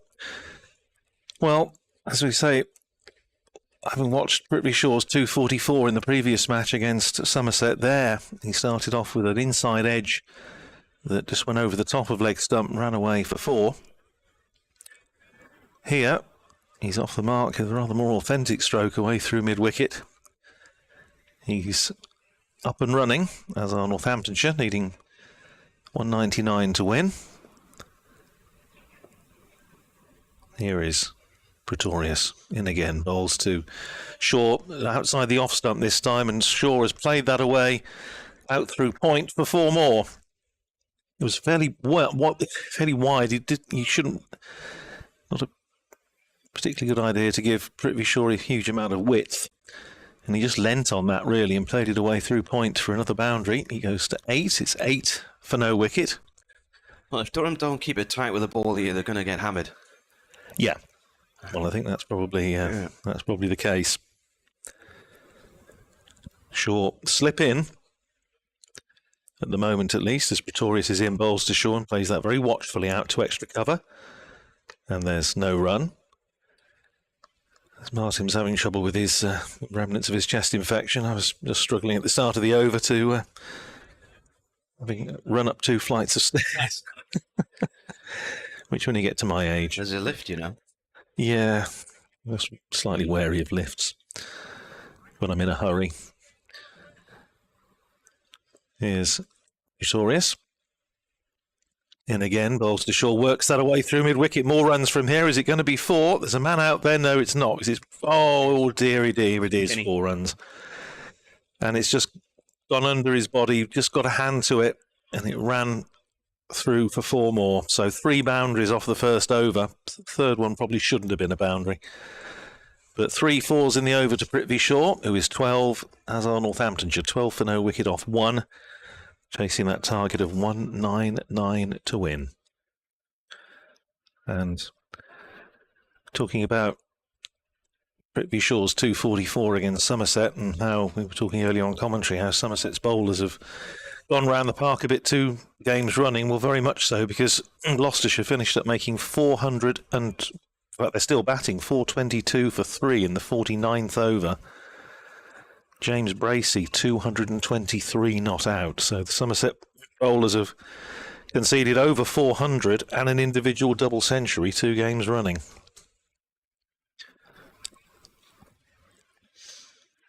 Coghlan then starts with a wide down the leg side. So 12 off the first over, a freebie at the start of the second.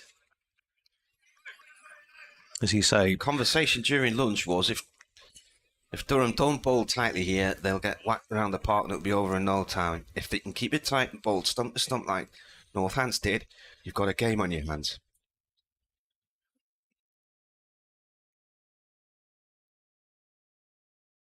Coghlan in again, that's another wide down the leg side. Graham Clark, the keeper, did well to get across to that. It was. That was wider still and wider, wasn't it? Looks as though the game at New Road will be over very shortly. Worcestershire all out for 108. Warwickshire 91 for no wicket after 14 overs. They need just another 18 to win in 36 overs, which you would think they probably ought to get.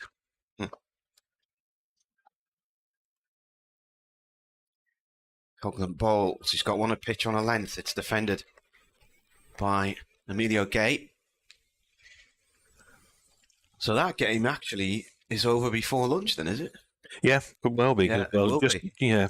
They'll have started that innings before the scheduled lunch break, unless they've gone to lunch now.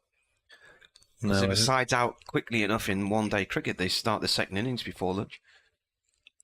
That's going to be a very, very early finish indeed. Coglan to Gay. Gay turns this out through mid-wicket for 1. I said they might be in time for Matins. Just for even song, they might be in time for Matins at this rate. It's Matins. It's an early service, isn't it? 2:30, the time now.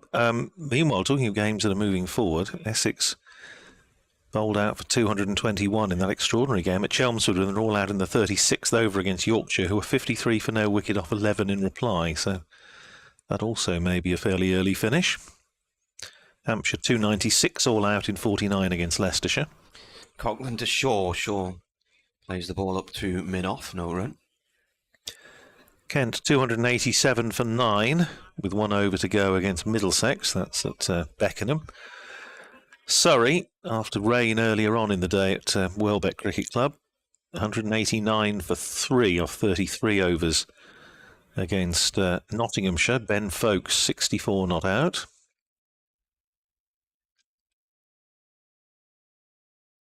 Shaw plays this ball from Coglan up to mid-on this time. Stayed a bit low around about angle height. That's going to be the thing that all the Northamptonshire batters are going to have to look out for, and you would hope, having been out in the field for 40 or whatever it was overs, 44 overs, they'll have noticed that the odd one is keeping a bit low.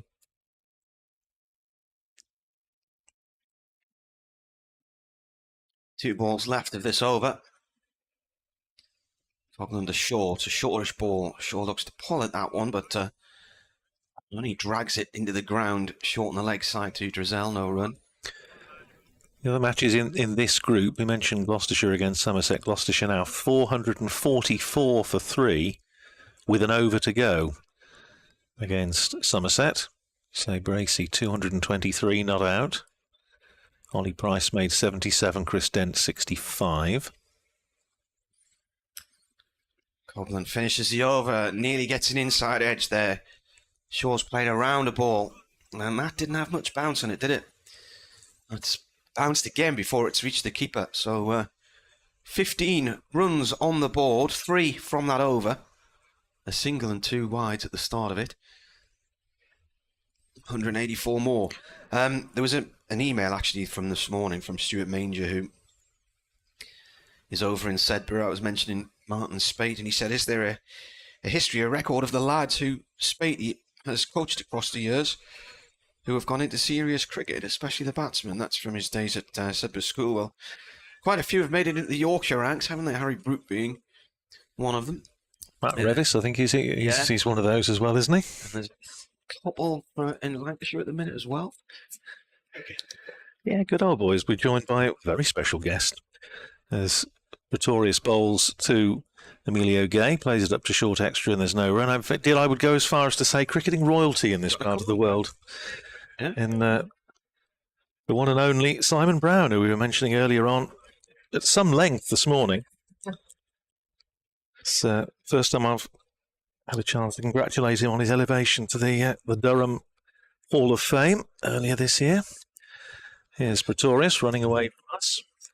The bowl to Emilio Gay. That's the off stump. Gay leaves well alone. Job, how are you? I'm very well, thank you. Very well. But I don't manage to get here that often now, so it was very nice to be invited back by the club for the former players there. There's a few legends in the box up there. Yeah, we saw it. We've been keeping an eye open to see how many we can recognise. Who's that really tall guy with a gilet on that Jeff Brown's been talking to? I would think it's probably Colin Campbell. Right. I couldn't recognise him, but generally had his back to us nearly the whole time he was there. Here's Pretorius in bowls to Emilio Gay, turns that nicely off his legs, down behind square on the leg side. It's a chase around the boundary, good stop just inside the rope, but still 2 runs to Gay. He goes to 3, and Northamptonshire to 17 for no wicket. I mentioned, spotted also, of course, when your bowling partners in crime, Gareth Smith on the ground today, sitting in the crowd under the scoreboard. Oh, right, I'm not seeing so much. I'll have to see if I can find it. Far side, him and Kathy are on the ground today. Messaged me early. He said, "This is the shirt I'm wearing. This is the hat I'm wearing." So I did manage to spot him. All right. Here's Pretorius in again. Bowls to Gay. Just drops that down. Bounces a couple of times before it goes through to Graham Clark. So it must have been, be saying about the Hall of Fame, that must have been a terrific accolade, but especially going in there with the great man Jeff Cook as well, another man of Northamptonshire heritage. It was. I think it's a really nice initiative by the club, to be honest with you, and it would smashing night to catch up with some of the former players as well. There's a lot of people there. Here's Sorius, and again bowling to Gay, plays defensively out into the offside, and there's no run. Yeah, Jeff Cook did come to the former players at Northampton this year, and I have to say, looked very, very well. Yeah, really good to see him. And, I've seen Jeff a couple of times over the last sort of year or so. We've played golf together a little bit, and yeah, it's always nice to catch up with Jeff. And it was great that night when we had the Hall of Fame, that everybody to a man recognised the contribution that Jeff made to the club. Well, rightly so. Here's Pretorius in again, bowls to Go, drives beautifully down the ground, beats mid off, 4 runs.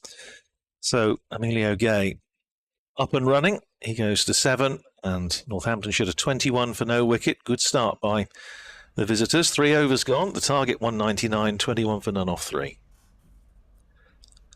But yeah, I mean, it's astonishing to think of somebody like Jeff Cook and what he's given to the game of cricket. Obviously, he's Northamptonshire's longest-serving captain of recent times, if you can go way back into the dim and distant, but in the sort of the first-class era. And obviously played 20 years at Northamptonshire, and then sort of embarked on a second career up here in Durham. Did so much as a player, but then as obviously coach in particular, director of cricket and so on. And I mean, what a legacy! What a contribution to the game of cricket generally. Absolutely. Coghlan from the Lumley end, driven by Shaw. It's gone just past the grasp of McKinney at backwards point, and it's gone for 4. To the short third man boundary. Have you seen much of Prithvi Shaw? No, I'm not seeing an awful lot. But just going back to your point about Jeff, yes, like I say, the number of people that obviously mentioned Jeff's contribution, but I don't think personally I've ever worked with anybody who's been better at nurturing young players and also identifying talent as well. It's a real standout skill. Coghlan to Shaw. It's gone to McKinney at backward point, no run. Jeff didn't play for Durham, did he? He recruited all the players, but I think he played 1 game, if I remember rightly. We got through to I'm going to say a quarter final. I think it was, of whether it was the NatWest or Benson Hedges, whatever it was at the time. I'm going to say Middlesex, I think. And there was a couple of I think there was some injuries to some of the batters, and Jeff stepped in and played. I think there was only the 1 occasion, if I remember rightly. Right. Did he not play in the season though before Durham went up to first class in 91? I think he played then, because he finished at Northamptonshire in 1990. That's right. Coghlan bowls. That's a wild wahoo there from Shaw. A ball that was leaving him outside the line of off stump. That moved a bit. Yeah, because I mean, he basically recruited the team, didn't he? He did, yeah. So that must have been quite a job. Yeah, I mean, obviously in the early years, there was a real mix of senior players who would probably have benefited from a move from one county to another, just to sort of rejuvenate the careers, I suppose. Coghlan in again. This is defended this time by Shaw. Rolls short on the leg side, no run. And then obviously a couple of players like myself and some of the other lads who played a little bit but not really broken through into another county first team, really. And then some of the younger local players as well. So it was a real mix those first sort of couple of years. But I'm sure it was right up Jeff's street, to be honest with you. So I think the characters of the people that were recruited had as much to do as their cricketing ability as well in the first few years. It was great fun to be involved. Yeah, played a quarter final in 1992 at Leicester. Was it Leicester, was it? Yeah, there you are. In comes Coghlan bowls. Just played away out towards deep mid-wicket. Sorry, to deep square leg for 1 by Shaw. Now, if that's the game I'm thinking of, we went down on a bus, and I was with Matty Roseberry and my dad, and we were in a box at Leicester. And it was the day Chris Boardman won gold on the track at the Barcelona Olympics, because we were watching that in the back of the room on that carbon fibre monocoque bike that he had. I wonder where that was going, but... Well, I know where the bike is. It's in the National Cycle Museum in Clandrin, Wells, because I've seen him there. Poglan to Gay hits the pads. Nothing from the bowler in terms of an appeal. Not really sure where the noise was coming from there. Possibly the keeper. Gay's limping around now. I was going to say it could have come from the batsman the way he's getting around there right now, I think. Just missed the thigh pad, I would suggest that one. End of the over then. So 4 gone, 26 without loss. Right in the flecky bit. Simon Brown, the former Durham and England bowler and Northants bowler with us here. BBC Radio Newcastle, BBC Radio Northampton. What year did you retire then, Simon? So I had 10 years, so I finished in 2002. That was my last season. So I saw you first, your last 3 years then, because I started covering Durham in 2000. So. Yeah. We were reminiscing earlier, Chubb, about your first-class debut, which I did see at Fenners in 1987. Who was that? When the drop catch through the hands and off NGB Cook. Oh, yes. Yeah, I remember. Yes. It's funny, he never mentioned it. I'm sure he wouldn't. Here's Pretoria starting another over to Prithvi Shaw. Drives down the ground, well fielded at mid-on. That's a good bit of fielding, save 4 runs. David Beddingham, the man just on the edge of the circle, stays at 26 for no wicket. Yes, Richie Norman coming on the field. It hit me between the eyes, if I remember rightly. I dropped it. And he asked, and if I remember rightly, the story was that Richie asked you whether you could see all right. Correct. Yes, I had forgotten about that. You're right. The question was answered by NGB Cook in language that we couldn't possibly use on a family programme. Yeah, you're right. There was your expletive in there as well. Yes. Here's Pretorius. In and bowls to Shaw, who drives almost a carbon copy of the previous stroke, but he doesn't hit that quite as well, time it quite as well, but it still goes to Beddingham at mid-on. There's no run. Who's upstairs and Simon? John Morris is here. Yeah. Chris Scott, like I say, Colin Campbell's a cat we mentioned earlier on. Gary Brown, Darren Blank-Kyron's here. Andy Fothergill. Simon Hughes has just arrived fairly recently as well. Right. Who else? Sean Burbeck has also just arrived fairly recently as well. We're talking about Gary Brown earlier on as well. Here's Pretorius running into bowl to Prithvi Shaw, who drives upishly, and I think extra cover may have got a hand to that. It's going to run away for 4. It does indeed cross the rope now, but it was in the air a long time. It was a terrific effort, and I think he may have got hands to it, but it's still run away for 4. Take Shaw to 21, 30 for no wicket. If that had stuck, I mean, that would have been that would have been one of the catches of the season, I think. But Borthwick in there, and he's fairly tight in there, isn't he? At extra cover, he's a good 10 yards in from the edge of the circle. Here's Pretorius again. Bowls to Shaw, plays that defensively up to Beddingham at mid-on, and there's no run. Got his fingertips to it because he's in the machine. Yeah. There's a good turnout from a number of the sort of guys who played a lot of the minor counties as well prior to obviously the club turning first class. So this is a really good turnout that day. Yeah, we were talking earlier about the likes of Stuart Wilkinson and Steve Greensword, and both played against Northamptonshire in knockout cup ties pre-first class. Is Pretorius in bowls to Shaw, who's dropped at backward point. He's absolutely levered that. Zach Rizal. And that's Rizal, I think, who's down. He did get both hands to that. That was a more palpable chance than I think the one to Scott Borthwick earlier. He's down and just got up again, but that did go to hand. He got both hands to it, and it's gone down. Shaw survives. 21 to him. 30 for no wicket. Well, not generally a man you can afford to drop, I think it's probably fair to say, as Pretorius is in bowls to Shaw, works that just in front of square out to the boundary for a single. Have you got any recent examples of where that might have happened? 22 to Shaw, 7 to Gay, end of the over, 31 for no wicket, 5 gone. Yeah, we were saying about when he got his 244 against Somerset last week. First ball he faced, inside edge over the top of leg stump for 4, and when I had a chat with him afterwards, I said about that, and he said, well, when that happens, you know it's your day. 244 runs later. But, I can top that. Oh, yes. Yes. We're not talking BC Lara, are we, by any chance? Never again. I'm never talking about that again. Coughlin in. And balls. It's gone down the leg side. It's a wide. So was that when Chris Scott put the ball down? Was that off your ball then, was it? Or not? It was, yes. It was. And he muttered the immortal words, you'll go and get 100 now. Something like that, yes. That was after he'd been bowled off a no ball. Almost caught and bowled first ball, I seem to remember.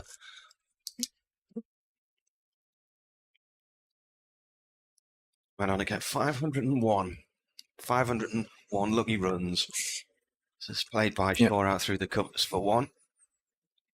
Still the world record, isn't it? Saw him get the 400 in Antigua against England in 2004. We were there.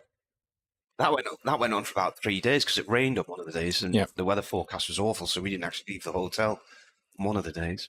The game at Edgbaston felt like it went on for 3 weeks. Well, weren't Durham short of bowlers? We had a Sunday League game in between, which, yes, accounted for a couple of bowlers as well, which didn't help. Coughlin to Gay, that's guided nicely to vacant third man for 4. Because Durham couldn't declare because they said they didn't have any bowlers. So who was the Warwickshire skipper? Dermot Reeve, I think, if I remember rightly. He Dermot was got knocked, didn't he? And thought, right, well, we'll teach Durham a lesson here. Apparently, because it was heading for a draw, the story is that Lara didn't realise the match was about. He didn't. That's right. Somebody had to point out to him that he needed to get a. It was Wayne Larkins told him it was the last ball of the last ball of the game. I have to confess, I think the umpires may have squeezed another over in if it hadn't occurred. But and actually, John Morris, who's here today, John was bowling the last over. John hit him on the head the ball before he bounced him, and Lara didn't really know what to do. I don't think he'd ever seen anybody bowl bounces like John. And just stood there and it bonked him on the helmet. And then when Wayne told him this was the last ball, he kind of panicked. Well, not panicked, sorry. He realised he better get on with it and just promptly lashed the next ball through cover for 4. He was fully intent on batting until 6 o'clock. Coughlin in. This is another defensive shot from Gay, following up on the last one. Because the rain affected the game so much, and like I say, we had the one-day game in between, it just didn't. You're right. It just became a one-innings game. We got 600, they got 800, and we went home. There wasn't really. I wasn't at this game, but from what I recall, word got round that something might happen, and gradually more and more reporters started to turn up and members of the public. This is played by Gay into the covers, no run there. Yeah, Durham 556 for 8 declared. John Morris 204, and. Then in reply, Warwickshire 810 for 4 declared. BC Lara not out 501. Keith Piper 116 not out. You got away lightly there, Chubb. 27 overs. Could have got a few more out of you, couldn't you? Yeah, you could have bowled some of your left arm spin. Saving it for another day. Coughlin in. He plays the ball to point, no run there. We were talking about Stevie Greensword earlier. Keith Gregson's been back on. And he's emailed, he says, me again. He said, I wrote a piece for the Cricketer, or Wisden Cricketer, on Steve Greensword when he was a pro at Ashbrook. It must have been somewhere between 1979 and 1982. I think I've got a copy in my desk at Ashbrook. I can remember Steve opening for Sunderland with a teenage Michael Rosebery in an evening knockout match at Ashbrook where they polished off the opposition score quickly. He was a lethal bowler, really tight, and gave few runs away. I say, and that batsman Northamptonshire squeezed home by 11 runs in 1984. We were saying earlier he got a quartet of solid players out: Richard Williams, Robin Boyd Moss, Wayne Larkins, and Rob Bailey. It's decent foursome. It is. Michael Pretorius starting his 4th over, bowls to Shaw, who drives down the ground. Again, it's fielded by David Beddingham at mid-on. Bit of a pattern developing here. 37 for no wicket. Northamptonshire off 6 overs. Yes, and interesting, and I'm sure listeners from both sets of supporters would be just keen to get a handle on how you actually finished up down at Northamptonshire. We mentioned Doug Ferguson earlier, right? Yeah. And Sorry, go on. Just see this ball from Nicol Pretorius bowling to Shaw, who's fed up with hitting it to David Beddingham, so he's hit it over him. He hasn't actually got hold of it. It's pulled in by Beddingham about 5 or 6 yards in from the boundary, but he's going to come through for 2. Take Shaw to 23-39 for no wicket. Yeah, there was always a tradition of players from the northeast ending up at Northampton, or at least sort of trialling in Northampton, and that was, like you say, it was largely down to Doug Ferguson as a local scout, really. In fact, actually, Paul Remains is here today, so Paul was probably one of the very early ones, obviously, with the likes of Jeff and Peter Willey and other players of that era who found their way down there. Pretorius in bowling to Prithvi Shaw, who's gone over extra cover this time, and I think that's going to run away for 4. 1, 2, 3 bounces and hits the boundary rope in front of the main pavilion. 4 more to Shaw, he goes to 29, and Northamptonshire to 43 for no wicket. And actually, you mentioned Gareth Smith, who, like I said, I think is here at the game today. Myself and Gareth both got asked to go for trials at the same time. We both, I'm trying to think what year it was, 1985-ish, yeah. Both went down on trial and were both successful in securing contracts as well. So it was nice to have somebody else from the same club at the same time. Actually, it was probably made life a bit easier, I think. Pretorius in bowls again to Shaw, who's defensively out to extra cover, and there's no run. Did you leave Bolton Common 86 or 87? 6. 6, so you're a year older than me. I do remember 85, you and Gareth Smith playing for the county Colts at the county ground against Old Willingburians, if I remember rightly. Peter Phipps and Peter Phillip. Yeah, that rings a bell. Which team? Old Willingburians, the old Old Welling. Not in existence anymore, but the old boys of Wellingborough School. There's Pretorius in, and that's driven over the top of mid-off this time by Prithvi Shaw. 2 bounces and over the ropes for 4. Shaw to 33, Northamptonshire to 47 for no wicket, and you do feel that Durham need to break this opening partnership, in particular get rid of Prithvi Shaw if they're to get themselves back into this game, because as Somerset found to their cost a few days ago, he can take a game away from you very quickly indeed. Of course, Wellingborough School, which I think is where they used to play, was a fairly famous venue when Ian Botham played his first game after a fairly lengthy ban. 175.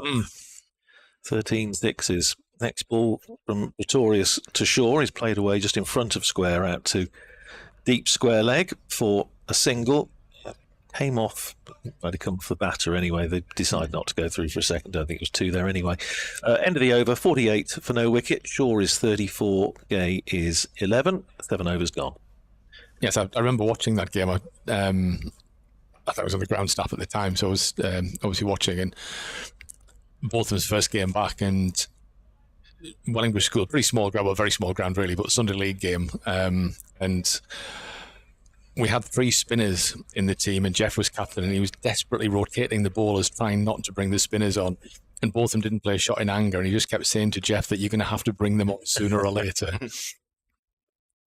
Coghlan to Shaw, this is played through mid-wicket for 2 runs.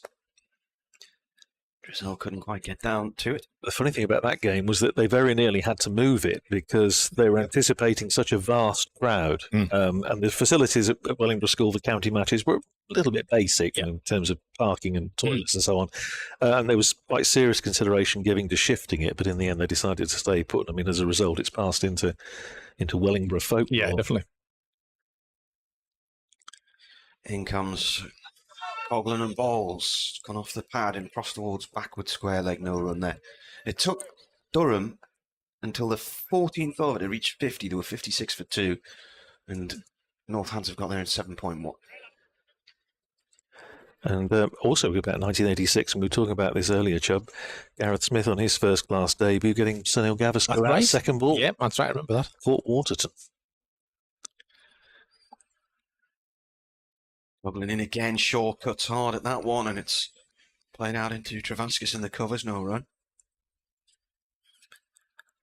So that was the route down to Northampton. As we say, it never quite worked out. As I know Ken Turner, Martin and I were saying earlier on commentary, Ken Turner was described, he was the jewel in the crown, and didn't quite work out at Northampton, but I suppose Northamptonshire's lost very much Durham's gain.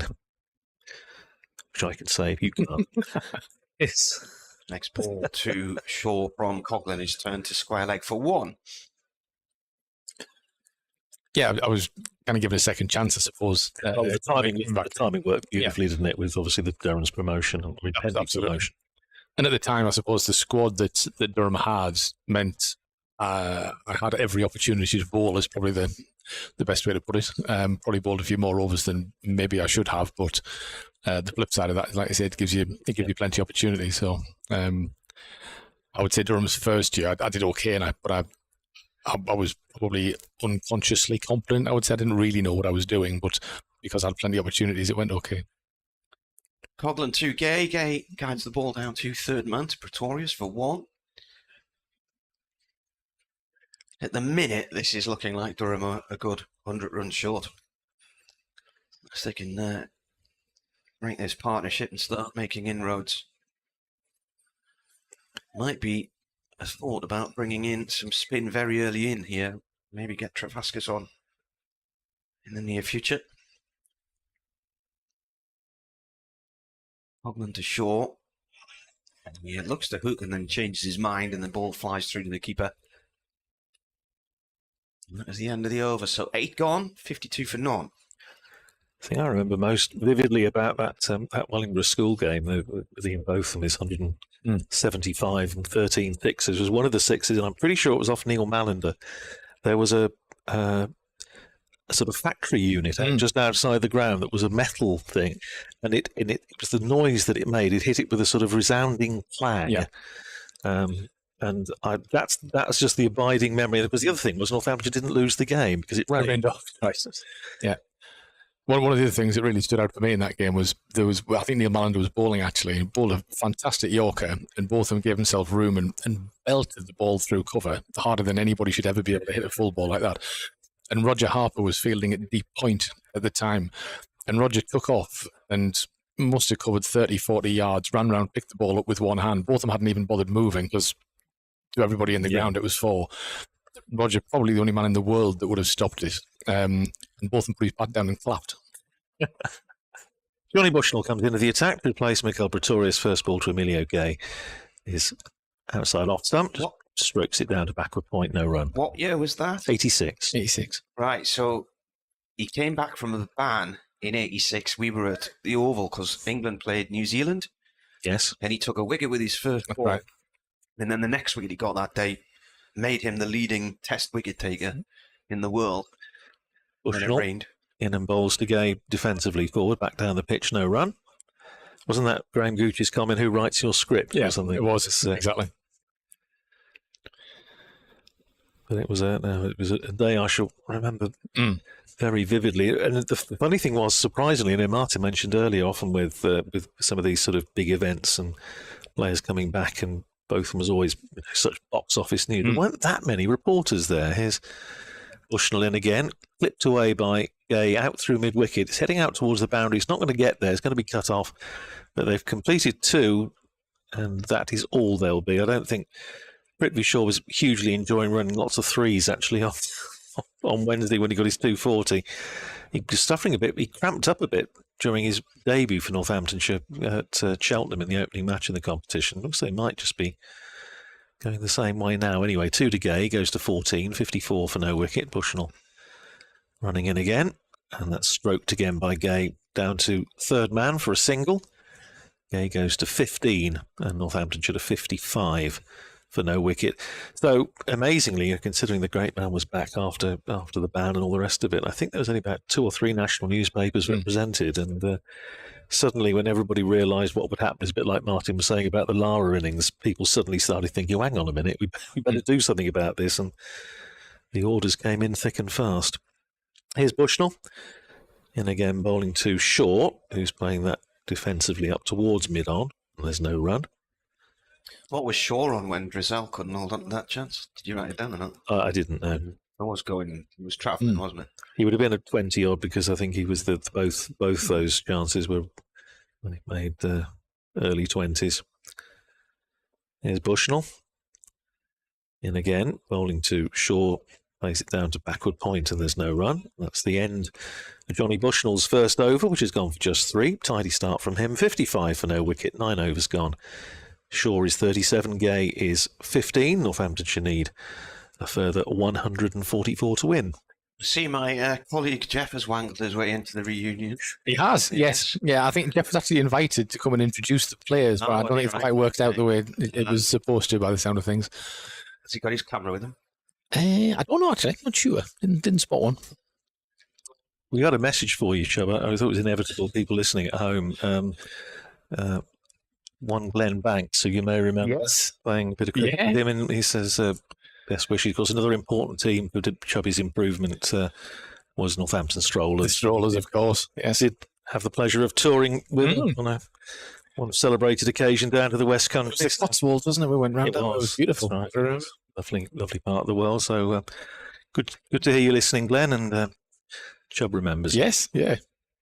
Going to see some off spin here from George Drizzell. So he's coming on before Travaskis, and it is Gay, the left-hander, who is on strike.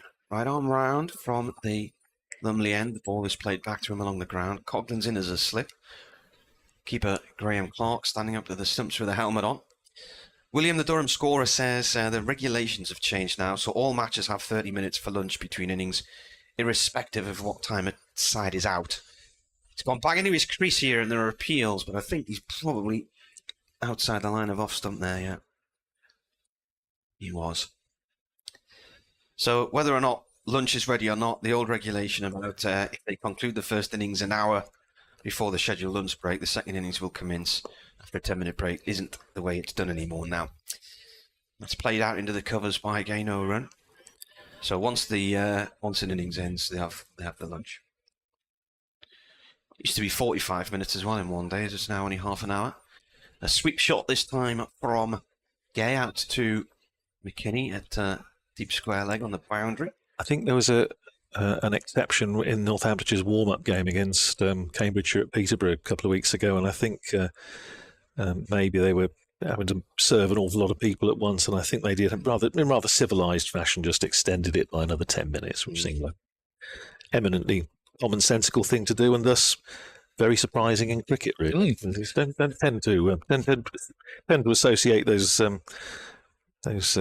two aspects, really, do you? Common sense and cricket. I remember David Constant taking us off at Oxford because it was too cold.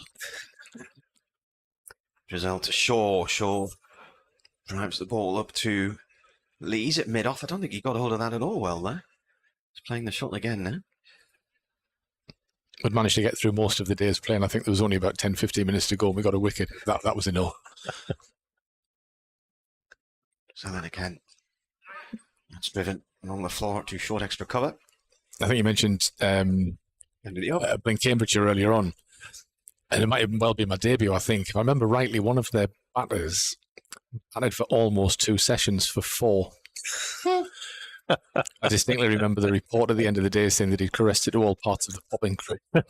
Somebody called Al Mayer, if I remember rightly. Oh, right. Was this with Durham or Northampton? No, Northampton. Yes, yeah, it was. I'm trying to think of. I seem to remember there was a game when we got taken off for cold. That does ring a bell. I couldn't have told you it was. I definitely David Constant. Yeah, he had every layer on possible. He had woolly gloves on as well, I seem to remember. And it just thought that enough was enough. Yeah, because the wind does whip across the parts a bit sometimes. But he always had, I don't know if it's the case now, but he always had it at the end of the first session, a very nice filling hot meal that was provided. And it was good old-fashioned sort of. It was. Pie and gravy and there's something with custard. It was, definitely. During the drinks break, we had a pot of tea because it was so cold. Very civilised. There's Johnny Bushnell round the wicket, bowls to Emilio Gay, who's in behind that, plays it up to David Beddingham at mid-off, and there's no run. So, I mean, from a current point of view, just bring it back to the here and now. Do you get a chance to watch a lot of Durham cricket these days? No, I don't, unfortunately. Not an awful lot. I mentioned earlier on the Hall of Fame. I think since the Hall of Fame, I've probably only managed to get down here a couple of times, but it's always nice to get back when I get the chance. Here's Bushnell in again, bowls to Gay. Just bounces a little bit on him, and he's on the back foot, dropping it down on the onside, and there's no run. Where are you based now? I live up in Northumberland right now, so I'm probably about an hour or so from here. It's very nice. We moved back to the northeast just over a year ago. Yeah. It's nice to get back home. was going to say, because I know you were in Oxfordshire for a while. Right. Yeah, we've traveled quite a lot. Not too far from, right, from us. Here's Bushnell, in again, bowls short, and Gay trying to cut, doesn't make contact, goes through to Graham Clark behind the stumps, and there's no run. But he must be, I was saying, looking at this ground, and obviously I only come up here a couple of times a year usually, but first time I came here was 2000 when Durham Cricket Board played Northamptonshire in a that West Tyre, whatever it was then. Gay plays defensively off the back foot again, out into the onside, and there's no run. Good start to the over, this from Johnny Bushnell, 4 dots. And you look at how the ground and the facilities have improved in that sort of 20 years. It is absolutely astonishing. I say, I remember doing that game because Gareth Smith was playing for the Durham board side and doing the game in a porter cabin at this end. Yes. And now think of where we are now. When you look around this ground, it's astonishing. Bushnell again bowls another dot ball. Gay this time trying to look and run it down past backward point. Can't beat the fielder there, so can Bushnell get out of the over?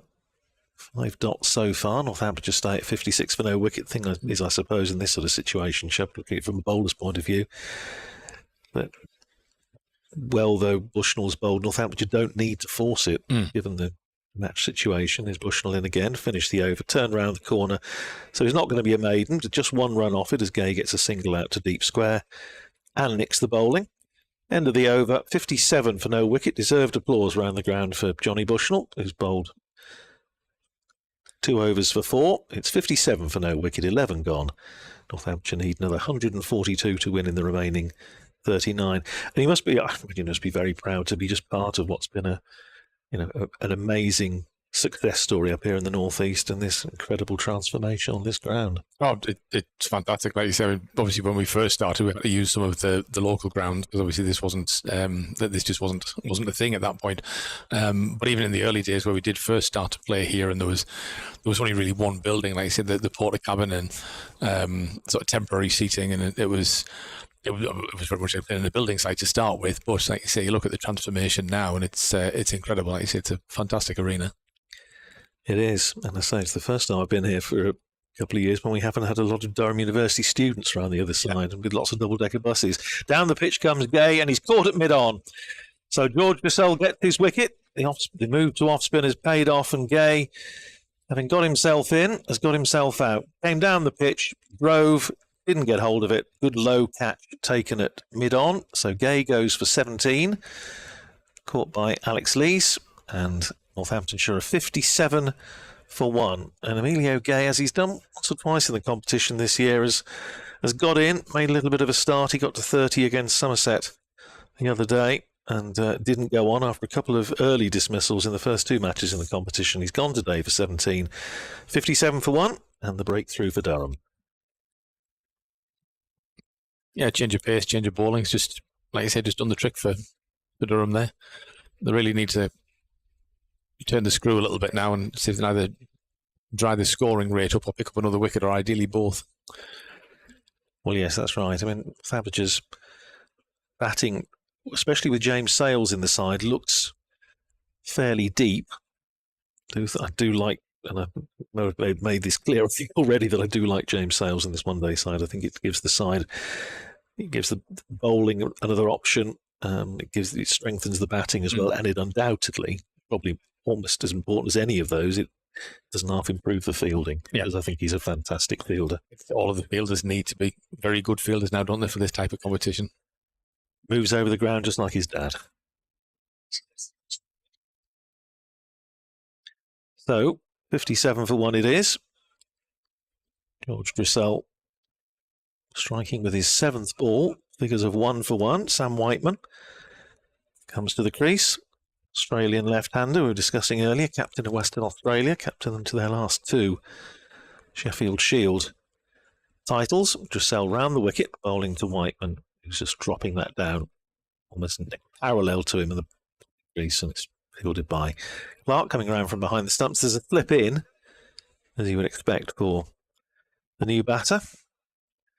Grissell in, and Whiteman trying to sweep, and he's got enough on that, I think, to run down for 4, just down to our right. It is indeed. So Whiteman is off the mark. Second ball with a boundary. Exchanges a little fist bump with Prithvi Shaw he goes to 4, and Northamptonshire to 61 for 1. For some reason, they gave him 8 for that, and I know it was a nice shot, but it wasn't quite that good. It's gone back to 4 now. Slip. Paul Coghlan, who had to chase that all the way back to the boundary, is now back in his fielding position as Dressel comes in, bowls to Whiteman, who attempts the sweep again. And is he stumped, or is he bowled him round his legs? He's out. He's stumped. I think he's dragged it on, hasn't he? I think he might have. I think he's yeah. I'm just wondering what he's given out anyway. It was trying to paddle round the corner. It's come off something. The wicket has been broken, and I think I think you're right. It was they've given it out stumped on the board. I think he's dragged that on with his glove. Well, yeah, it again. I'll have a little look. Yeah, I think my first thought, but it just bounced off the keeper.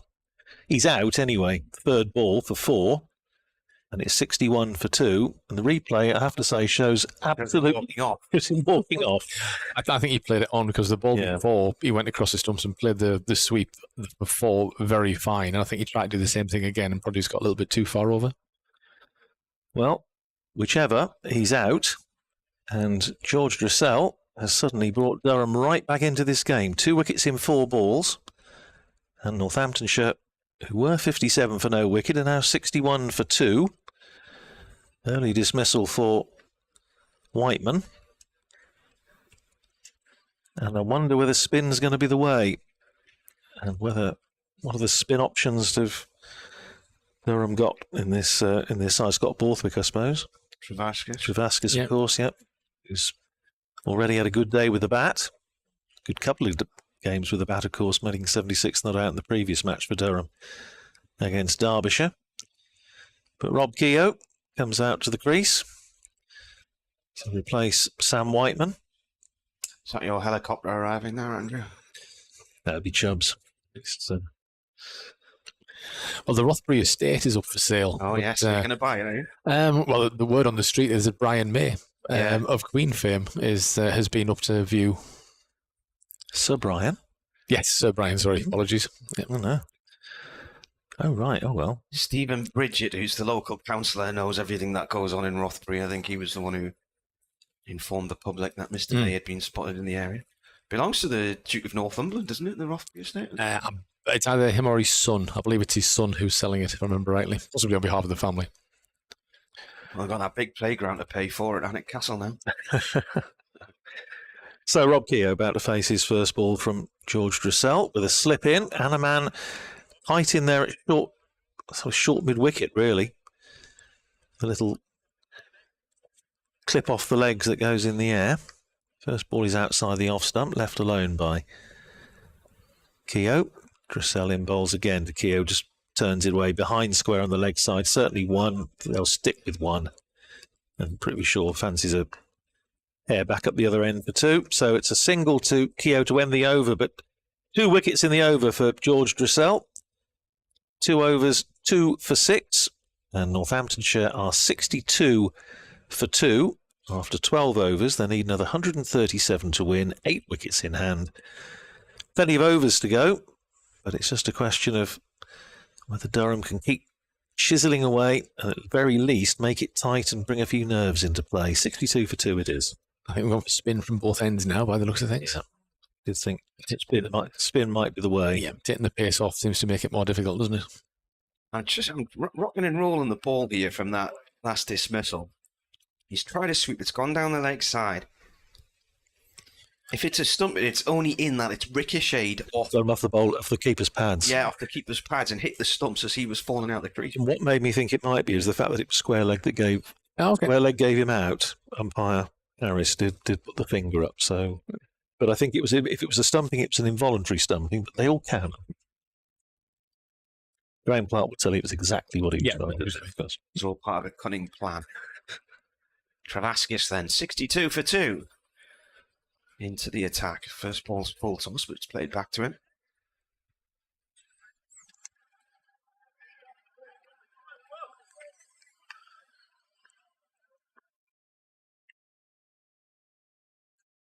Ball comes back to the bowler again. First result of the day. Unsurprisingly, at New Road, Warwickshire have beaten Worcestershire by 9 wickets. He's just left arm round. And Keogh pushes the ball out into the covers for 1. His top score in a one-dayer was that 134 against Durham when Durham were hammered at Wanderers Road by 170 runs in 2016. Played one of the best 4-day games I think I've been involved in when I was playing for Durham at Northampton, in quite a high-scoring game. I think where Northampton needed something like 330 to win in the last innings, and I think we managed to bowl them out for around 300 from memory. And Steve Harmison got some wickets towards the end of the game. A very young Stephen Harmison bowling really, really quickly. Vasquez to Shaw. It's gone off down to fine leg, being chased by Pretorius. Or is that Coghlan? I seem to remember Devon Malcolm coming in at the 9th wicket. And he wouldn't have blocked it. No, he was swinging his arms around. I was in the slits at the time, foolishly, and Stephen was bowling really quickly. I just hoped it went somewhere else. Vasquez bowls Keogh forward, defends this one. Devon Malcolm was here on Friday because he was the match referee. It's always something happening when Devon's around. Vasquez to Keogh again. Ball played to Lees at mid-off. Do you not fancy a referee's gig? Never really thought about it, to be honest with you. I didn't realise that Devon was doing that. The last time I played against Devon here, when I think he was still at Derbyshire, and we played a one-day game when we'd only really started using coloured clothing fairly recently. Devon walked out to bat with white plaids on.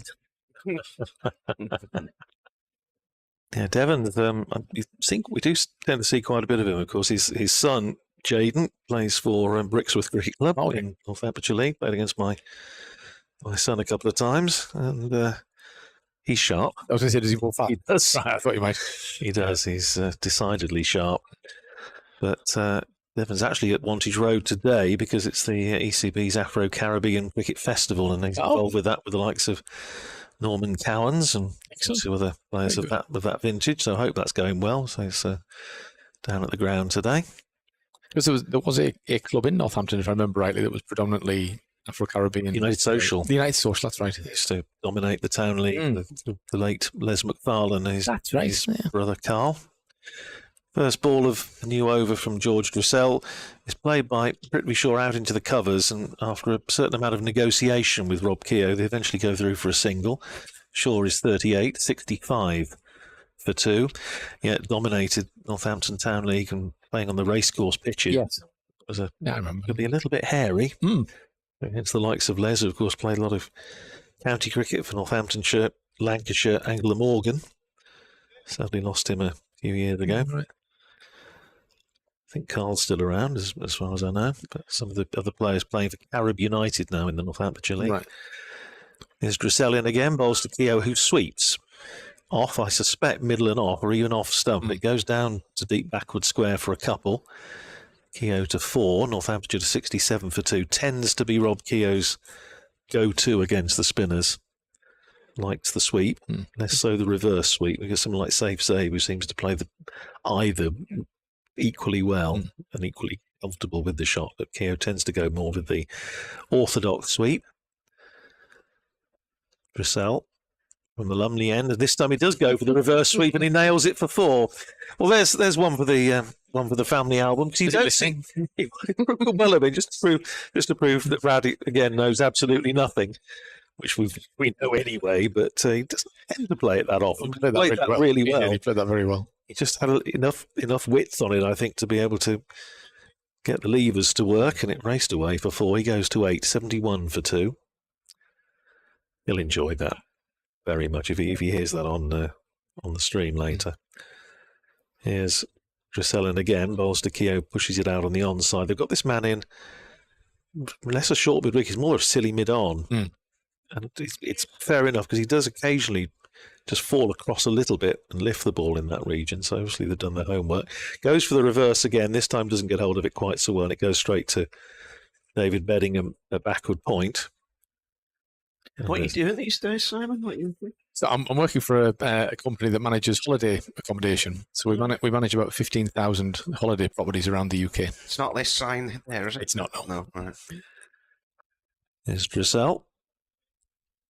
And again to bowl to Rob Keogh, comes Sets up outside, probably around the line of off stump, plays it back down the pitch. Dressel Fields, another over gone, 71 for 2, 14 gone. Shaw is 38, he hasn't seen a lot of strike recently. Keogh is 8, and Northamptonshire need another 128 to win. Yes, one of my teammate, or former teammates, I should say, Martin Spate, who's here today. So Martin was one of the first players to, I suppose, perfect, if you like, the reverse sweep. But Martin used to play off seam bowlers as well, much to their annoyance, and did it very effectively as well.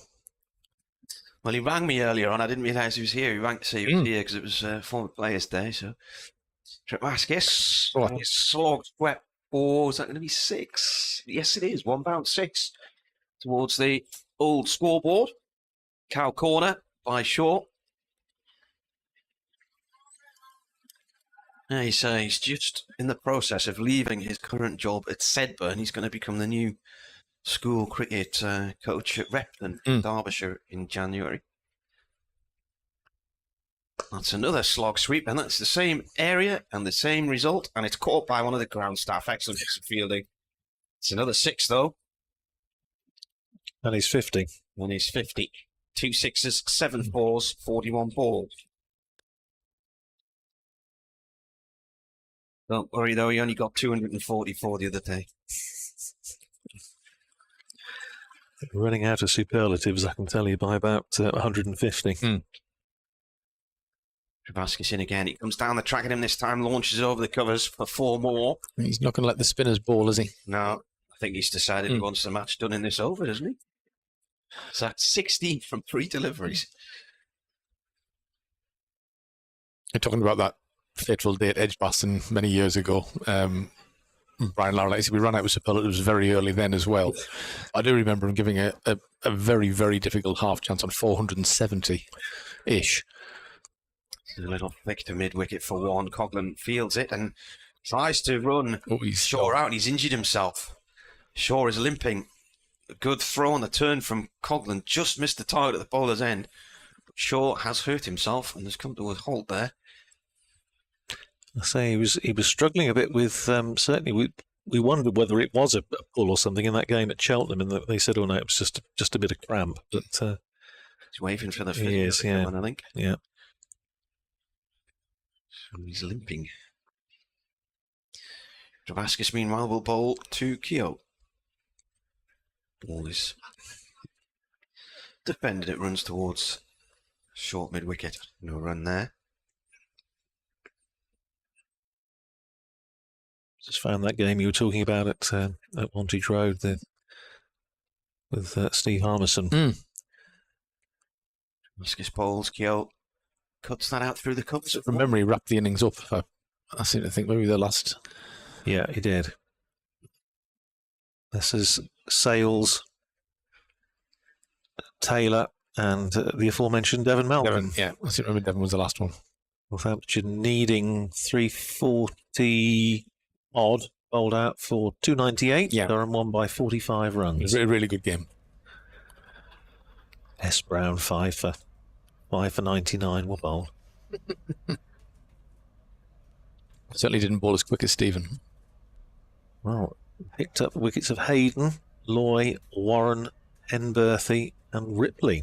So again, it's a decent quintet.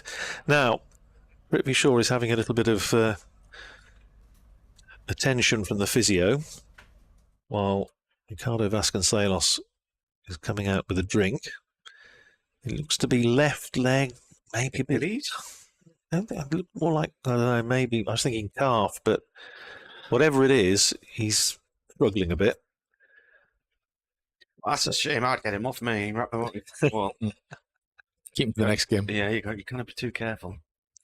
Well, as I say, Northamptonshire, the very last thing they wanted is to finish up losing him, because he is, as he's already proved in a few games he's played, class act, which we knew anyway from his record. But if Northamptonshire are, as indeed they are, serious about trying to reach the knockout stages, it is bizarre when you think of some of the players that have obviously gone through Northamptonshire in the last few years, that since this format came in 2014, they've only once reached the knockout stages in 2016, which is also the year they won the T20. So It's a surprising stat. Beat Durham in the final in the rain. Indeed. Here's Dressel bowling to Keogh, who sweeps, orthodox sweep this time, down to deep backward square. And Prithvi Shaw jogs through for a single. Keogh to 10.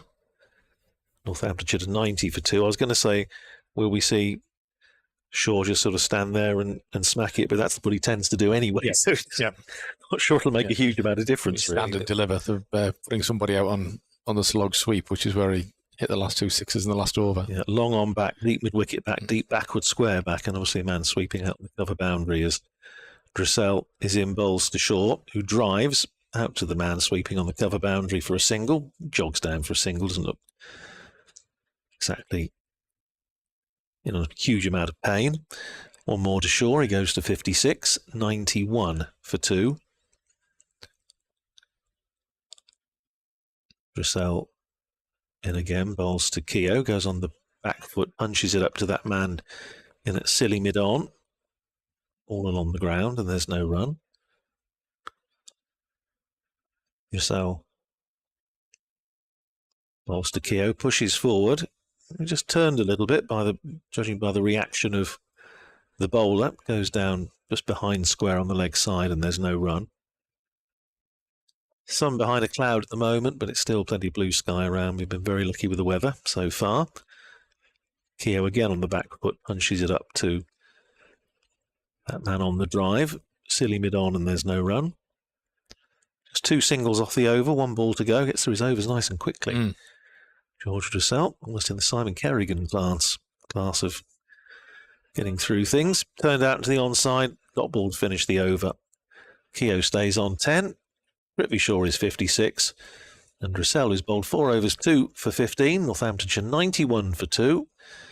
They need another 108 to win. He's bowled nicely here, the off spinner. First time I've seen him. No, he's bowled nicely.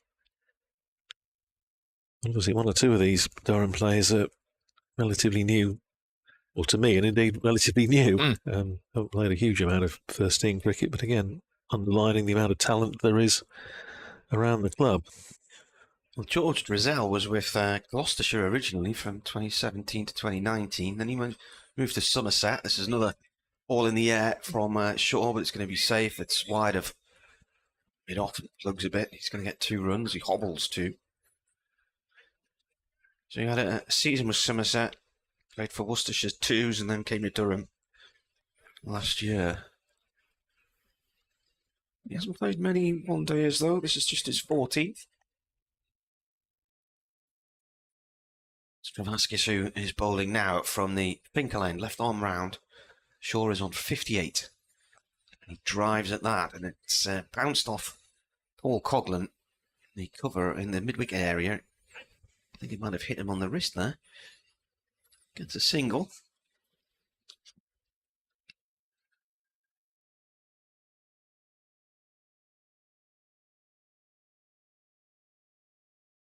It's just gone in, a bit of cloud cover at the moment.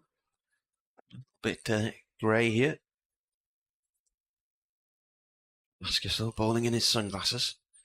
Keogh drives that straight back over his head and away for 4. Bumps into the sponge down below us. Well, Durham, to me, look like they do not have anywhere near enough runs on the board. I said it would go 2 ways, that either bowl tight and it would be a war of attrition, or if they didn't bowl well, they get smacked around the park. Unfortunately, from a Durham perspective, it's the latter. Well, even after losing those 2 wickets, Northampton's still been really positive. Yeah. They've still tried to take the game to the bowlers. Run rate as well, isn't it? That's the other thing. So nudge towards short mid-wicket here by Keogh. So their net run rate going into this was 0.5, whereas Durham's was 0.78.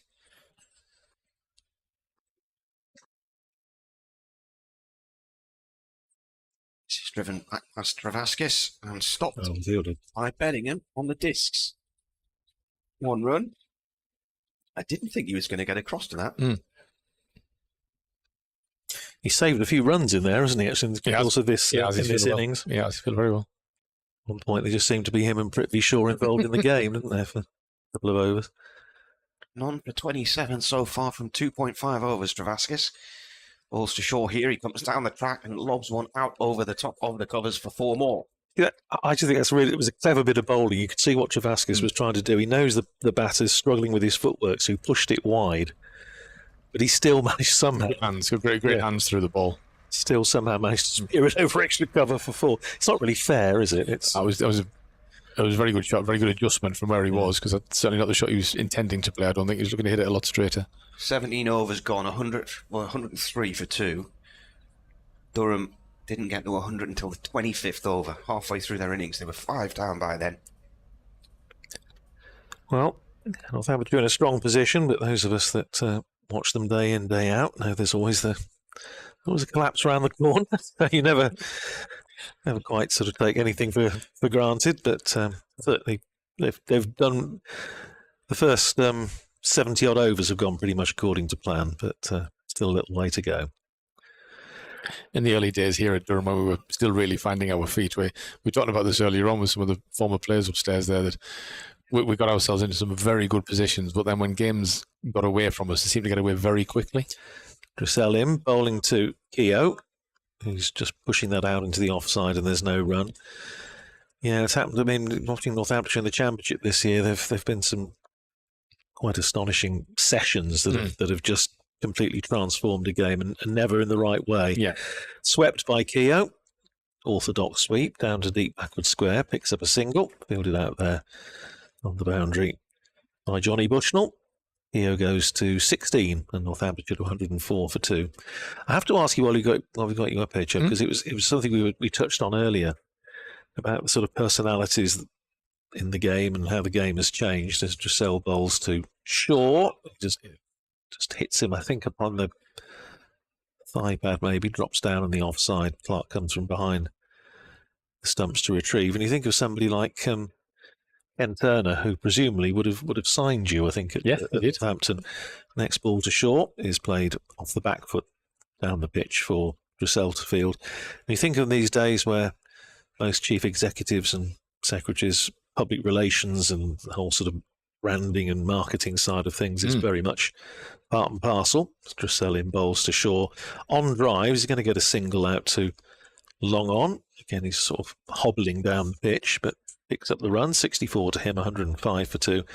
But I have to say, he was a cricket visionary, Ken, but when it comes to tact and diplomacy...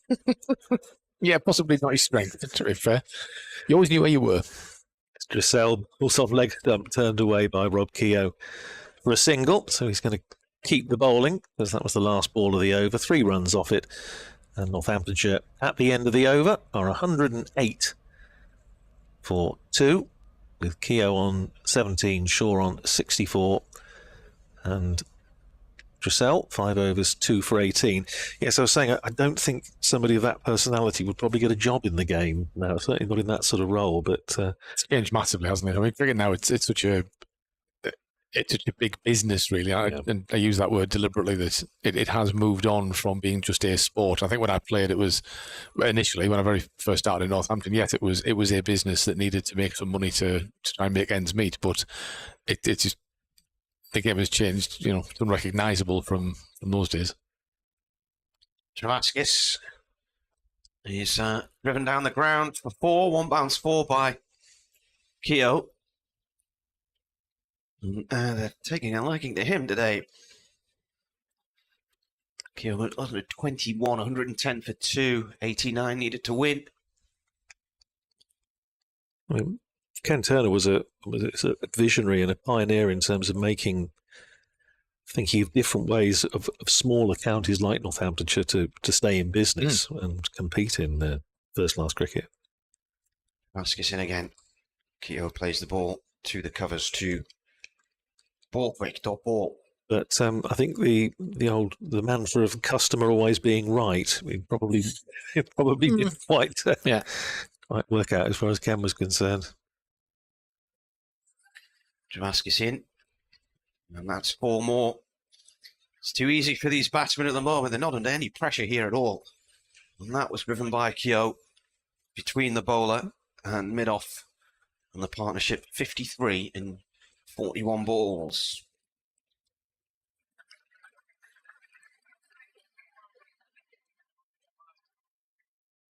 Yes, I think Ken was probably in the Brian Clough school of leadership. It was probably well, just when he was on the public address microphone, it was you sit down. Yeah, you. Yes, you. Vasquez in again. Better delivery that time. It's played defensively out to Borthwick in the covers. Yeah, it's also the days asking the small boy to get off the square and finding out who was Javid Meander. Yes. It's off the pad. How is that? Is it? I don't know who shouted that. That might have been Borthwick from the covers there. Certainly wasn't Liam Travaskis. Last ball of the over. Just flicked away through mid-wicket for 1. So Keogh will keep strike, end of the over. 19 overs gone, 115 for 2 here on the BBC, 84 needed. When I hear small boy, that puts a shudder down my spine, that. Because went on holiday with my dad and my sister to France the year I left school, so I was 16. And we pulled up outside of this restaurant, which had been recommended to us in Bayeux or somewhere like that, and it was closed. And this guy was there with his wife and kids, and he said, "Oh, it's a lovely restaurant. It's a pity it's closed because it got a fantastic menu." And he leant right into the car and pointed to me, and he said, "And they have a children's menu for the small boy." So, I'm 16. Change of bowling. Paul Coghlan returning to the attack in place of George Drusella, who actually bowled really tidily in his opening spell and picked up the 2 wickets to 4. I wonder whether Liam Travaskis's days in the attack, at least for now, might be numbered. 4 overs for 40. But Paul Coghlan's bowled 4 overs for 18 and is coming back into the attack from the far end, the Lumley end. With Northamptonshire needing another 84 to win. Bowls to Rob Keogh. Turns that off the hip, just out the man saving one behind square on the leg side. And there's no run. I wonder why they took Drizzle out of the attack. Well, I was just wondering the same thing. Were they going to switch him to this end? Bring him on at this end, maybe. Often bowled some pretty good balls, actually, I thought, in his first spell. Made the ball swing a little bit, got it past the bat, which the other seamers haven't really managed to do so much. So trying to get a wicket is imperative now. There's Coghlan in bowls to Keogh short, picked up by Keogh, and that's half a dozen. And that's gone into the, just about bounced on top of the covers, parked away down to our left. And even given the fact that the boundary's pulled in a little bit, I think that would have been 6 anyway. Chop. Half a dozen to Keogh. He goes to 32, and Northamptonshire to 121 for 2. Rob Keogh's had a quiet start with the bat in this tournament this year. 2 at Cheltenham off 17 balls and just looked very out of touch. 22 off 36 against Sussex, and then naught's been the late flurry of wickets against Somerset. Another short ball. Keogh goes for it again, doesn't make contact this time, goes through to the keeper. So to be fair to Keogh, it was at the very back end of the innings against Somerset when Northamptonshire were already past 400, and it was just a question of people going in and having a bit of a swing with Shaw going at the other end. But he's bowled, say, particularly well. He's now picked up 10 wickets in 4 games. But he's only taken 16 in the previous 59 List A appearances, which is astonishing. Turned round the corner by Keogh for a single down to fine leg. Miguel Pretorius on the boundary, sends in his return. Keogh to 33, Northamptonshire to 122 for 2. Another 77 runs needed. John Curtis, the Worcestershire cricket writer, has already filed his copy for the day. He'll be away home now. Nice early finish for him. Yeah, that'll be Ed Barnard doing the damage against his former team for Warwickshire today. Well, I say those 2 West Midland sides, Northamptonshire's next 2 opponents. Welcome Worcestershire to the county ground on Wednesday and then go to Edgbaston on Friday. Here's Coghlan in again outside the off stump. Shaw looking to try and back away, carve that over backward point, doesn't make contact. There is a big gap down there. The offside, they've got David Benningham down here on the boundary in front of us at 3rd man. And everyone else, the 2 fielders on the offside are just in the ring. 3 fielders, rather, are all in the ring. Our Welsh colleague Nick Webb has just tweeted the BBC cricket commentary from Sussex against Glamorgan interrupted by a fire alarm and an evacuation. Crikey. Here's Coglan in, bowls short. Shaw ducks underneath it, and it's got to be called a nose. It has got to be called a no ball, way over his head. So no ball called. Somebody will have burnt the toast in the kitchen downstairs in the press centre. Don't know if it used to be the case at Sussex that it was one of the meal ticket grounds where they give you a ticket to go and. Yeah, we were given tickets to go to a burger van this year, and the lady on the burger van had very interesting ideas about portion control. Quite happy to let our colleague from Radio Sussex, Adrian Harms, have burger and chips, but no, definitely no chips for you. Oh, right, okay. Local buyers. I said, well, why have you given the chips to him? She said, it's portion control. Sun's up back out again here at Chesterley Street as Coglan is in, bowls to Shaw, who's trying to drive that away. I think through extra cover, it goes off a thick edge down to third man, where David Beddingham fields. One more to Shaw, he goes to 65. It's 125 for 2. That's the end of the over. So Coglan's bowled 5 overs for 28. 125 for 2 it is. Northamptonshire need another 74 to win. And they have, that's 20 overs gone, so they have another 30 overs in which to get them. Both having a ball at this end. A wicket against Derbyshire the other day. Took Coughlin in the last over there, just trying some different tactics, bowled quite a lot of short balls, and then very nearly picked up a wicket with the last one that he pitched up. It's the first time he managed to induce a false shot for a little while from the seamers, so fair play to the bowlers for trying something different. I was saying earlier, this seems to be Luke Proctor's thing this year. He seems to be going very much for the short stuff and just digging it into the pitch and taking pace off. But the slow ball bouncer was never really a thing in my apart from all of my bouncers were slow balls. Wasn't really part of my armoury, I have to say. And a leg spin then from Scott Borthwick. Right arm over from the Finkel end to Shaw. Shaw defends the first ball. Borthwick retrieves it.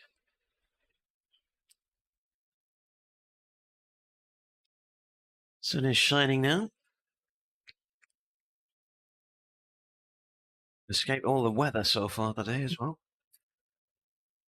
Borthwick in again. Shaw slog sweep the cow corner. McKinney's there, but he's not going to get there. Actually, it's gone for 6. It's bumped into the front of the County Durham stand on our right-hand side. It's the rain, such as it is. It's a rather nasty-looking storm, but it's out to sea off the Roca Riviera, so we're all right at the moment. Nothing coming up much behind, I don't think. Up in your dad's neck of the woods, I think. Yes, that's right, right up, just off the Seaham Harbour, just off the coast there. I had a sentimental journey there last year. Yeah, very nice too. Borthwick in again, and that's driven out through the covers this time. And that's going to go for 4 more here. Limps to the boundary, just in front of the pavilion. It's Peter Willie's old club, Seaham Harbour. Really? Yeah, one of his former clubs. I think he played more than one. Didn't Brian Marwood play there? He did. He did. Nigel Gleghorn. Yeah. Played there. He played for Sheffield? Yeah. Yeah. With Brian Marwood? Yep. Marwood was at was he at Manchester? No, Arsenal, wasn't he? Borthwick in, bowls. This is pulled out towards deep mid wicket by Shaw. McKinney can't get there. That's 14 runs and 3 deliveries. Borthwick looks rather perplexed here. Just 60 to win now.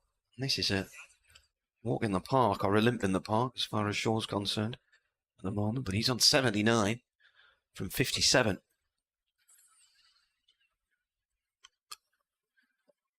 Victory for Northamptonshire. We'll see them climb above Durham. They'll go on to 6 points. Durham will stay on 5. This is cut behind point and down towards vacant third man, and that's going to be 4 more.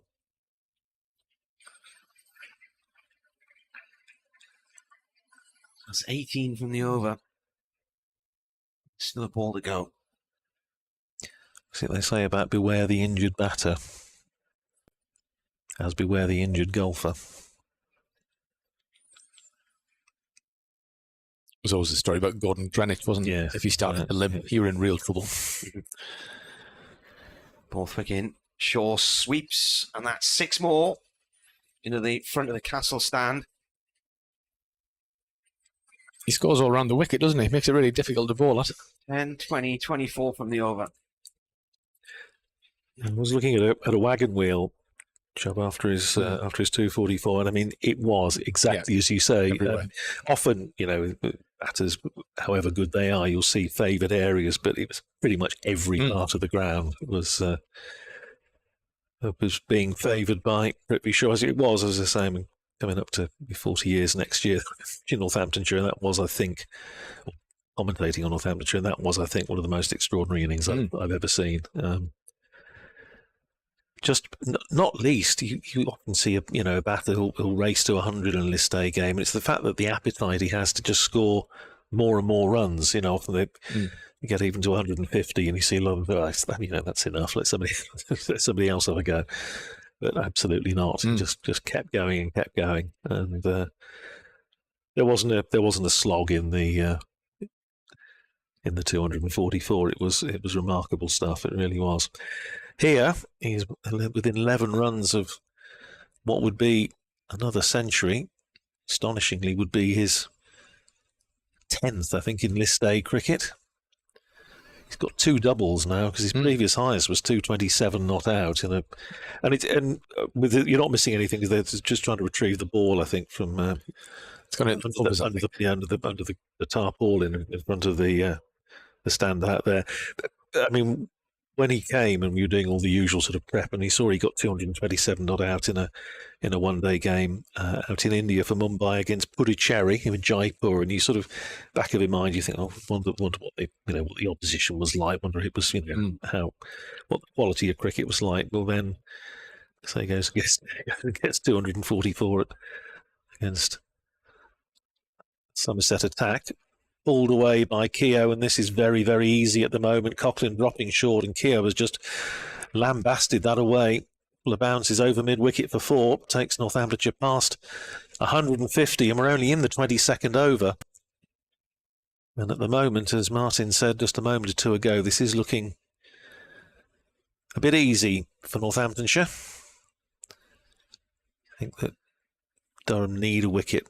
Need one quickly just to get themselves back in the games, give themselves a chance to take a deep breath and regroup. Short. Keogh has pulled that. It's gone up in the air. I think it's going to drop safely. Yes, it does. 3 fielders, 1 running in, 2 running back. And as always happens when things are going against you, it drops right between the 3 of them. And Keogh comes through for a single. 38 to him. 154 for 2. 45 more runs needed for victory. Shaw on 89. He's only faced 59 balls. 4 sixes and 12 fours to his credit so far. Consultation between Alex Lees and the bowler, Paul Coghlan, who is running in again to bowl to Prithvi Shaw on 89. And Shaw cuts that away over the top of backward point for 4. And that's gone like a shell. He has hit that very hard. You were saying about the bat speed and the speed of the hands through the ball. That wasn't particularly wide to get that much pace on the ball.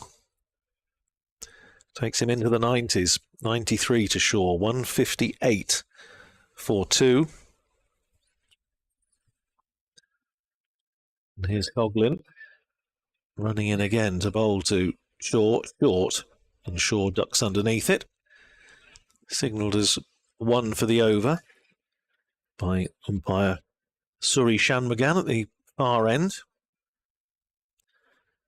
I was mentioning earlier, quite familiar figure in and around Northamptonshire. He was on the Northamptonshire League panel for a while before he got elevated, which I think is great. It shows that there's definitely an opportunity for umpires in club cricket to make the step up. Pulled away by Shaw. He's only going to get a single, I think, out to deep backward square. Yes, he is. Shaw to 94.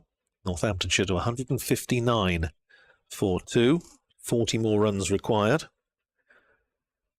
Just bring you up to date in a second with what's happening elsewhere, because I'm mindful of the fact that we've not done that for a bit. That Essex game, incredible game, with Essex bowled out for 221 in the 36th over. Yorkshire 162 for 4 in 30, so need another 60 to win. Here's Coghlan, driven by Keogh, absolutely drilled past mid-off for 4. Dive by Alex Lees, but it's gone all the way out to the boundary, the far corner of the ground.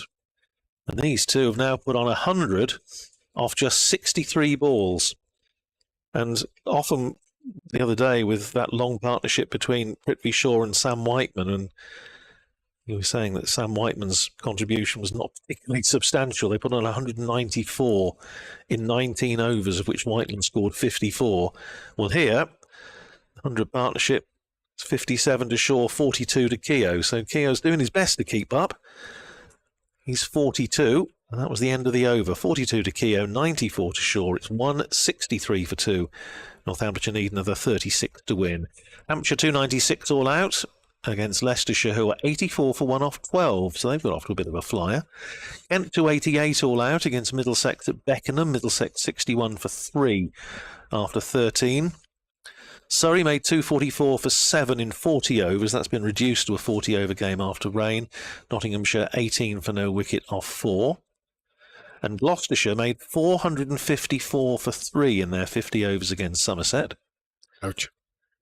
As Borthwick starts a fresh over, and Shaw, trying to carve that away through the covers, this time just jams it hard into the ground, and there's no run. 454 for 3, of which James Bracey finished with, he says, trying to find the right page, 224 not out. 454 for 3, Gloucestershire against Somerset, who have not had a good few days. Borthwick in again, wide outside the off stump. Not signalled by umpire Harris. Shaw let it go. Through to the keeper. I think that was quite kind by the umpire. I think it was quite kind, wasn't it? Somerset 59 for 1 off 10 in reply there. Here's Borthwick.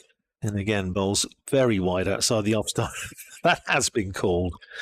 Just turned a little bit more, that one as well. Yeah. Maybe, I don't know, footballs perhaps just a little bit wider. One more onto the total. 164 for 2. Here's Borthwick tossing the ball from hand to hand. He's in, bowls to Shaw, who cracks that away out to point. But well fielded there, about 3 or 4 yards in from the edge of the circle. I think trying to take the leg side out by the looks of things. Yes. I think that's probably fair to say, yes. Here's Borthwick again, wide outside the off stump. This time it has beaten point. It's running out towards the boundary for 4. And it gets there, takes Shaw to 98. So 2 runs short of another 100. Bearing in mind his previous innings, 244 off 153 balls. This could be all over by about 4:15, couldn't it? Could be hitting the road tonight. 168 for 2. Here's Borthwick in, bowls to Shaw, who pulls it out towards David Beddingham at long on, and he comes through for a single. 99 to Prithvi Shaw off 67 balls. Northamptonshire 169 for 2. Need another 30 to win. Brings Rob Keogh back onto strike. Borthwick bringing up long off to mid off into the circle. Long on staying back. Deep extra cover. Deep backward square. He's in, bowls to Keogh, tries the reverse sweep, doesn't make contact, apart from the pad. And that's the end of the over. 169 for 2. Northamptonshire need another 30 runs to win. And we have another 27 overs to go. And the one game I didn't mention, Sussex against Glamorgan, that one that was interrupted by the fire alarm. Sussex 276 for 9. Glamorgan 144 for 1 in the 24th over. So Glamorgan making pretty good progress. Eddie Byram 69 not out. Colin Ingram 67 not out. And in case you weren't with us earlier, Warwickshire have beaten Worcestershire in double quick time at New Road. Worcestershire all out for 108, Warwickshire 111 for 1 in 16 overs and 2 balls, winning by 9 wickets. And we're going to see George Grissell back into the attack. Well, 1 run needed for what would be the 97th century against Durham in one-day cricket. His 10th in his List A career.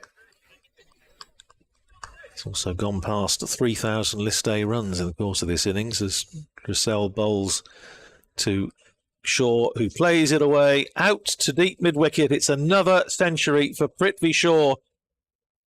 100 not out off 68 balls, 4 sixes, 14 fours, takes off the helmet, acknowledges the applause from around the ground. It's a generous round of applause from the Durham crowd. And it really has been another masterclass from Prithvi Shaw, following up his 244 not out with 100 not out, 170 for 2. Grissell bowls to Keogh, and he's caught at mid-off. Goes for another big booming drive. This time he doesn't beat the man on the edge of the circle. And Keogh goes for 42, and Northamptonshire 170 for 3. And it's a 3rd wicket for George Grissell. Good catch by Alex Lees. It's a good bit of bowling as well. He followed him when he saw the batsman trying to give himself room, just tucked him up a little bit so he didn't manage to get his arms free. Well, I come out of this, whatever happens, with a lot of credit. He's bowled nicely. George Grissell. Yeah, he's bowled very nicely. In his 6th over now, 3 for 19. Applause for Rob Keogh as he heads back, 42 off 40 balls, with a 6 and 6 fours. But Northamptonshire now, well, if they lose it from here, there may be a steward's inquiry. Yeah, it's a bad game to lose from him. Prithvi Shaw's having a drink and a quick towel down, courtesy of Alex Russell. I think he was out there with the fetching vermilion bib. And now I think Ricardo Vasconcelos has come out with another choice of bat. So Prithvi Shaw presumably thinks that the one that he's just reached 100 off 68 balls with isn't quite doing the job. I just want to hit it a bit further. This is his finishing glamour. Yeah, so there's a few more been brought out for him. Was it Ricardo Vasconcelos went through 3 bats last Sunday in the match against Sussex? First one, the hand and the blade just became completely severed. There's like a bit of, a single bit of twine holding them on. So he called for another one, faced 3 or 4 balls, didn't like that one either.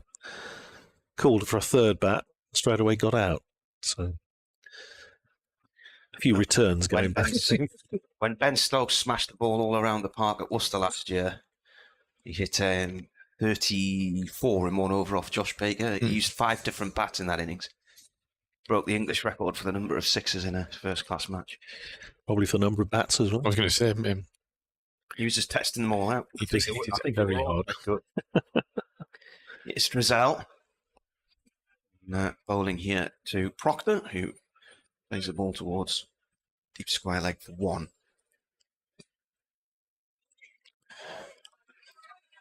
I'm telling there.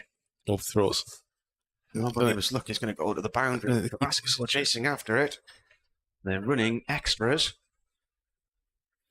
I just looked down to put Luke Proctor's name in my scorecard there. Who wasn't looking there? I think the ball, when it was returned in to short cover, whoever was feeling shot, I think it was Scotty Borthwick, did short cover, just looked to throw the ball back to the keeper.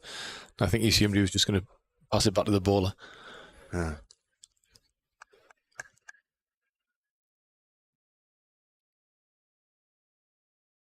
26 needed to win. Grissell bowls. Shaw drives up into the air. I think it might be 20 needed to win.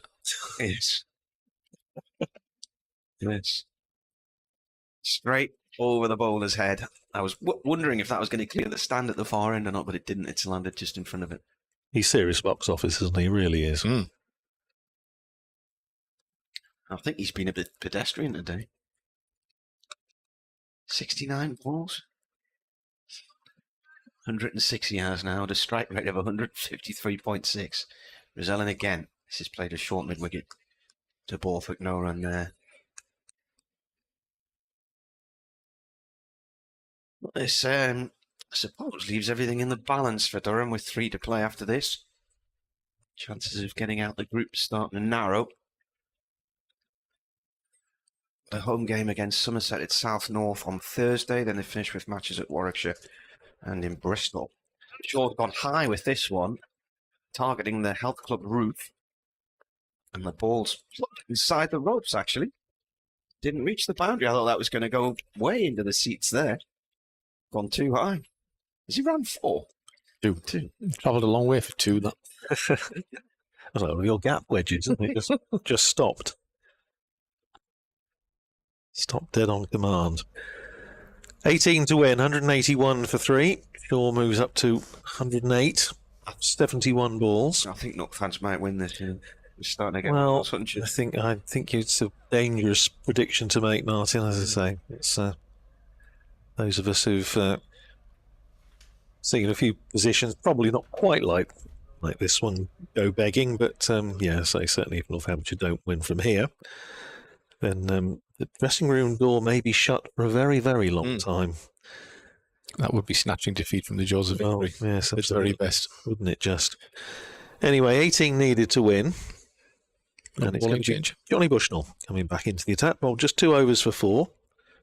Bowled okay, I thought, at the early stages. He's going to be bowling to Luke Proctor. So, yeah, Shaw in the course of this innings going past 3,000 List A run. His 10th 100, including 2 doubles. And here is Bushnell round the wicket to bowl to the left-handed Proctor, short. Proctor just ducking underneath it. Watches it go into the gloves of Graham Clark. I'll say again how very lucky we've been with the weather today. I said, just looking around the games, there's been a few on and offs, and certainly my son's game back home in Northamptonshire today has been interrupted by rain. I think they're back on now, but we very pleasant conditions pretty much throughout. Appeal for LBW as Proctor is looking to turn that into the onside, and he's given out by umpire Harris. First thought was it going down? But the umpire says no, it wasn't. So Proctor goes for 3. It's a wicket for Johnny Bushnell on his reintroduction into the attack, and Northamptonshire 4 down, 181 for 4. Still need 18 to win. Perhaps you're right, Radders. This could be the collapse you were looking for. Or, well, not necessarily looking for. Fearing, should we say? Well, as I say, there's been a few. He did go a long way over there. Played around it. Yes, I mean, first thought was whether it had just shaped down, but as you say, he had as he does go a long way across. So it was very full as well. It didn't have very far to travel. No. So Proctor goes for 3. So he has another great tournament with the bat so far. It's, in the same way that Rob Keogh until today had been rather more of a force with the ball than with the bat. Proctor's scores now. Well, he had a first ball, a golden duck at Cheltenham, 10 off 21 last week, 1 not out off 1 ball against Somerset, and now out for 3 today. So Luke Proctor's been and gone, and Justin Broad comes to the crease to try and, I'm sure, finish things off. Broad, 23 years old, born in South Africa. It's a German international. Northamptonshire's first, I say with a fair degree of confidence. And he's going to be facing the bowling of Johnny Bushnell. He's bowling from this Finkel end of the ground. The 18 runs required. Time is just after 4 o'clock. So it could be an early finish. But another couple of wickets, and who knows, it might still be a nervy one. Bushnell running into bowl to Broad, who pulls that away out to deep backward square for a single. Confident way to get off the mark. Takes Northamptonshire to 182 for 4. Need another 17 to win. Having bowled Durham out for 198 if you're just joining us. Andrew Rad, Martin Emerson, and our very special guest Simon Brown on commentary this afternoon. Do you reckon they'll put the vol-o-vols out, the former players, for all the scones? Not sure at this point. Warwickshire will have 8 points now at the top of the table. Worcestershire have 6, so Northants will join them on 6. Bushnell in, bowls to Shaw, who punches that away square of the wicket in the offside, going out towards deep point. They pick up just a single. Shaw goes to 109, and Northamptonshire to 183 for 4, needing another 16 to win. Yeah, it'll be 8 from 4 for Warwickshire, who do look to be the team to beat.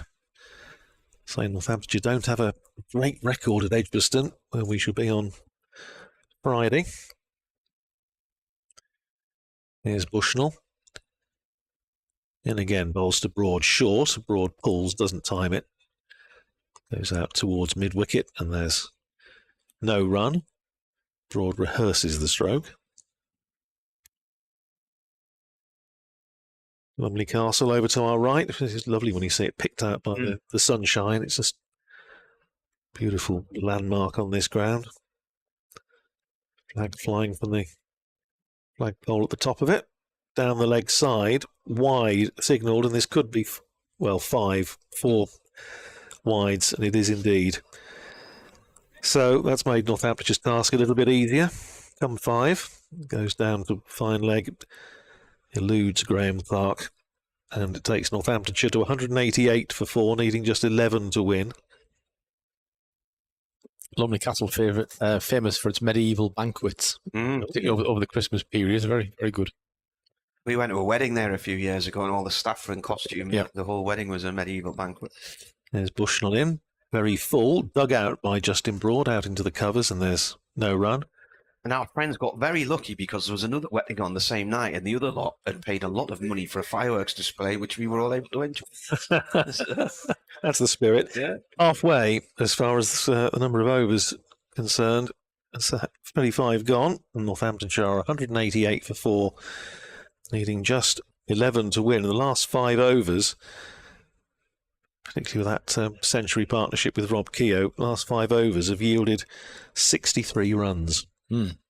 So, as was very much the case in the Somerset match when Shaw's going, as long as you've got a bit of support at the other end, 12 and over is not an issue.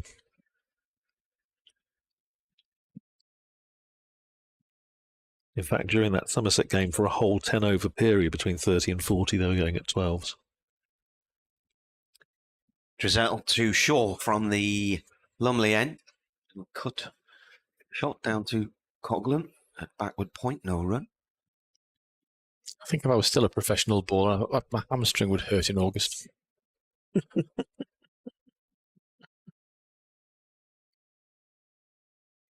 Getting myself ready for the next round of championship games would be high on my agenda. Driven by Shaw, and Lee can't get there. One-handed attempted diving catch there, but he just couldn't quite get across to it. It's gone for 4. Yeah, so we're getting in towards Super September, as we now have to call it, the start of resumption of the championship. Did you... Not be long before horrible October. Very good job. You thought of doing marketing. As I was saying at the start of the day, the last 3 Augusts I've come down with a chest infection, and I'm just wondering what's causing it. Is it the pollen? Is it air-conditioned hotel rooms? What is it? Shaw hammers this high into the cow corner sphere. That gone for 6? That's gone for 6. They need 1 to win. He's now on 119 from 75 balls. They're going to win this, you would imagine, by 6 wickets with virtually half their overs left. In a very fine display of hitting. Durham really, on this rate of return, needed about 400 on the board. They chose to bat today on the same wicket they played on Friday, where they got 333, but they made it look really difficult. The bowling was tight as well. They couldn't get the ball away. It's only 3 players got into the 30s, the highest. Travaskis with 37, Bushnell 32, and Lee's 34. All out for 198. Luke Proctor taking a career best, 4 for 34. And Shaw finishes with another maximum. There's somebody walking through the car park. Needs to be careful there. Ball slams into the fence. He finishes. Well, they've made 200. 204 for 4. And they've won with 24.2 overs to spare by 6 wickets. That's nearly half the innings. And that has been a hammering. Yeah, I have to say, I couldn't disagree with you. And again, it's like you say, it does make you wonder if Prithvi Shaw's in this sort of form. And I mean, Northamptonshire will first off be hoping that what's been handicapping him there is just a bit of cramp or a little bit of tightness, and there's nothing any more serious than that. I suppose they've got at least a few days to go before the next game. But it is hard to know what is a pass score if Prithvi Shaw is in this sort of form. You've got to be looking at, you can't be setting him less than sort of 300. But it has been another astonishing performance from Prithvi Shaw. 125 not out off 76 balls with 7 sixes, only the 7. He hit 11 on Wednesday. 7 sixes and 15 fours. So I suppose if you're doing a report, must try harder. Yeah, it's not too bad.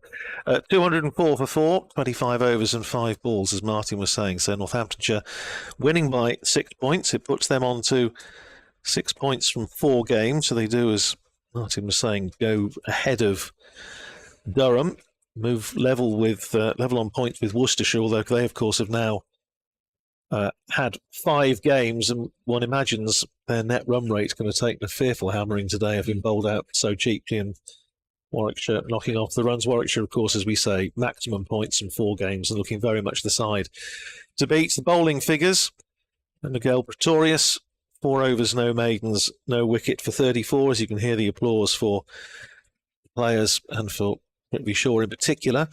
Paul Coghlan, 6 overs, no maidens, no wicket for 42. Johnny Bushnell, 3 overs, no maidens, 1 for 11. He's escaped the carnage. George Russell, 6.4 overs, no maidens, 3 for 46. Liam Travaskis, a bit costly today, 4 overs, no wicket for 40. And Scott Borthwick, likewise, 2 overs, no wicket for 30. There were 12 extras, 1 leg by, 9 wides and 2 no balls. Northamptonshire 204 for 4, winning by 6 wickets with 24 overs and 3 balls remaining. Yeah. It was a very, very impressive innings. If you take that out, it obviously levels the contest significantly, but it was not a one-man show, but that was very, very impressive. Well, it's like we said the other day after the 240. If you took him out of it, it was actually quite a close game, and the 2 sides, certainly on Wednesday, whose batting was considerably stronger than the bowling.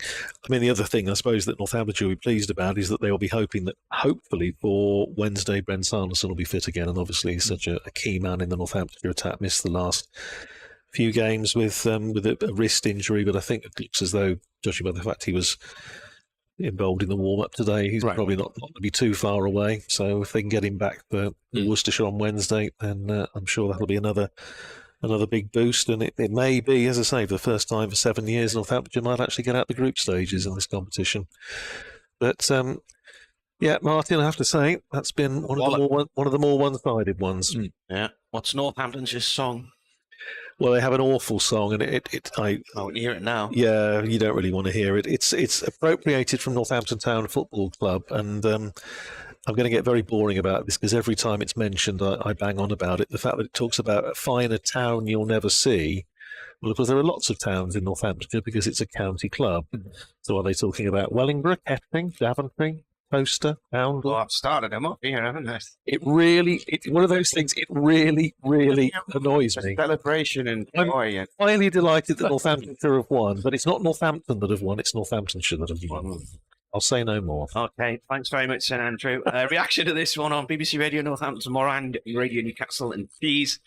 Martin Emerson, thank you for joining us today. Simon Brown as well. Nice to see you again, Simon. You're welcome. Nice to see you both. And lovely to have you along with us for this, what has become, I said 4:15. I was more or less bang on, wasn't I? They reckon a short game's a good game. So whoever can be the judge of that can make their own minds up later on.